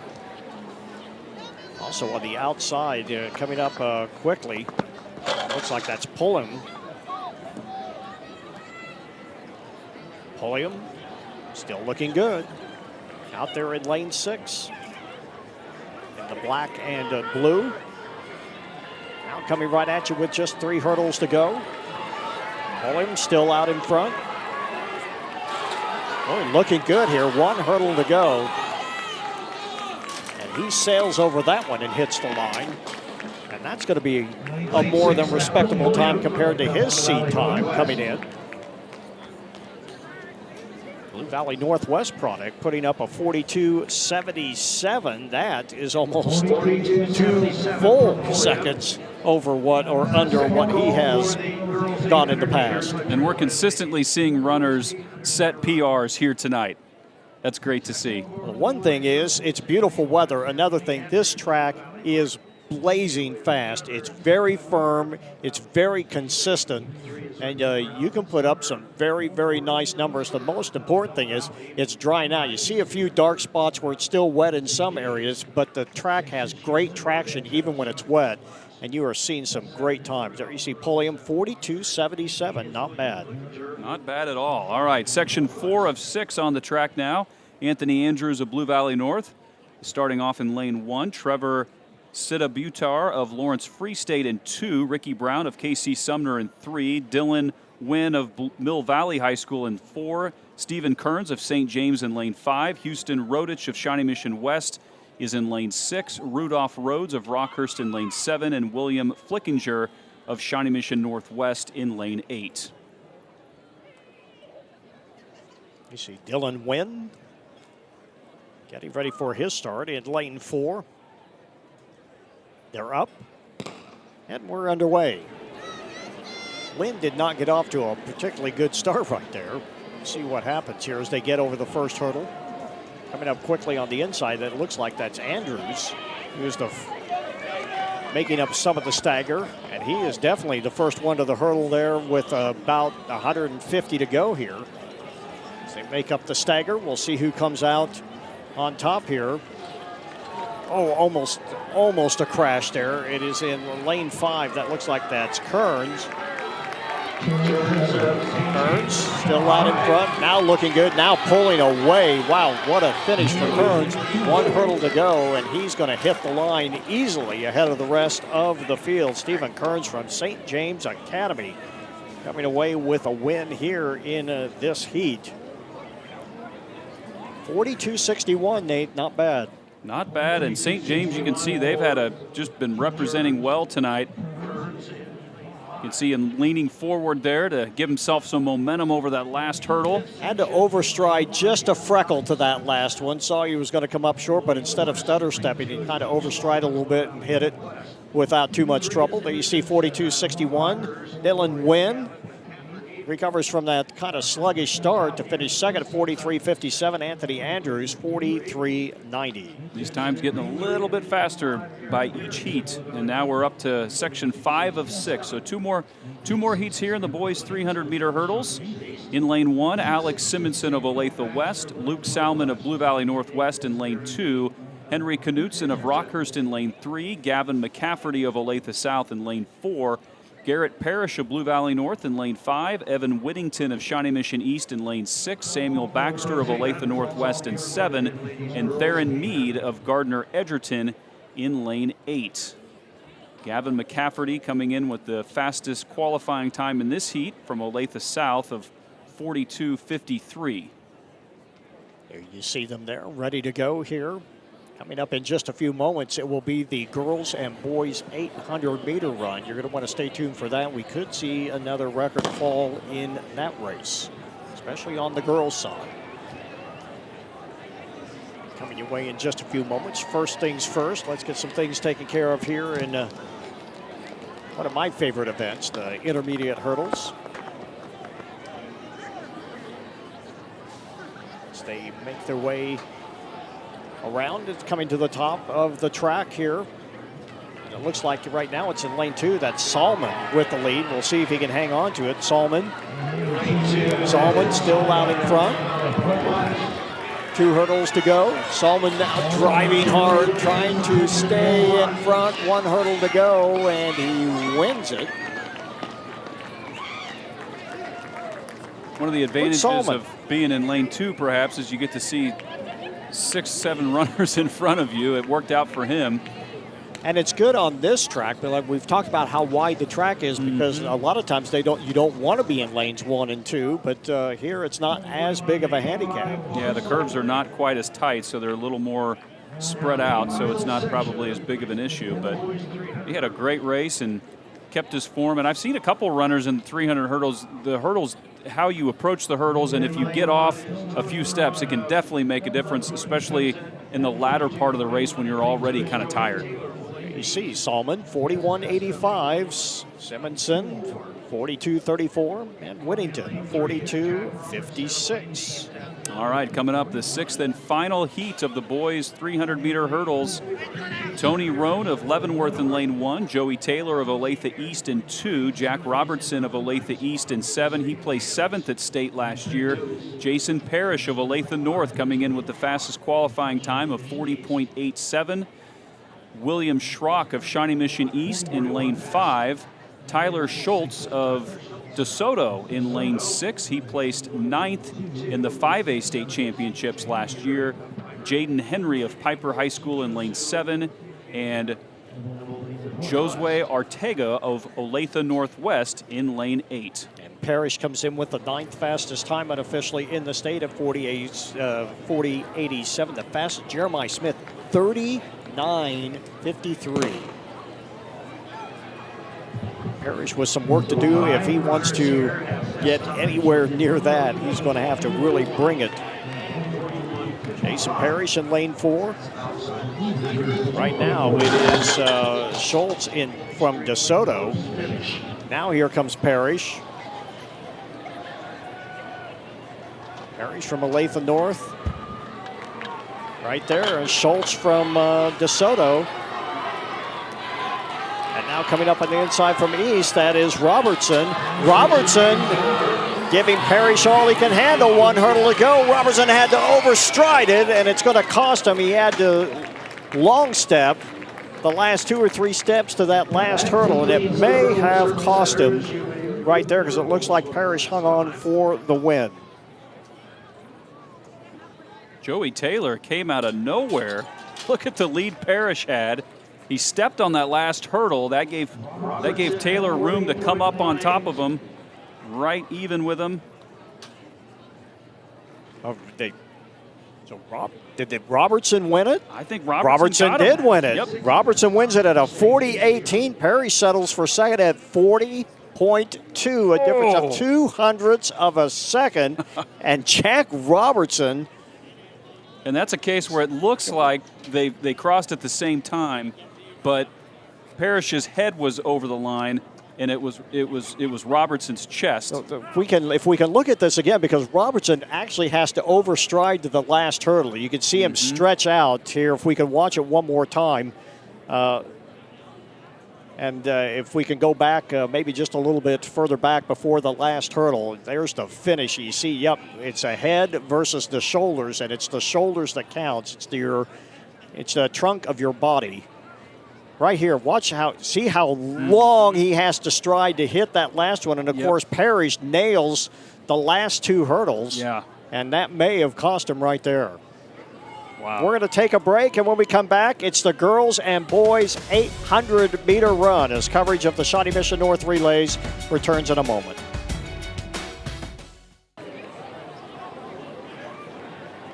And we are back as the first of three heats of the girls' 800-meter run is underway.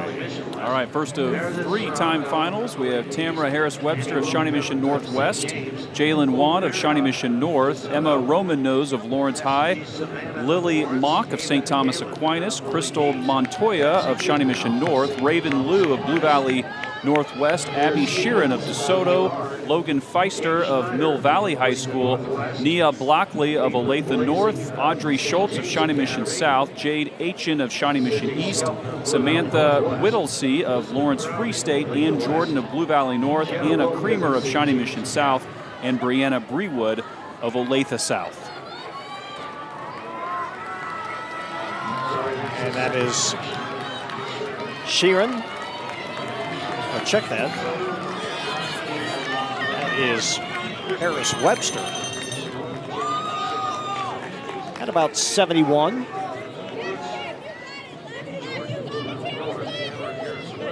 A little scuffle there at the start line between runners that look like third, fourth, and fifth, but now they've spread out a little bit more. Everyone's trying to gain some ground a little bit, coming up from the back, or from fourth place. Trying to get a bib number for you as they come at us.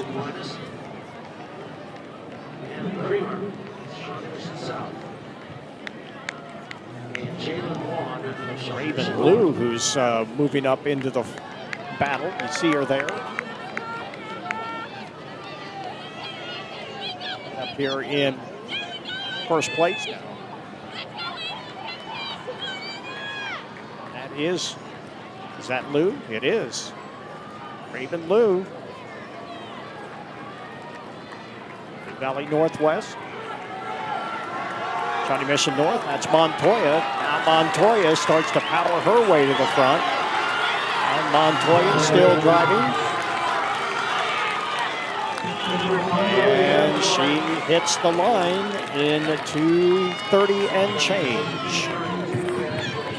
2:30.28 for Montoya. Harris-Webster, 2:30.98. That's his second place, and Liu settles for third at 2:31.56. Let's go trackside and Dion Glisson.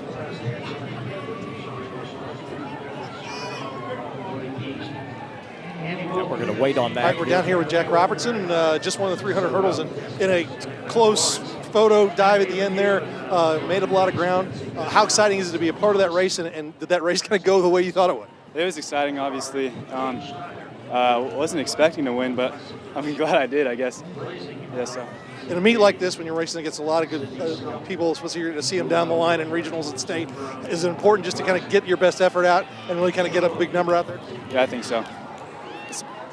Just because there's a lot of schools here, like 50 schools, so just put your heart into it. All right, congratulations. Thank you. All right, section 2 of 3 of the girls' 800-meter run. Ava Galen of Olathe East. Hope Marriott, just a sophomore. She placed 15th in 5A last year from DeSoto. Elizabeth Browning outside of her. Meredith Serrato of Olathe East. Caitlin Blasing of St. James. Isabel Ross of Blue Valley Southwest. Claire Stevens from Girard High School. Angela Anthony of Shawnee Mission West. Kate Schneider of Olathe Northwest, Ann Wilkin of St. James Academy, Sydney Skelton of Blue Valley Northwest, Destiny Savannah of Lawrence High School, Jenna Wilkin from St. James, and Betsy Goodnow of St. Thomas Aquinas. She placed 8th at the 5A state championships in this event last year. Looks like that's Browning. This heat with a little more pace to it than that first one. They're definitely going much quicker. Try to get the numbers for you. That is actually Wilkin. Jenna Wilkin with bib 14. That is Annie Wilkin with her. Now pulling out in front and moving away. That is Angela Anthony from West. Coming through in about a 108. It's not a bad time. Wilkins starting to fade just a little bit. That is Anthony looking pretty good right now. Head is back just a little bit, but nice and still. Also giving chase, that's Isabella Ross. You see her in the green. Wilkins, both Annie and Jenna sitting 3rd and 4th. Now here comes Isabella Ross. Ross going past. Anthony just staying in there. She is not trying to accelerate or anything. And now coming up from east, that is Serrano. And Serrano really pushing hard, and Serrano starting to close the gap a little bit. And Serrano powers past and is on her way to the finish line. Serrano with a nice kick at the end. Pushing towards the line, it's not going to be a bad time. 2:23 and change. Far and away faster than she has gone all year. Her previous best, her seed time, came in at 2:28. She runs 2:23.58. Ross settles for second at 2:24.42, and Wilkin ends up in 3rd. And that was Annie Wilkin that ends up in 3rd place. And watch Serrano when she passes her at the end here. I'm not sure if she's grimacing or smiling or maybe both, but she looks like she's got a big grin on her face, and rightfully so. She deserves it. And Isabella Ross with no answer whatsoever. And Ross shaves a pretty good chunk of change off her best time as well. She had gone 27, runs a 24 in this heat. There you see Meredith Serrano with a 2:23.58. Ross second. Annie Wilkin from St. James Academy finishes in 3rd at 2:25.30. All right, let's take a look at the section 3 of 3. So this is the final heat. Again, timed finals. Whitney Post of Olathe East High School on the inside. Paige Mullen of Shawnee Mission Northwest. Your defending 6A state champion, Grace Meyer, the senior out of Shawnee Mission East. Brooke Bunt of DeSoto High School. Olivia Baker, also a senior. She placed 3rd in this event last year from Blue Valley West. She has committed to Iowa State University, by the way. Paige Baker of Olathe West outside of her. Charlotte Caldwell of Mill Valley High School. Grace Cramblett of Shawnee Mission Northwest. Lydia McLaughlin of Olathe Northwest. Taylor Williams of Blue Valley Northwest. Cheris Robinson of Olathe West. And Chloe Belgum of Shawnee Mission North. Olivia Baker, Charlotte Caldwell, Grace Meyer, Lydia McLaughlin, 3, 4, 5, and 6th fastest times in the state, all in this race. Remember, Baker was able to beat Grace Meyer in the 1600. There you see her in 3rd at the moment. Trying to work her way up. She got pinned down a little bit, it looks like, right there at the start. Now is settled in and running well. That is a Brooke Bunt. You see Grace Meyer moving in right up on the shoulder of Baker.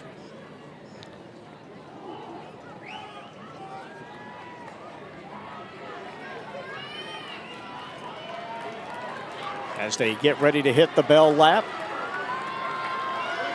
Olivia Baker also in the fight right there, wearing 6. That is Robinson. Harris Robinson. Harris Robinson right on the shoulder of Baker. You don't really want to run around on the outside, but she is going to try to take her on the turn there. And there you see Grace Meyer. Meyer in third. That is Baker and Robinson. Karis Robinson from Olathe West. Karis Robinson out in front. Has some height on Baker. A little bit longer stride. Has good leg turnover right here. We'll see if Baker can catch her. Grace Meyer trying to stay up there. And now Robinson starts to pull away a little bit. Here comes Meyer catching Baker as well. And Grace Meyer is going to get her. But right now it is Karis Robinson with Grace Meyer giving chase. Robinson with 100 meters to go. Baker now starts to drive hard. Baker starts to catch her. Robinson trying to stay out in front. Baker giving chase. Meyer also there, but they won't get her. And Robinson with the win comes out of nowhere to take that in 2:16.45. And for Robinson, that is 5 full seconds faster than what she has run so far this year. It was a great race for her. All eyes were on Olivia Baker and Grace Meyer coming into this, and there's Karis Robinson from Olathe West. She was the second from the far outside. You see Baker coming over there to congratulate her. She knows that Karis just ran the 800 of her season. There you see it, 2:16.45. Baker settles for a 2:16.81. Grace Meyer looked like she was going to catch Baker there with about 100 meters to go, but simply could not do it. McLaughlin, Mullen, Baker, Williams, and Post rounding out the rest of the field. Cramblett, Belgium, and Bunt end up in that order at the finish. And it's time now for the boys' 800-meter run. All right, we have 3 heats here, time finals, just like the girls.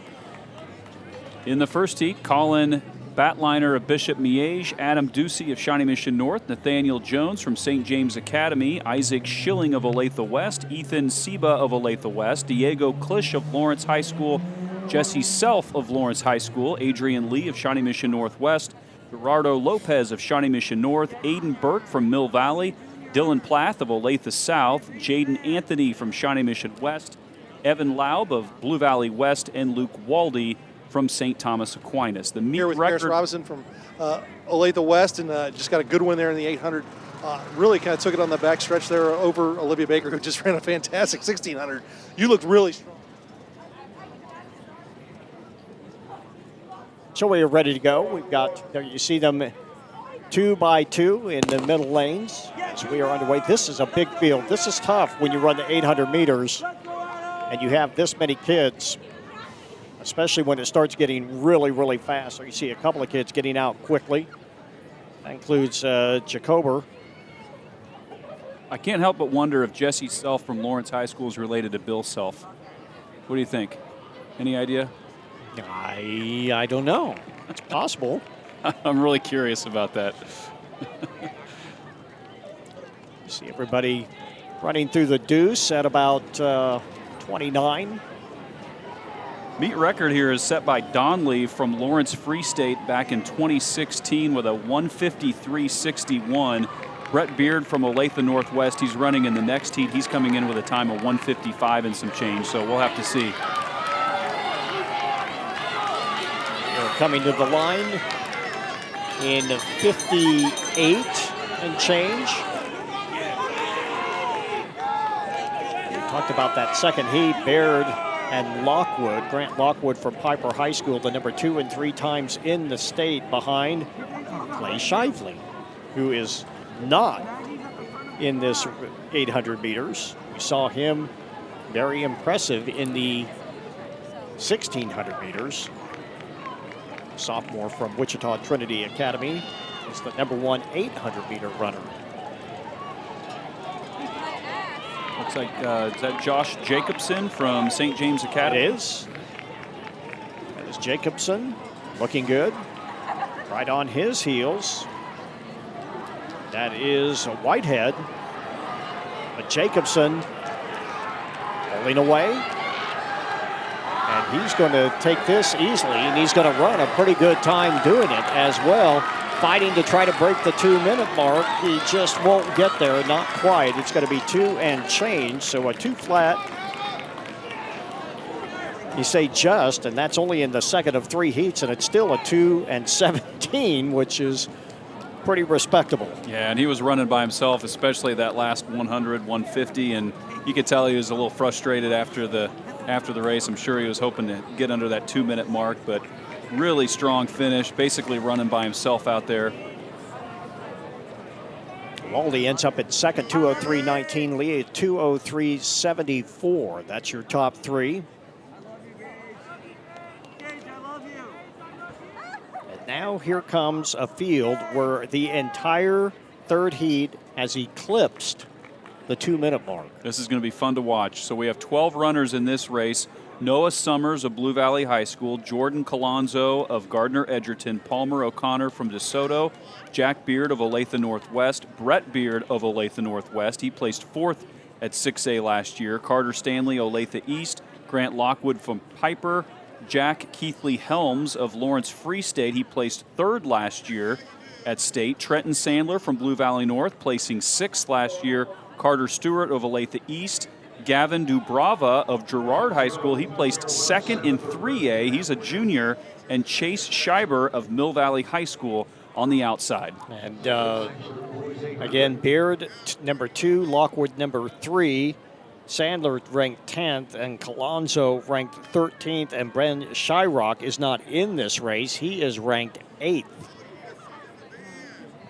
in the state so far, and Clay Shively is not running in this either. And we saw him earlier in the 1600. He is the number 1 800-meter runner in the state, already at 1:55 as a sophomore. Still bringing stuff up on the board, and the clock still running.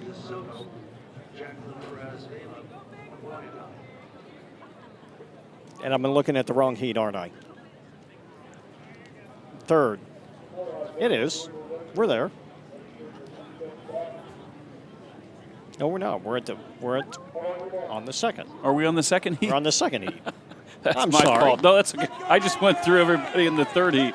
We're in the second heat. All right. So Mark Ferris, Charlie Heap, Ty Breacher, Major Ewers, Will Whitehead, Brendan Kerr, Jack Steger.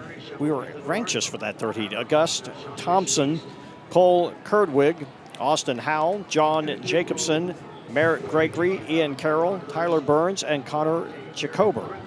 We're just so excited to get to the third heat. Well, we didn't want to leave these guys out because they're no slouches either. These guys are really bringing it. That was a less than 3,200-meter start, so they're not poking along. That's Steger from Lawrence. And this is the most of Lansing. Of the 3 heats. We have 15 runners in this one, so this one has the most runners in it. Steger from Lansing. A little bit of pushing and shoving there as to everyone trying to get themselves up to the front, especially if you're pinned down in the first lane and you've got people on your shoulder and you're anxious to get back towards the front. Thompson of Rockhurst. August Thompson, rather, of Rockhurst. Yeah, of Rockhurst. Austin Howell of Lansing. Brendan Kerr of Rockhurst. Also Kerr from Rockhurst. It's actually Kerr up there at the front. It's the 700 mark at 1:23. That is fast. You get a chance to put up a pretty good number right here. Brendan Kerr still out in front.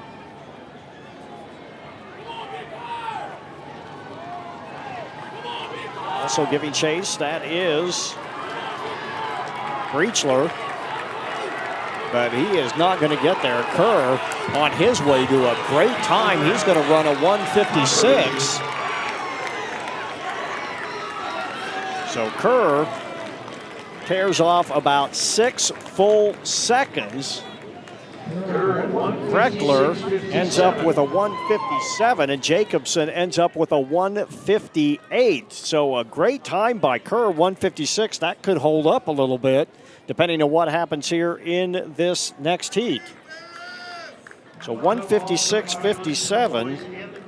Top 6 times under 2 minutes in this last heat. So They were moving for sure. All right, now we're moving on to the third and final heat. Talked about this. Brett Baird is the second-ranked runner in the state. Lockwood third, and then Sandler 10th, Alonzo 13th, and Shyrock is 8th, and he's not running, nor is Shively, who is ranked first, and Sawyer Schmidt, who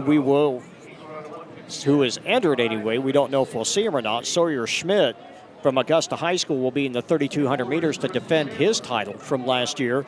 He's already gone 156. That's fourth best in the state. So we'll see if he is going to run later on this evening in the 3,200 meter run. We do have one scratch in that already of significance. Tanner Lindahl from Buhler, who comes in seated 5th. He's led the Crusaders to 4 straight state cross-country titles, but he is not going to run. He came up injured this morning, and nothing serious, but they're just going to save him for more important races later. There you see the starting lineup of this field. This thing is really loaded. We're going to see some excellent times with this. And again, we're going to watch that, see if Brendan Kerr's 156.57 can hold up to the weight of this very loaded 800-meter run. And we might have another meet record in jeopardy, that 153.61 run by Donley of Lawrence Free State back in 2016. It's going to take a really fast time to do that, but we hope this will not be a tactical race. Of course, it's pretty hard to be tactical in the 800 meters. You pretty much want to put your foot on the accelerator and keep it there, and they are not messing around, as you can see them heading down the backstretch and making the break for the first lane. Looks like Grant Lockwood from Piper out to the early lead, and he is cooking. Boy, and they were 25 at the deuce at the 200-meter mark. Lockwood now being hauled in by Baird. Lockwood wanting to set the pace here. Right now, it's just a three-person fight. You see them coming at you right there, wearing number 4. That is Sandler, Trenton Sandler. They hit the line in 55. There you see them. All three looking very solid. Also now moving up into the battle. That is Colonzo, Jordan Colonzo from Gardner Edgerton. Now moving up. He's trying to be a part of this battle. Alonzo. And now coming out and taking the lead, that is Baird. Baird out in front. Baird really starting to drive now with about 150 meters to go. They're at the top of the turn. Baird still pushing, but he's being challenged. Baird trying to hang on. Here comes Lockwood, but Baird starting to pull away. He's at 1:48 with about 30 meters to go. It's going to be an outstanding time. He's running 1:53 and change. It's going to be close to the meet record, 1:53.23. Another meet record. It breaks the meet record. Lockwood comes in second at 1:54.04. Alonzo third at 1:54.95. Sandler 1:55.11, and you place fourth with a 1:55. That'll make you shake your head a little bit. But wow, what a finish by Baird! He just drove away at the end and did not let up at the line. And there you see Colonzo just taking third place. You don't see runners in the 800 lengthen their lead that much near the end. At the end of the race like you just did. Not usually, but that was a great last 200. They hit the 600 mark in 1:25, so they were definitely there. There you see it. Baird 1:53.23, Grant Lockwood of Piper 1:54.04, and Jordan Colonzo just edges out a third place finish in 1:54.95. Let's go trackside. Down here with Brett Baird from Olathe Northwest, and really just set a meet record there. And you pushed hard there at the end. It looked like they were going to catch you a little bit, but then you just exploded right there at the kick at the end. Yeah, that last 200 is all about guts. I want to thank my coaches for pushing me out and practice my teammates. So, well, you had the 4x8 earlier, and that was a good run. Where do you feel like you're at as you're getting ready to go into regionals and conference and things like that? This was really big for me. I've been trying to hit this for a long time, so keep going. Job's not finished. So, all right, congratulations. Thank you. Thank you. There's your winner, Brett Baird, with an outstanding time, and another meet record falls here tonight at the Shawnee Mission North Relays. The finals of the 200-meter dash is coming your way when coverage of the Shawnee Mission North Relays continues following this timeout on Spectrum.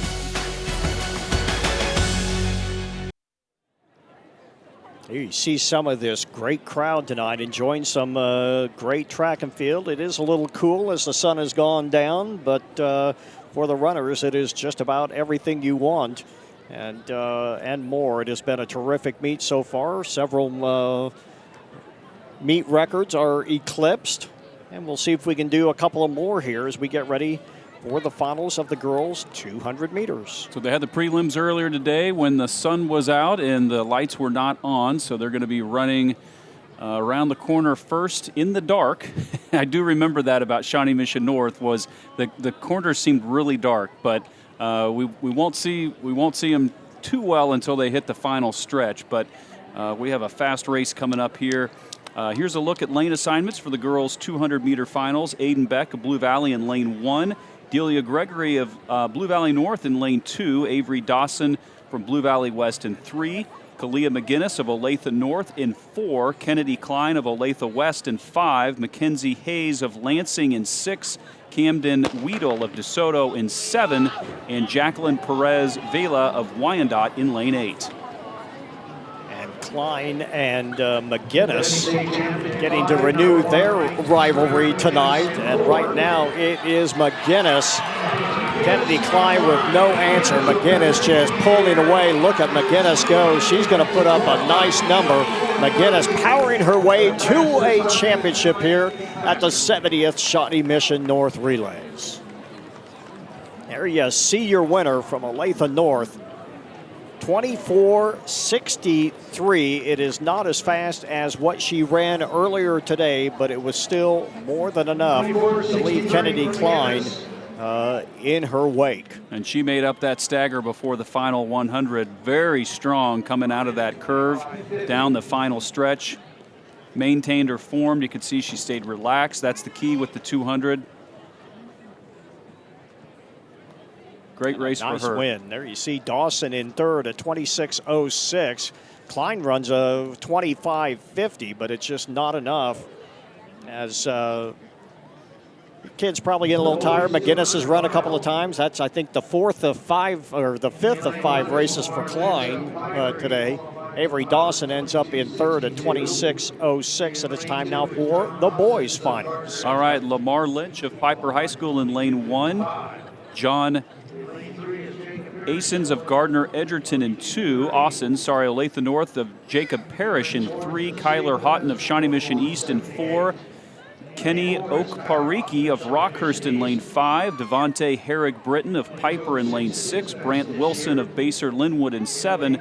And Sidney Lockhart of Mill Valley in lane 8. And William Jones, the fastest time in the state, is not in this race. He scratched the 2 earlier today. He's gone 21:26.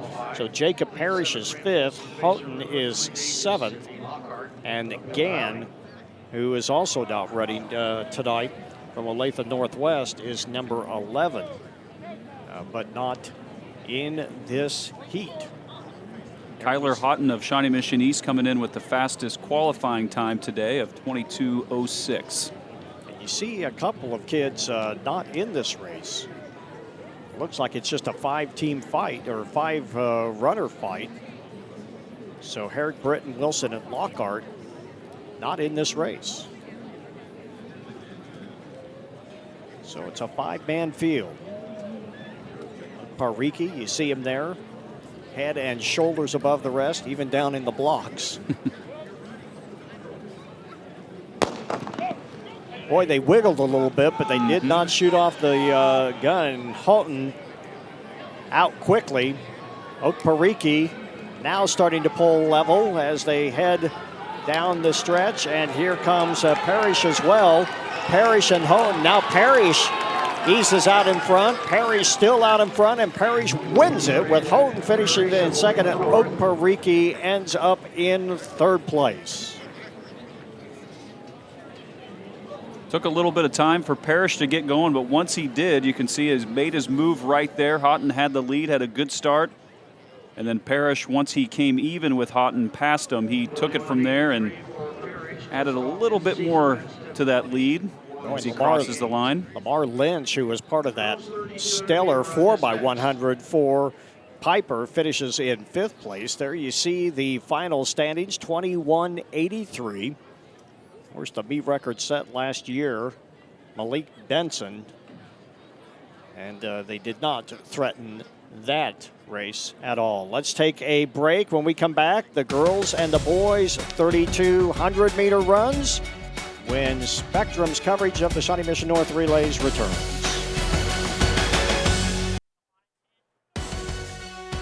And of course, all the great sporting events on Spectrum, sponsored by Hy-Vee, proud to support Greater Kansas City High School athletics for many years, and they have sponsored a great one here tonight. The Shawnee Mission North Relays this meet 70 years. It begins its 8th decade, and there are just very, very few sporting events that can top that. If you want to look at another track meet that is a stellar talent that's been going about that long, probably the Conrad Nightingale Relays in Halstead, which has been going since well before I was born. It's been there for a long, long time. Just great track traditions down there. This certainly is all of that here. We have a huge field, 36 runners ready to go, and Kaylee Tababin leading the way. And again, Alana Hawker Singh is not in this race. She is injured. She was the defending champion,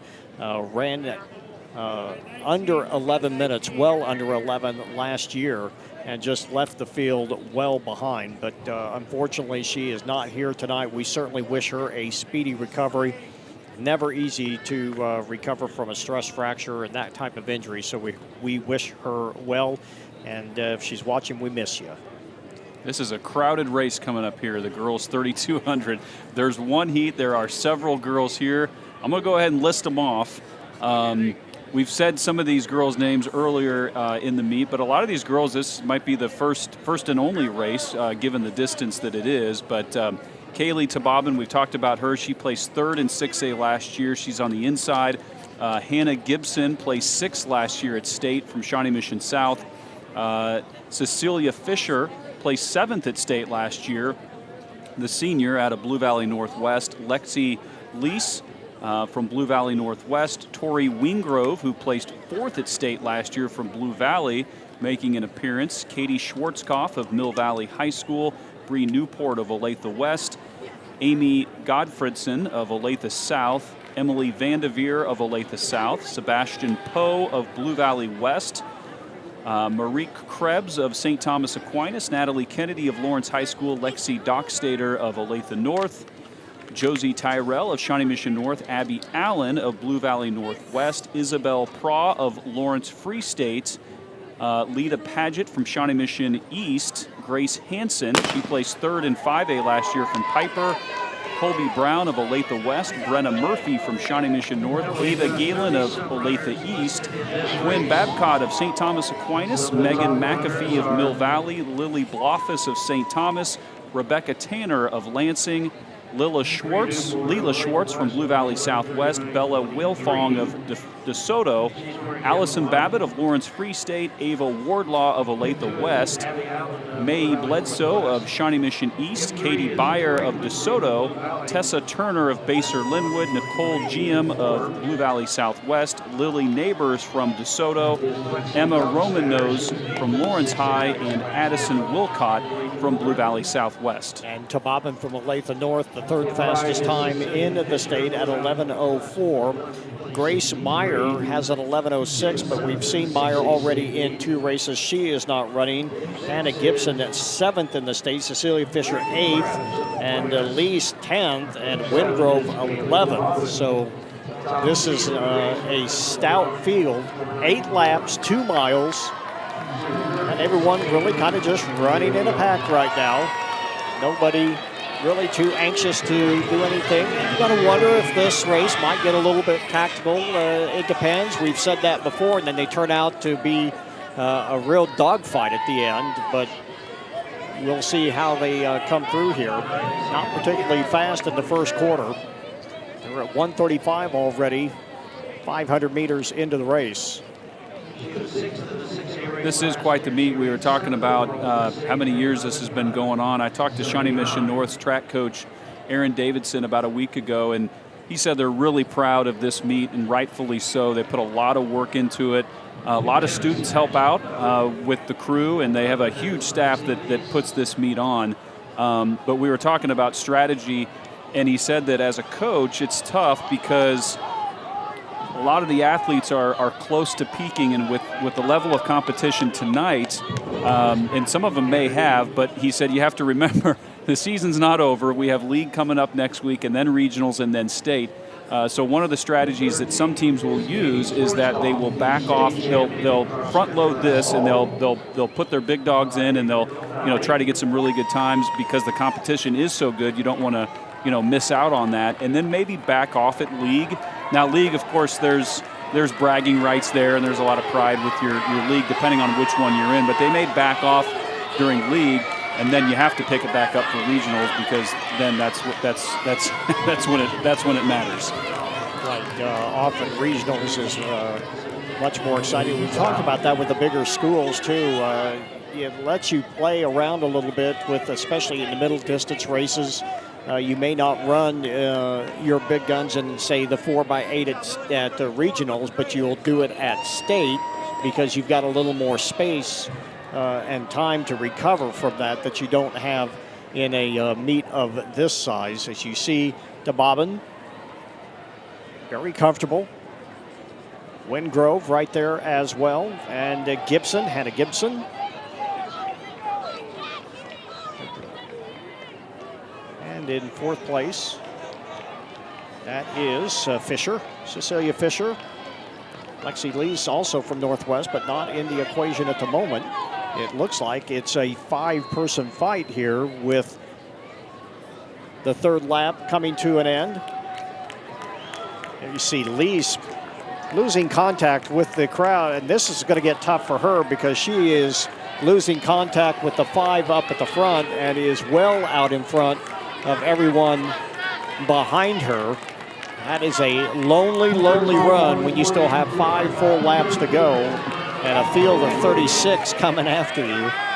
But it is a 5-person fight right now, and Kaylee DeBobbin is in front of that. And the rest of the field really pretty much just letting her take it. We'll see if they can keep up, how much energy they're using to stay up with DeBobbin.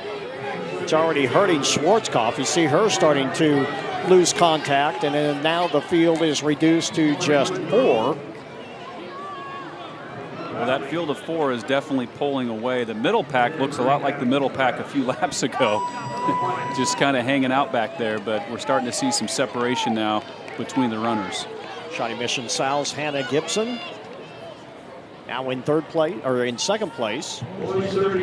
Wingrove continues to run in 3rd, and sitting right on her heels, that's Cecilia Fisher from Northwest.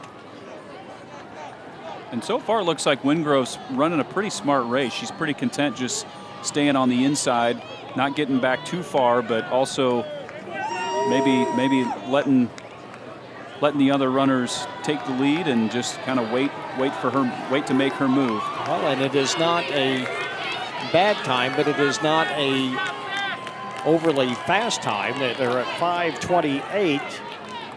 Well, really, actually, it is not bad. That's about a little over. That's averaging about 11-minute 2-mile, but we'll see how much more they keep going here as they continue to move.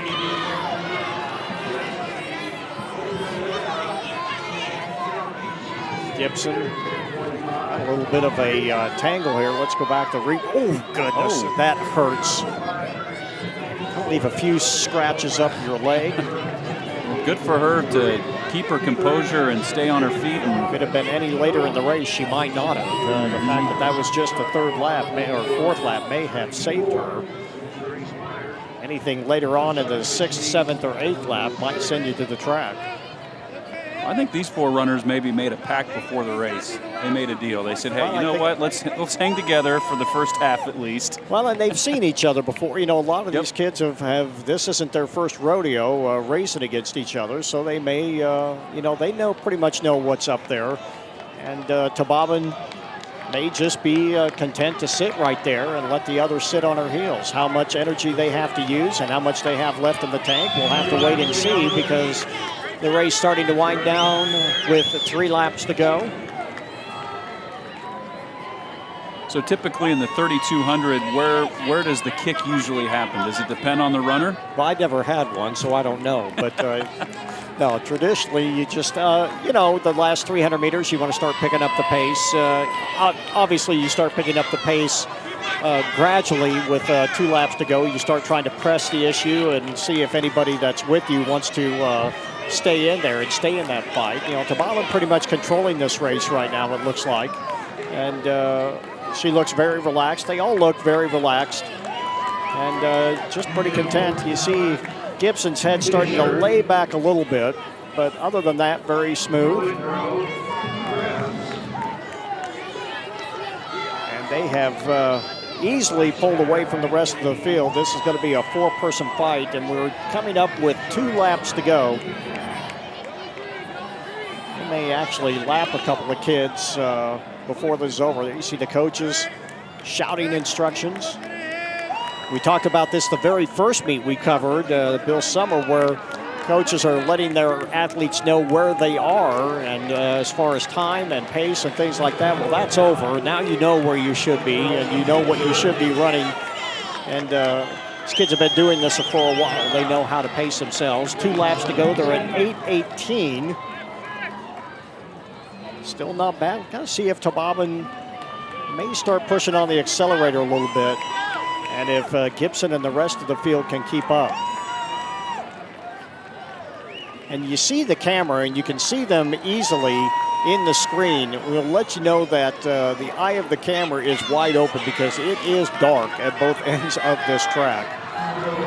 But our camera crew doing such a great job. People crossing the track, you hope they use some common sense and get out of the way. We about saw that 3 years ago where someone just about took out the leader crossing the track. Starting to see some of the teammates run back and forth to either side to cheer on their other teammates. Yeah, it's fun to watch. And it looks like Tobabin and Gibson give you a little bit of distance. You see Gibson's head starting to lay back, but we have just 400 meters to go here when they hit the line. Gibson looks like, I think it's just her form, but she looks like she's kind of working against herself a little bit. She looks a little more jarring as her form compared to the other girls, but whatever she's doing is working because she's in it. There you see them start to accelerate. They're starting to push just a little bit more. It's a 4-person fight. And Gibson deciding that she's not going to wait. She's going to go early. Might be too early, and of course they've got to deal with a couple of other runners, and when you're being lapped, you just want to stay in the first lane and not worry. And Gibson starting to pull away. Tobabin falling back to 3rd. It is Gibson and Fisher. And Tobabin is back in 4th right now, and they have just a whole host of runners trying to get around. That's Wingrove, Tori Wingrove. Gibson, Wingrove, Fisher, Tobabin starting to fall back a little bit. 150 meters to go. Gibson still out there. Wingrove, here comes Wingrove up on her shoulder. Wingrove pulling alongside with 100 meters to go, and Wingrove starts to pull away on the sprint. Fisher giving chase. Gibson does not have an answer for her. And here comes Tori Wingrove. And she's going to break 11. She runs at 10:52 to win the 3,200 meter run. And Wingrove, who had the 11th fastest time at 11:24, breaks the 11-minute mark at 10:52. And we talked about her earlier. She ran a very smart race. She was sitting in the inside lane for a long time. She was letting Tababin lead, and she kind of just drafted off of her and just tucked in there for most of the race and until the final move was made, and she snuck in at a really good time.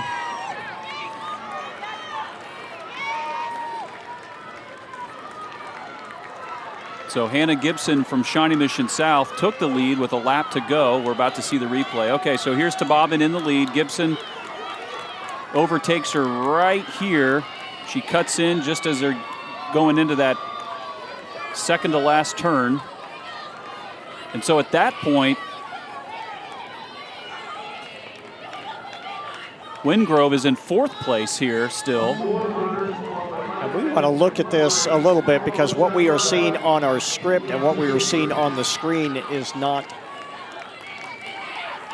jiving, but I think this is what we have, is Tori Wingrove.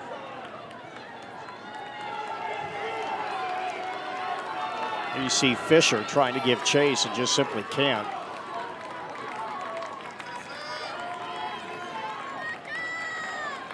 Oh, they gave Fisher the win. Well,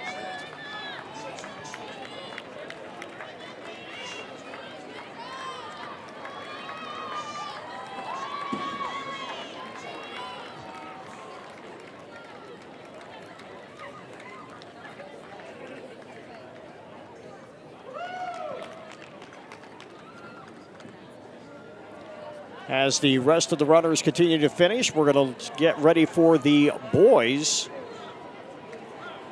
3,200-meter run. Logan Seeger of St. Thomas Aquinas, Colby King in lane 2, also from Aquinas, Ben Shyrock from Lawrence Free State, Wyatt Houghton from Shawnee Mission East, Ashton Higgerson from St. Thomas Aquinas. Again, Tanner Lindahl will not run. He was seated 5th. Sawyer Schmidt, the defending champion, there you see him there, seated 7th from Augusta High School. Tyler Akins, number 8. Micah Blomker, number 9. Eli Moore in lane 10. Henry Bourne in 11. Aiden Reyna, number 12. Reese Allen, and then Agsum Vega, Will Wooden, Prabhav Pagadala, Samuel Ferguson, Andrew Mason, Bennett Meoli, Josh Caldwell, Matthew Tolman, Brady Huggins, Crew Bueller, Jacob Hobson, Ray Koski, Jack Ryan, Caden Peters, Kyle Newberry, Tanner Ulrich, Max Hertenstein, Gabe McKee, Jack Miller, Austin Okerson, Evan Mitchell, Diego Rojas, and Zorn Rodriguez. And it is another loaded field. Seeger, number 2. Colby King comes in at number 4. Shyrock ranked 5th. Houghton ranked 6th. Higgerson ranked 7th. Sawyer Schmidt ranked 9th. Atkins ranked 11th. Blomker ranked 12th, and Eli Moore ranked 13th. Those are the state rankings, and we just listed off a big, long list of names that are going to be a part of what is going to be an outstanding 3,200-meter run. It's basically an early state meet here at Shawnee Mission North, but Ben Shryock is the defending state champ in this event in 6A. He ran a 9:15:01. He's a senior. And Wyatt Houghton from Shawnee Mission East, he's a junior. He placed 3rd last year at state. And then we have a couple 4A runners in here, including Tanner Lindahl from Bueller. And again, he's actually injured, so he will not run. That's right. He was going to run. He actually showed up today. We got a chance to talk to him for just a little while, along with his coach. But unfortunately, not going to get to run in this. But Sawyer Schmidt just kind of sat back and was obscure last year until about the last 75 meters, and then just overhauled the field and sprinted his way to, if I remember right, about a 9:17. So he was. Looks like Nike is the popular spike choice this year. I haven't seen anything but Nike. They almost look, you know, those yellow ones almost look like the old Vanquirs, you know? Yeah. Yeah. Yeah, well, Nike's definitely got the market on track spikes. No question about that. See some peak shorts I won't tell you there. what brand I'm wearing, but I like mine. They're not Nike, is that what They're you're not saying? Nike. Okay. No. Got some pink shorts in there. That can mean only one thing. Wichita Trinity's in the field. Jacob Hobson. Let's see what happens with Michael Blomker here. He did not look particularly good. I don't want to say he didn't look particularly good. He finished well up in the field, but just not quite what I think he was wanting in the 2 mile. He just kind of had an up and down year. And we talked to Coach before the race, and just a little question as to just what they were expecting from him tonight. So we'll see what happens as the field of 36 underway. A little pushing and shoving right at the start, but everyone is underway and smooth, and most importantly, upright. So you've heard the term one game at a time. Do you think maybe for some runners it's important to remember one race at a time, especially if you're a distance runner and you're running, well, you don't want to 8 to 16. I mean, you're not going to run all of them in one meet probably, but if you have a couple big ones, that could, you think maybe that would weigh on you just a tad? Of course, you find out what your strong suit is by now, and again, whether you want to move up, move down, or stay where you are in the 800. As you see, Sawyer Schmidt, the defending champion, leading lap 1.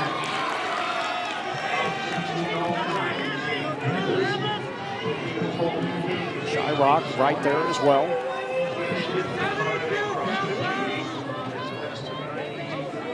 You can hear the crowd. You see Blomker there. He is in 5th place. And he's gotten a little bit taller. When you saw him last year as a freshman, he was much smaller, but he's gained a little height, has a nice stride. There you see him there, number 9. Sawyer Schmidt still at front. And he's no secret this time. He's not going to surprise anybody like he maybe did last year. You can sneak coming up from Augusta, you can sneak up on a distance runner once, but they're not going to let you do it again. And you see Blomker trying to move his way into 4th place now. He does have a pretty long stride compared to the other runners. He looks a lot smoother than he did as a freshman. His arm swing is much, much better than it was last year. Yeah, he has gained some height because Shyrock was taller than him last year. That's not the case now. Shyrock, not a big runner, and Sawyer Schmidt is. Sawyer Schmidt has some pretty good height for a distance runner. You can see the disparity right there from the other 3 runners behind him. And Blomker looks very deliberate with his arm motion. It is. It looks like something maybe he's been working on, that he wants to make sure that he's focused on it. But he's of all the runners so far, you can definitely tell that he's using his arms. Keeps his hands up a little bit high. That's why his arm swing looks so. It makes his arm swing look a little bit tight, because he does keep his arms pretty well bent at a 45 or at a 90-degree angle throughout the whole arm swing, and he does keep his hands up a little bit. But the stride is good. It tended to look like he overstrided a little bit last year too as a freshman, so he has been working hard on keeping a little more compact maybe and staying relaxed. These 4 are starting to pull away a little bit. They're not messing around at all. Sawyer Schmidt isn't going to let anybody else in the equation in this race, and that's something that you got to make a decision on. How many people do you want to keep in this fight in a race with 36 runners in it? Do you want to stay in the pack, or do you want to get out there and really try to thin things out a little bit? The chances of falling, chances of being tripped, or the chances of a surprise goes away when you take as many people out of the equation as you can, and that is certainly what Schmidt and Shyrock are doing right now. They are starting to pull away. There you see Sawyer Schmidt. Well, you know, Tanner Lindahl wanted a crack at him tonight. They run in the same conference, the Ark Valley Chisholm Trail League. So if Lindahl heals up, they're going to see each other quite a bit here in the postseason. See Shyrock, Sawyer Schmidt, and it's quickly becoming a 2-person race. You can start to see these two pull away, and then the 4 as a group definitely, because behind the 4th place, yeah, there's a good probably 25, 30 meters behind 4th and 5th. Blomker still in the 4th position from Shawnee Mission North. They hit they hit the mile in 4:32. Remember, that wasn't too bad of a time in the 1,600 meters. So this is not, they are not laying off the gas by any stretch of the imagination. They are definitely going for this. And it's up to Shyrock to try to keep pace here. Notice Shyrock has adjusted his glasses a few times. Hopefully that doesn't become an issue. He might need to get those James Worthy band. Get the goggles. Get the goggles going, yeah. We talked about the height advantage Sawyer Schmidt has, and he does use it well. He has got a great stride, looking very relaxed, very smooth. We're coming around to 3 laps to go. Maybe Shyrock's taking a page out of Wingrove's book, tuck in behind the first place runner and then make your move. Well, you got to wonder how much he worries about this, though, because the one thing Shyrock does not have, he has a great kick, but it is nothing like what we have seen Sawyer Schmidt possess in this race. So we may have to.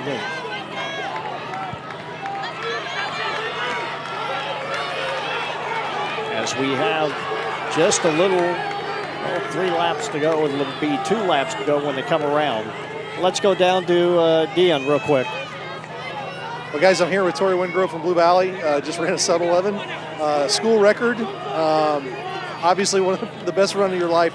You really just powered that last few laps there. What was the difference for you out there? Well, I think I tried to play it smart and just, let them put out the pace. And then the last lap, I just went out and tried to finish as hard as I could, so yeah. Well, the smile on your face as you crossed was very easy to see, and you guys still haven't been smiling. You haven't stopped smiling since. How important is a meet like this as you get ready to go the next few weeks? It's really important because now I have more confidence going into the next meets, and I just wanted to run a good time today, so I'm excited that I got there. Congratulations. Thank you. Thank you. Here you see Sawyer Schmidt and Michael Blomker has been able to move into second. Shyrock starting to fade just a little bit, but it is still Sawyer Schmidt looking to defend his title. Michael Blomker trying to close the gap just a little bit. They have 800 meters to go.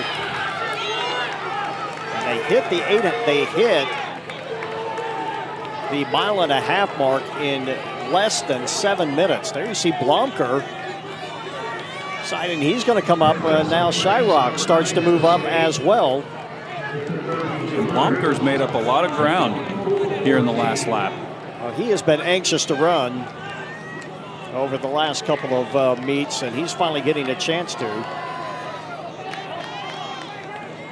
Those 4 are still staying in a pretty tight pack with almost a lap to go.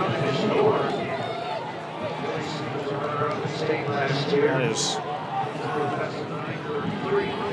trying to see who that is in the blue. That is hip 8. That is Atkins from Junction City. So Atkins staying in the fight as well, and now he starts to move out in front as Sawyer Schmidt fades a little bit. It's Atkins, Blomker, and Schmidt, and Shyrock no longer in the fight. It's a 3-person scramble. Sawyer Schmidt in third, Blomker in second. Tyler Atkins of Junction City, he's gone 9:32, and he's about to go a lot faster than that with a little over 300 meters to go. Here comes Sawyer Schmidt on the outside. Sawyer Schmidt starting to pump those arms a little bit. Atkins trying to keep pace. He can't do it. Sawyer Schmidt going out in front. Blomker trying to get by Atkins as well. They're staying with him. Sawyer Schmidt out in front now. There you see that long stride. Those arms are pumping. Here comes Micah Blomker out on the outside. Atkins trying to fight him off. Sawyer Schmidt as they have 100 meters to go. It is Atkins starting to drive, but Sawyer Schmidt with that arm swing, that big long stride. Here comes Blomker on the outside. Sawyer Schmidt with 20 meters to go. He wins it, and he does it in 9:12.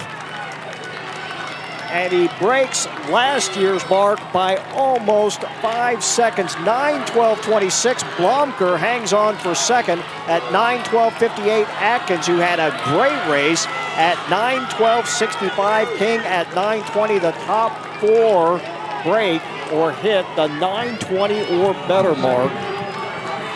And you're looking at the rest of this field, and we talked about this. There were 35 runners in this. 27 of them have been able to eclipse the 10-minute mark in this race. We talked about just how loaded this field is. You're going to see kids finishing in the top 10, 15, and 20, and they're not even going to be close, and they're going to break the 10-minute mark. So an outstanding run there. You see Micah Blomker being congratulated. There's Sawyer Schmidt once again defending his title in 9:12.26. We're going to take a break, and when we come back, we get ready for the 4x400 meter relays when we return right after this. There's your winner.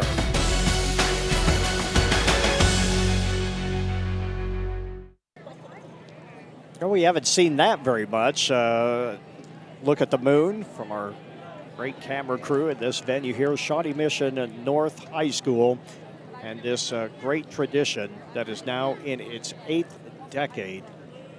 Very few track meets, very few sporting events endure that much, and we just saw another great 2 mile or 32.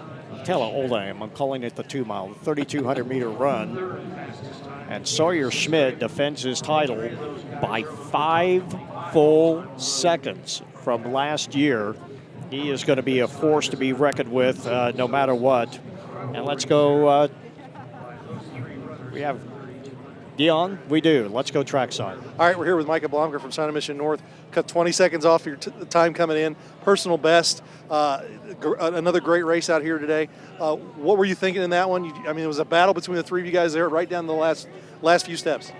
Yeah, so I, after the mile, which was definitely not what I wanted, I tried to just reset my mind and just clear my mind and go out there and compete as hard as I can. And I know those guys are great athletes, so I just wanted to be up there and fight with them. Home crowd, that's got to feel good coming down that straightaway. Yeah, it did. Yeah. Congratulations. Thanks a lot. Thank you. Good job, bud. So Micah Blomker having to settle for second, but I don't think he's going to be too disappointed. His season has been just a little bit tough. There you see Atkins from Junction City, and then here comes Sawyer Schmidt using that height. Look how long that stride is. One thing to have a long stride, it's another thing to be able to get turnover with it. He's almost like Johnny Piles from McPherson back in the late 70s, who ended up qualifying for the Olympic trials in the 800 meters. He was tall and skinny, but he had great leg turnover, and that's kind of what Sawyer Schmidt has.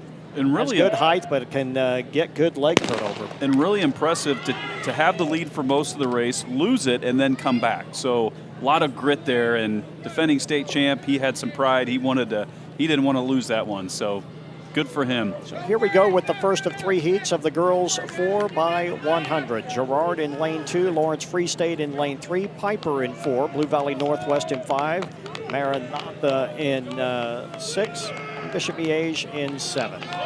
So the first leg runners will run in their lanes all the way. The second leg runners will run in their lane for the first 100, and then they'll cut in on the backstretch. So we'll have an idea here as they make their way around the second turn as far as the stagger goes, and it looks like it's Maranatha in lane 6. We maybe see, depending on how these are paired together, could see a sub 4. 4:03 is the fastest time, seed time in this meet. A couple of teams have that, and we'll see that later on. But we'll see if we can get another outstanding time here, maybe a sub 4. Looks like Piper had the first handoff there, but inside is Girard, lane 2. Yep, 3A. There's one of your 3A schools. They came in with a 4:26. That was the second slowest time of all the teams. And it looks like lane 6 didn't realize she can cut in from Maranatha. That's too bad. Oh, now she just she just realized it. Oh, that's too bad. That is painful. Nothing like. Well, now she's going to make up for it. It made her mad. I think it got her fired up because it did. She decided there you go. Imagine how far ahead she'd be if she had cut in sooner. Oh man. Well, of course, now the one thing is she did run the whole straight. She did not run a corner That's like true. That. She just she just blended it all at once. It was a very abrupt cut in, yeah. That's true. She really didn't run any extra amount. No, she didn't. I think it made her mad. Yep, I think you're right. We talk about Girard, and we don't normally see them in this race, but we have seen them in many, many great distance races here at the Shawnee Mission North Relays. Callie Lowe, who's had a great career, distance running. You see Free State in front. Maranatha now in second. That's one of the unique things about this meet that I think special is you have several different classes going head to head, and then I'd love to be at some of the meets like Girard and Trinity next week when they go to league, and then regionals to see how big of a lead they're probably going to have, and they definitely take a lot from this. But I think the athletes in the upper classes take something. You can't take anything for granted, and I think they've been pushed, and I think it's made them better too. So I think it's a win-win. Piper will get the handoff first, not the second. Check that. That is Free State. There you see them battling there. One lap to go. This is the last leg. Free State and Piper doing battle. Handoffs in this relay are probably, you have a little bit more room for error than the 4x1, but not as much as the 4x8. So they are important. Most of them are going to be open handoffs. But you can't stand around like you do in the 800. It's got to be. You got to get moving. Like you said, it's kind of in between. It's got to be seamless and it's got to be quick. But you do take. And the one thing I have noticed that we were always taught, and maybe that was too long ago, you take 2 steps without looking, then turn back and look to your person. Yep. And we've been seeing a lot of just looking back with your hand open and just kind of shuffling along, as Piper ends up winning this race in, let's see what the final time is, about 4:20 and change. Bring the final times up on the scoreboard. There you see your winners in the first of 3 heats. In the girls 4x400, 4:18. Blue Valley Northwest ends up in second at 4:19. Lawrence Free State has to settle for third at 4:19.66, followed by Girard and Maranatha High School as we get ready for Heat 2. And they improved their seat times quite a bit in that first heat. I think we'll continue to see that, and that's something we've seen throughout the night. So here's that second leg. Yep. Then she realizes that. Oh, wait a minute. Oh, I need to be right there. Oh, yeah. Of course, then Piper back then at that time was back a little bit, but certainly no trouble here as they overhaul Lawrence Free State and end up moving on to the win here in Heat 1. All right, moving on to Heat 2 of 3. And we'll see if we have any scratches. I don't believe we do. Lane 1, Shawnee Mission North. Lane 2, Shawnee Mission West. Lane 3, Olathe South. Lane 4, Olathe East. Lane 4, Lawrence High. Lane 6, Olathe North. Lane 7, DeSoto. And Lane 8, Blue Valley. So this heat dominated by the Olathe and Shawnee Mission schools, it looks like. The fastest time of 4:15.23. Looks like that's Olathe East. You see the kids ready to go. We appreciate, you notice the stickers, what those are lane numbers for the camera. They have been very gracious to put them on the shoulder and on the hip. Normally they are just on the hip facing the timing camera, which is on the inside of the track. And the folks here at Shawnee Mission North gracious enough to stick them on the right hip as well, so we can see them in our cameras. There you see them. That one's upside down, but I think it'll work. Well, yeah, there you go. That's She's right. looking down. If she is looking down, it's correct. Yeah, it's right. It makes sense for her. No, we appreciate the help. Makes our job a lot easier, for sure. All right, so quick story about a first leg 400-meter runner at KU the year before I got there. One of my teammates, Gene Coleman. Every time I see somebody start a 4x4, I think of this. And I felt horrible for him, but of course everybody made fun of him. But first leg at the Big 8 Championships in Colorado, he ran the first leg for the 4x4, realized on the second turn as he's coming down the home stretch, he forgot the baton. So wow. What is he? So what do you do when you don't have a baton and you're in a relay? You slap hands. Yeah. Well, they did that for the first couple legs, and then the anchor, Joe Pickett, he decided by the end he just took off 10 or 15 meters before the third leg got there. Of course, they were disqualified, but every time I see somebody get in the blocks for a 4x4, I always think of Gene, and that was one of the first stories I was told when I started at KU. And he never lived that one down. No, and he kept. But here's the thing: he kept running first leg. He was one of our best 400-meter runners. And he kept running first leg, but he never forgot the baton again. Well, we got a little bit of a problem. The starter realized that he didn't have any more rounds in his 6-shooter, so we're going to have to. He's going to have to load up the smoke wagon, and we'll get going here in just a little bit. You know, they've done a great job with this meet keeping this going. We have not had any hiccups. I mean, there have not. I've been to. I know you as well. I've been to a lot of track meets, and it's pretty rare for there not to be some sort of slowdown. We just haven't had that. It's been very smooth. Nope, the starters have been very, very good tonight, and they've been consistent, not holding them too long, and not being too quick. Just pretty much very even, which you like to see. And of course, you don't have just one starter; you have a couple. And they bring them up. As soon as we said that, we just jinxed the whole shoot match. And I think they're having some problems with the gun. Yeah, I think you're right. You saw him empty the shells on our camera. There, you see it right there. So he's going to have to bring the backup in, and that means you're going to have to load that one up too. Now remember, the starter's pistol, as you see that orange handle, you see the cables hanging from that. What that is the starting clock, and it feels the shock wave of the recoil of the gun when you shoot it off, and that hangs from your fingers if you're the starter. So they're going to have to put all of that together and make sure that that works, and they're not even going to get to do that. Is he going to hang? There we go. Now you see him hanging those leads on his fingers. Brings out the chrome-plated revolver. We'll see if this one works. The heavy-duty one.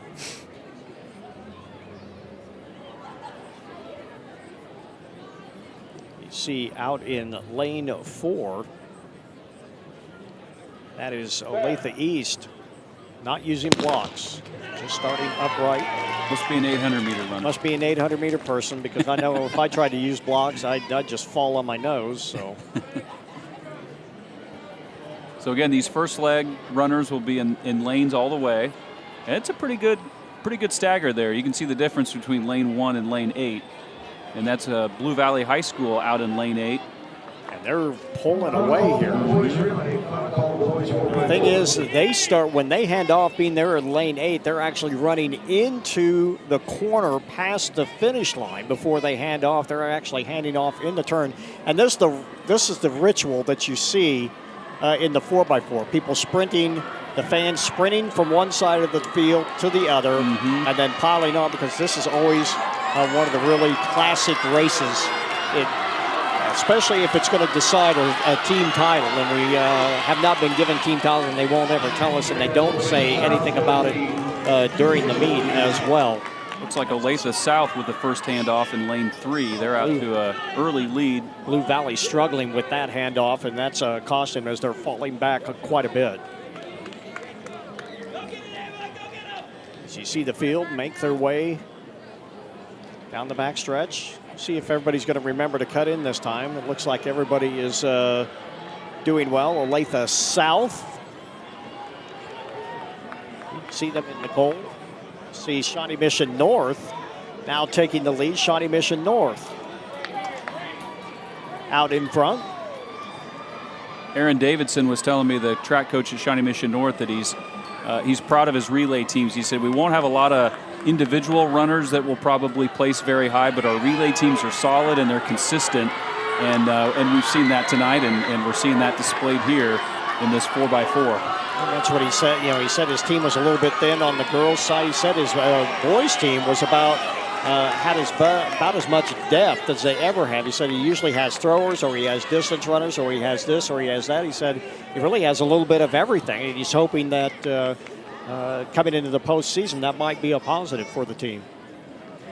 And Shawnee Mission North still in the lead, lengthening that lead a bit in front of Olathe South, and Olathe North in third down the backstretch. And here comes Olathe North moving into second with about 200 to go for this third leg, with the anchor leg coming up.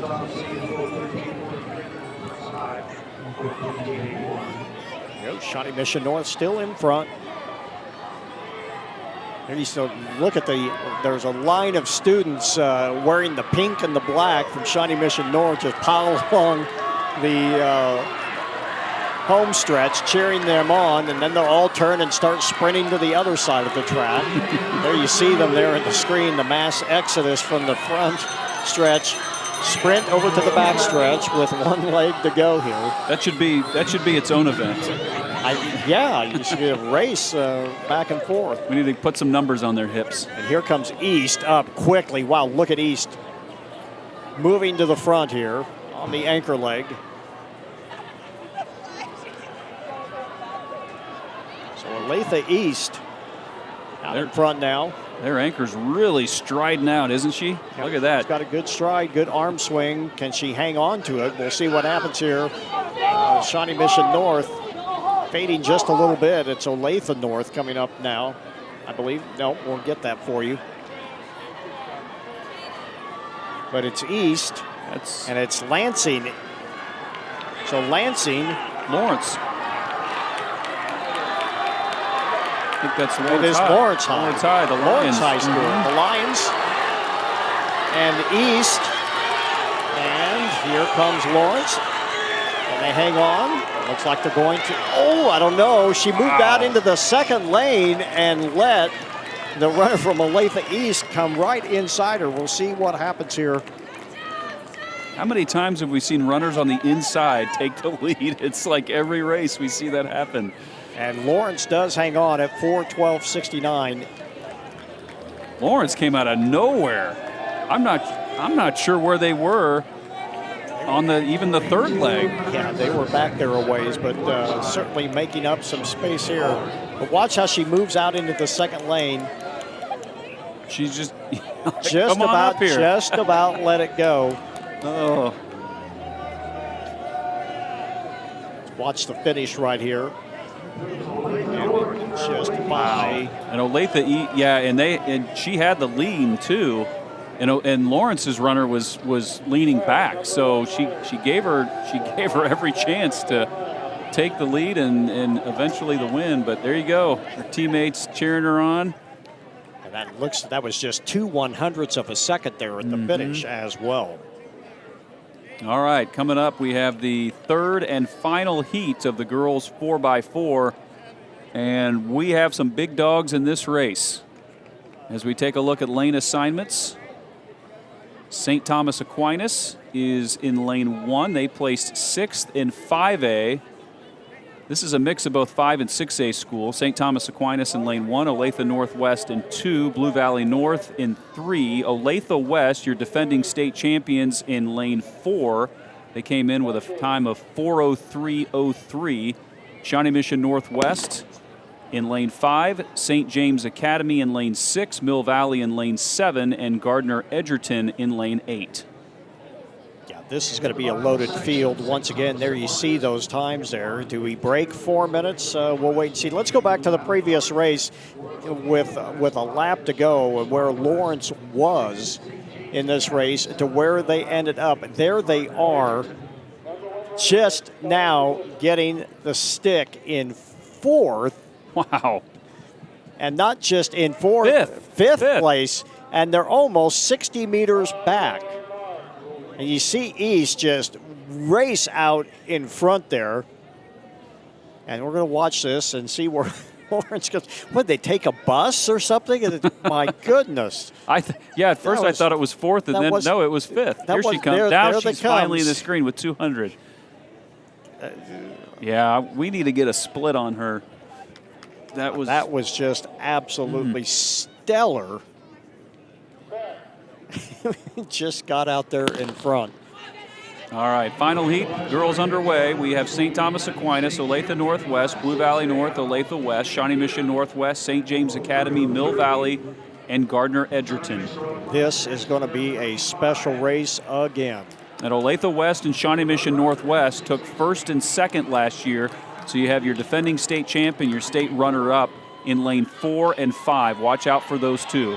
And it looks like Olathe West is already out to an early lead. The first leg has made up the stagger on Shawnee Mission Northwest. There you see them in lanes 4 and 5. And Mill Valley not bad in lane 7.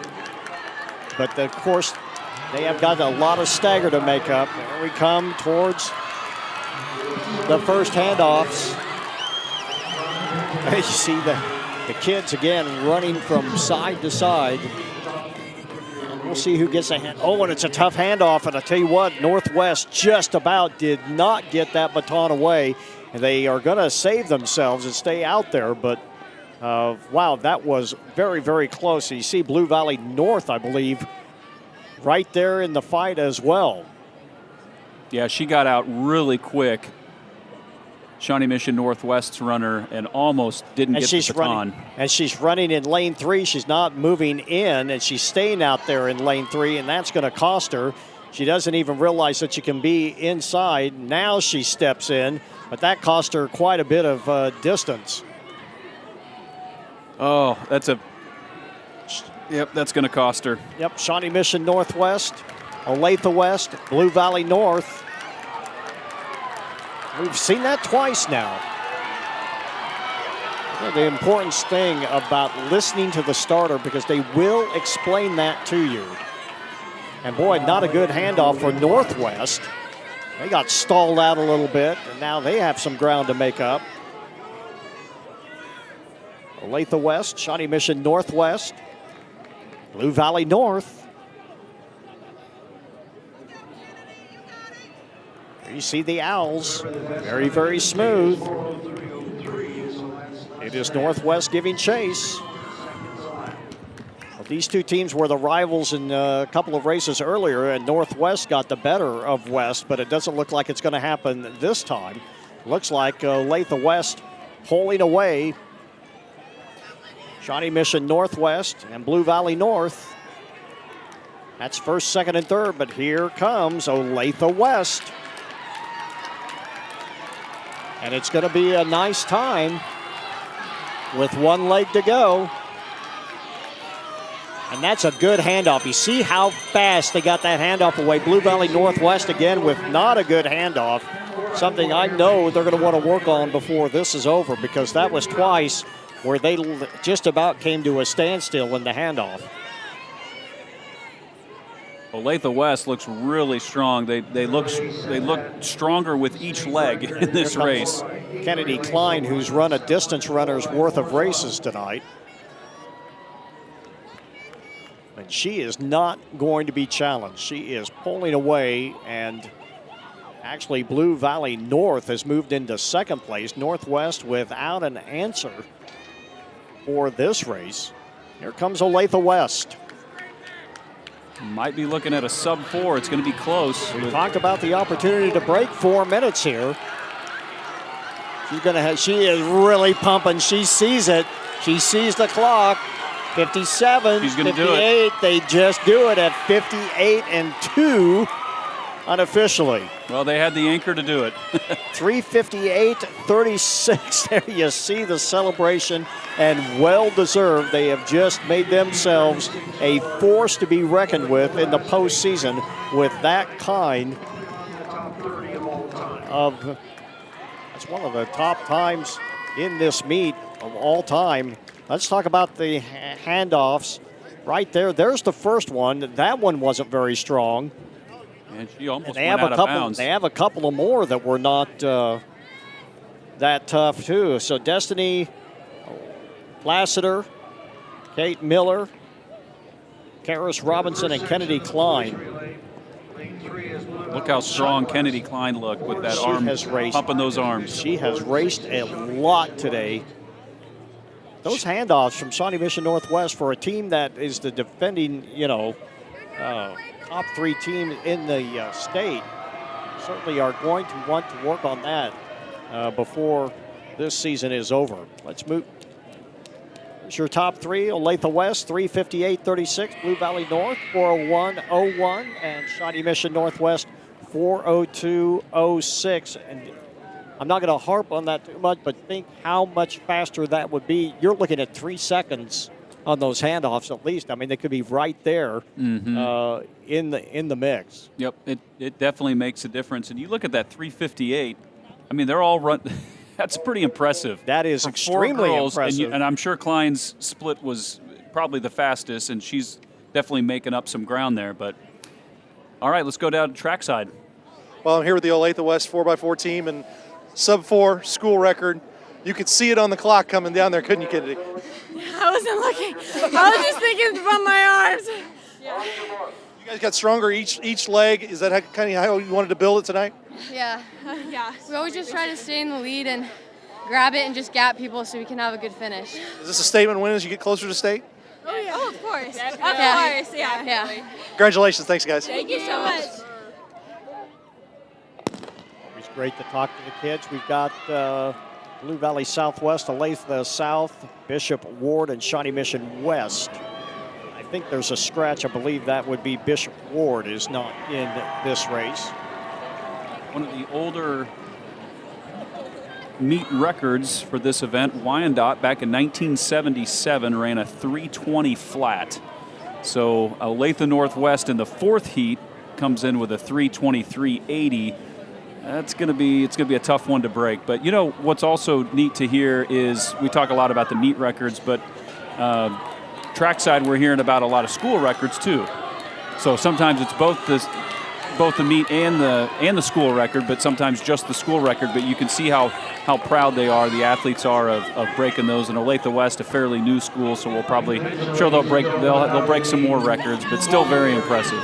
Pretty even on the handoffs there, and now you see South kind of moving out in front. Olathe South making up the stagger, and they'll break in here in just a little bit. Again, there are 4 heats of this race as well.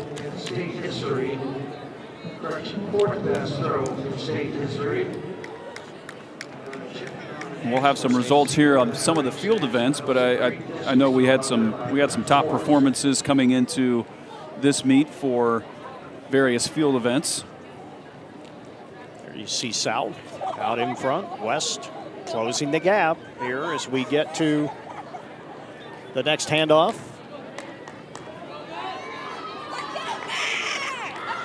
Both runners looking very smooth, but it's going to be West. Get the baton away first. And a nice handoff. A little bit of a stumble there by South. West now starting to pull away here in heat 1 of 4 of the 4x400 meters. I have to give a shout out to former competitor and a good friend of mine, Adam Bowers, who ran for Shawnee Mission West. He was the one that placed first that race that I ran my first sub 50 in the 400 back in '92. He was a senior. He ran 48 and some change, and he pushed me on this track out here. I think it was a different surface back then, but great competitor. Every time I see the Vikings, I think of him. He ran with a lot of pride and a lot of heart.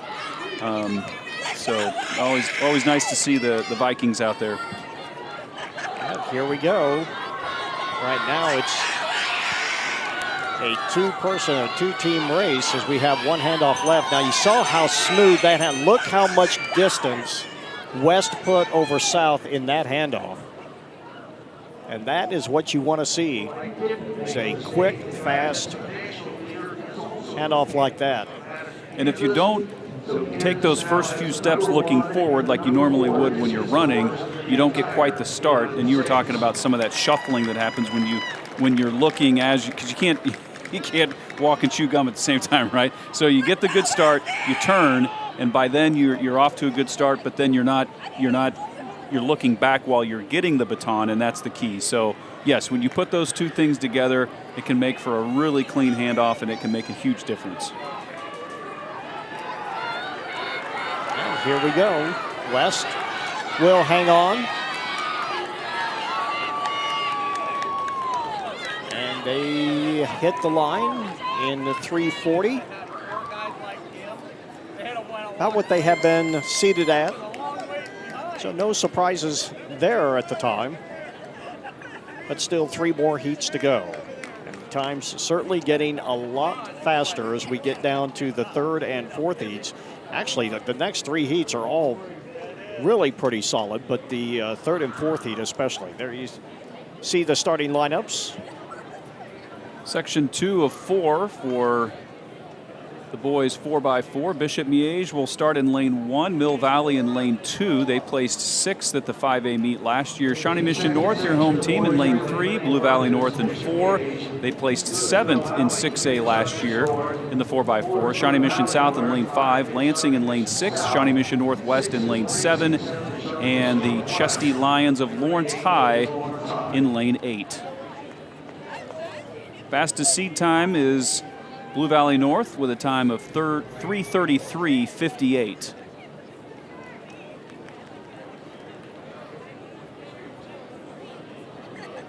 It is a full field. Another good thing the volunteers do is you don't realize that, but those blocks, you got to get them off the track. Mm-hmm. As soon as the gun goes off, hustle them off the track and then back on again.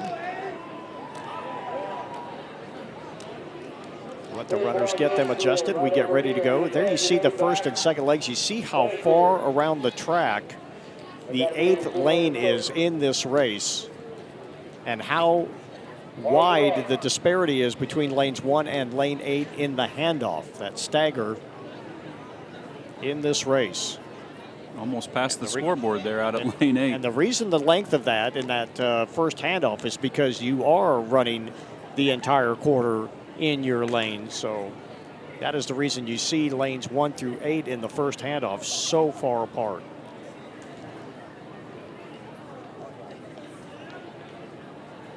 They're in the blocks.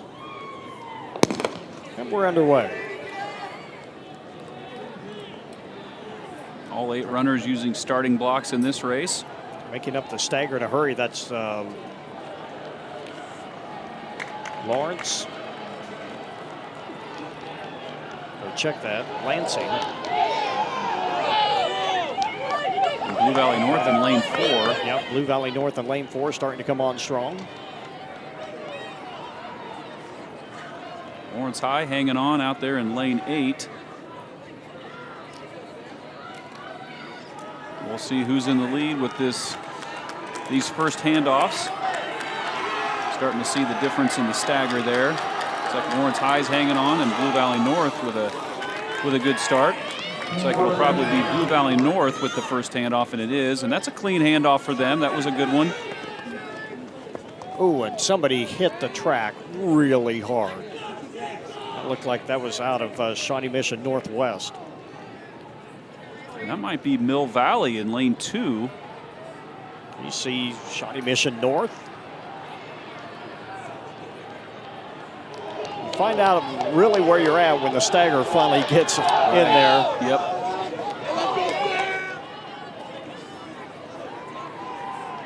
Of course, since Shawnee Mission North is in this, we have the pink and black wave running back and forth on the track. Shawnee Mission Northwest out in front. Here comes Shawnee Mission South. And now Shawnee Mission South moving to the front. You see him trying to find it. Oh, and they dropped the baton. He crashed. He could not find his man and then had to try and get out into the outer lanes and collided with him. The baton did not leave the track. Boy, that's smarts. Lucky he did not get stepped on. Yeah, that could have turned out to be a lot worse. It looked really bad, and that was tough to see. As Mill Valley, you just see the stampede. Hopefully nobody gets trampled in that. So as the runners are as the outgoing runner is set by the official, you can see they set him at about the 200-meter mark, and that was a case where the first place runner coming in was actually 4th or 5th outside. That's where things get really jumbled. Well, and of course you can move if you want to take that chance on scrambling. You're hoping your guy is picking you up as they're coming down the straightaway. But yeah, just a very unfortunate misstep there. It could have been very, very serious. The fact that he was the only person to go down, especially when you're in the front and you've got 6, 7 other people bearing down on you. And if you've never been stepped on with track shoes, I promise you, it does not feel good. And we have a great finish here. Mill Valley in the lead, but here comes Bishop Miege and Shawnee Mission North, the home team. But it looks like it's Bishop Miege and Shawnee Mission North. Looks like Miege has just enough. We didn't call Miege's name very often, but we call it when it counts, the last 100 meters. Yeah. And Bishop Miege comes away with a win here in Heat 2. They were tucked in lane 1 there and didn't hear a lot about them and didn't see much of them there in the first few legs, but. And they cut about 8 seconds off their time. They run 3:30.87. Shawnee Mission North in 2nd, Mill Valley 3rd, Blue Valley North in 4th. Shawnee Mission Northwest ends up in 5th place. Lawrence has to settle for 6th. Lansing 7th, and Shawnee Mission South ends up in 8th place. There you see the winning team in Heat 2.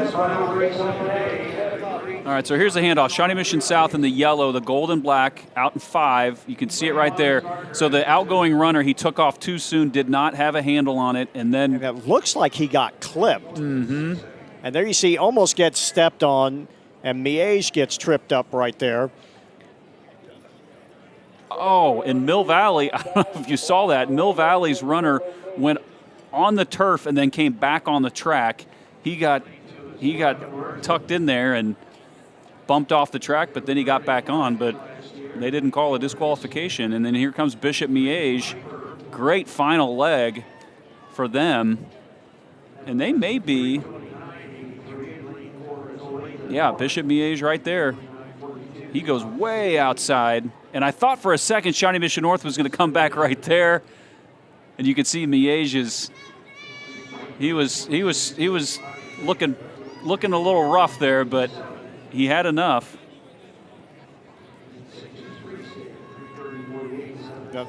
Does he get clipped? I can't tell if he gets hit or if he gets stepped on from behind. He does not get stepped on there. So it's Blue Valley North on the inside. Yep, see, watch Blue Valley North. He goes inside of Shawnee Mission Northwest's runner. He's on the turf. And he has to go around. He goes around on the inside and then gets back on the track. Well, and that's the one thing at Shawnee Mission Northwest, your coach, when you hand it off, you just stop and make yourself skinny. You don't turn for the edge of the track. Right. You don't turn inside. You don't turn outside. And that's what he did. He was out in about the second lane, maybe the outside of the second lane, and just simply turned right in on the runner. Mm-hmm. Just hold your ground, run straight, finish, hold your ground. And when everybody gets past you, then move off the track. Yep. But that was very unfortunate. It could have been very, very dangerous as it got just a little bit more crowded than it needed to.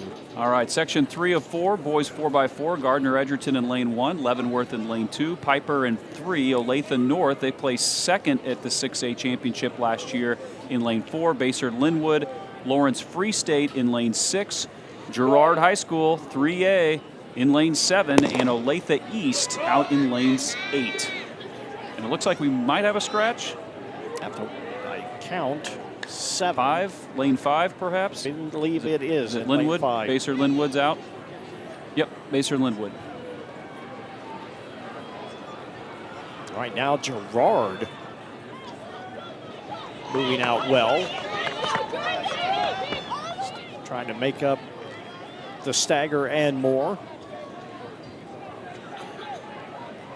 And you see him in lane 7. Gerard with something to prove here. Boy, looking strong. Here comes Free State closing now. Lawrence Free State. East is also in the fight there.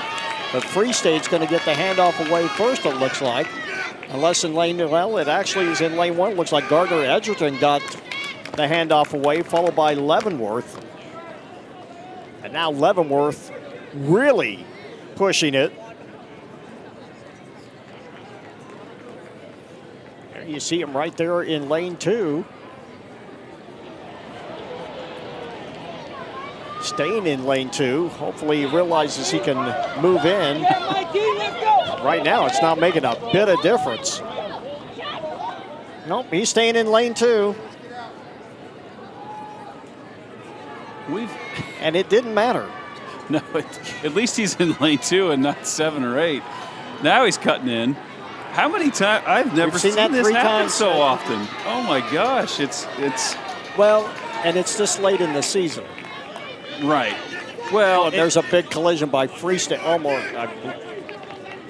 Almost didn't get that one away. Free State High School.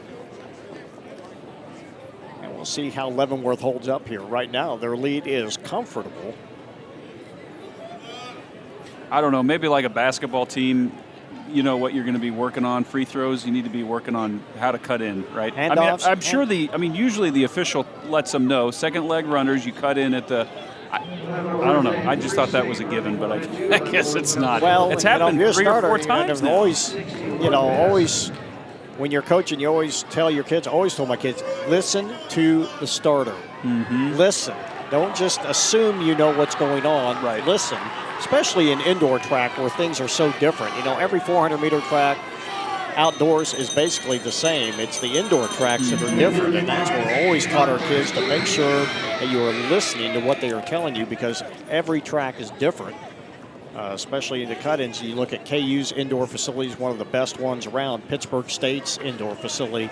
Those are significantly different than Ahern Fieldhouse, right. You know, where K-State's track is 200 meters as opposed to 300 or 330. Makes a big difference. Leavenworth showing no problems here as they are pulling away. It's Free State in second. Leavenworth maybe making a little bit of a statement here. I think Leavenworth saying we should be in the fastest heat. Well, nobody near him. It's not going to be a great time, but it's still a really good time. 3:27. That'd be enough to get you in the fast heat. And their previous best was 3:30, so they managed to shave about 3 seconds off of that. There you see it, 3:37.29. Piper in second. Gardner Edgerton settles for third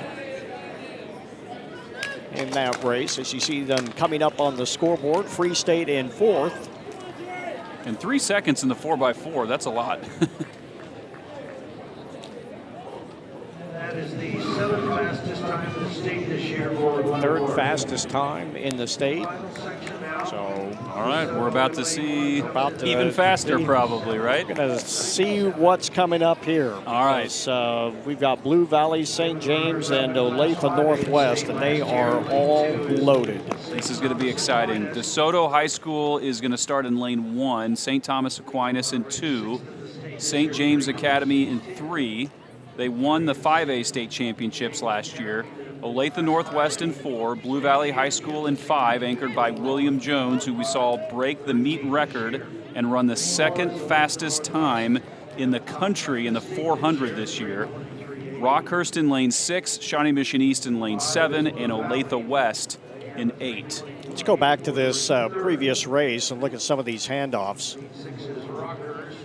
Watch Leavenworth. 2 steps, then turn. Perfect and handoff. I mean, they did not miss a beat, and that second leg was outstanding. That just got them well out in front, and they were never challenged after that. And they end up 3:27.29. St. James Academy and Olathe Northwest. Northwest comes in at 323, St. James 325, Blue Valley High School 324, Rockhurst 325. You get it. This is going to be, this is where the fans need to run back and forth on the track. This is the one that's going to be exciting. Yes, this is going to be it. This is it. This is the final meet of the, or final race event. Of the meet. Final race of the event, of the meet. You know what I mean. And one final shout out to the crew. Great job, everyone, behind the scenes, especially behind the scenes. You hear our voices, but they help make our jobs a lot easier. They're putting in all the work. Well, and there's fantastic a lot of work job. left because you still got to, this took 2 days to set up all of the cable, and let it be known. There they are. Thanks, guys. Let it be known that the broadcast truck is not just underneath the stadium like in most places. They had to just string a lot of cable, 5 cameras, including the one on the scoreboard that you see. Thanks, guys, and give yourselves a pat on the back. Well deserved, and we really appreciate it. High caliber production here. This is what you see when professional meets in the pro circuit. I'd put this up against anything. So great job, guys. We are getting ready to go here. There's a little bit of a delay, not sure what. And when the weather's getting this cool, you kind of really want to get this thing going. It has turned out to be just such a beautiful night here. We're so lucky that the weather decided to stay nice and passive here for this last event. So Blue Valley going with the traditional strategy of the fastest runner on the anchor leg and William Jones. Brett Beard of Olathe Northwest will be anchoring their squad. They're coming in with the fastest time of 3:23.80. Blue Valley 3:24.84, so just over a second slower. But with William Jones on the anchor leg, so he's run the 400, he skipped the 200 so he could run a solid 400, which he did and then some. So probably enough time has passed from the 400 to the 4x4. He should be ready to go, don't you think? Yeah, he should be. I think he's got enough rest. Let's take a check of what happened today in the high jump. Caitlin Odorosco came away. Here's Caitlin Lindstrom winning the girls pole vault in 11 feet 6 inches. Emery Keeball in the girls triple jump 37.6. Roman in second. Kristen Womack in the discus today 138 feet 4 inches. And the girls long jump, Olivia Paxton, nice jump, 17.11. And in the girls javelin, Aubrey Duncan, 129.4. And in the girls shot put, Arian Pickens, 40 feet 9.5 inches. That also an outstanding distance. Boys high jump, Paul Roden of Olathe North, 6 foot 7 inches. Boys pole vault, Evan Schmidt, Blue Valley West, 15 feet. Boys triple jump, Adrian Diamond of Mill Valley, 46, 8.5. Discus throw, Bet Schwartz, Santa Fe Trail, 210 feet 7 inches. Wow. Boys long jump, Josh Parrish of Olathe North, 22.9 1/4. Javelin, Henry Martin, Blue Valley North, 197.9. And shot put, Gabe Peterson, Blue Valley Northwest, 55 4 3/4 inches. 55-foot shot put, and we are off finally in the 4x4. Watch out for Blue Valley in lane 5, Olathe Northwest in 4. Blue Valley already making up the stagger quite well here. Also in lane 2, moving well, St. Thomas Aquinas. And here comes Rockhurst as well. Northwest and Blue Valley in 4 and 5. Shawnee Mission East not looking bad either.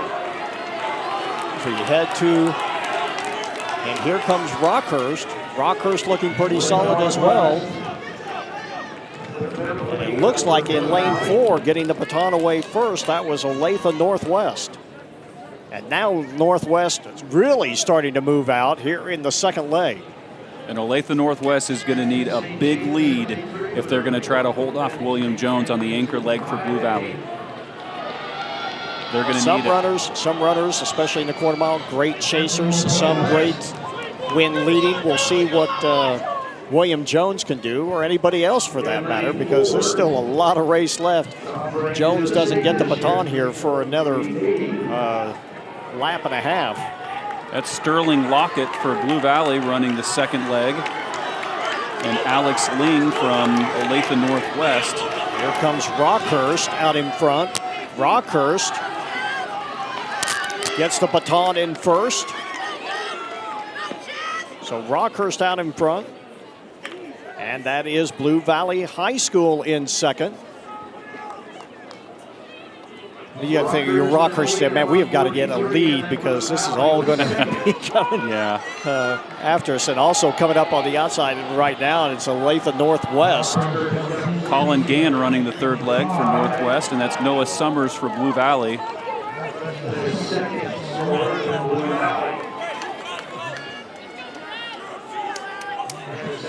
And Northwest is going to need a big lead right here. I'm not sure if that's going to be big enough. Again, William Jones running the anchor leg for Blue Valley. And now Rockhurst takes the lead back. Rockhurst, Olathe Northwest, and Blue Valley. William Jones just got the baton for the Tigers.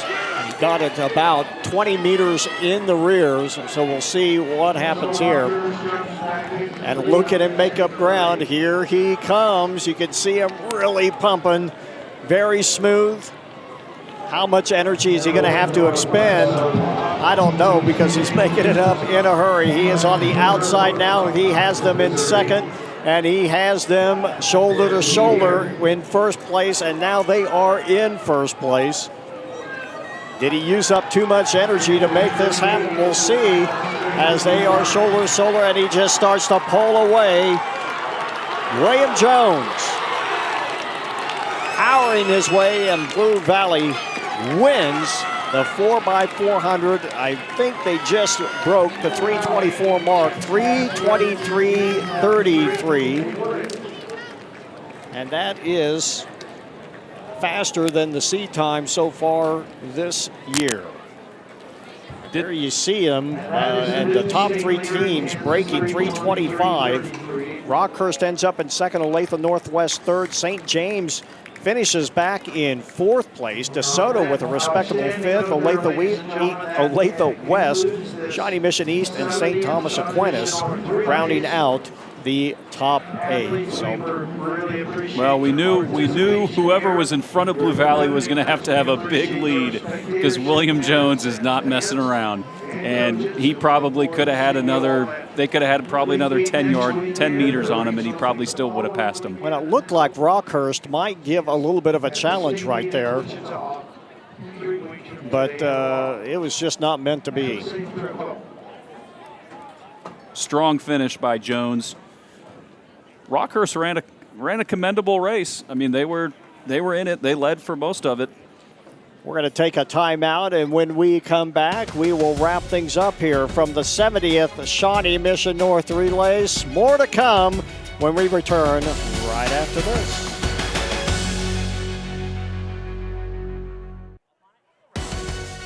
Hy-Vee, proud to support the Greater Kansas City High School athletics, and we certainly thank them for all their support. The crowd thinning out now and heading home for what has been a terrific night of track. Once again, we see a lot of records go down and some great running tonight, Nate. It was a good evening. It was a fun meet. I had a blast. I'm going to sleep well tonight. I'm tired. That was a blast. We had some great performances. All the athletes should be very, very proud. Shawnee Mission North should be proud.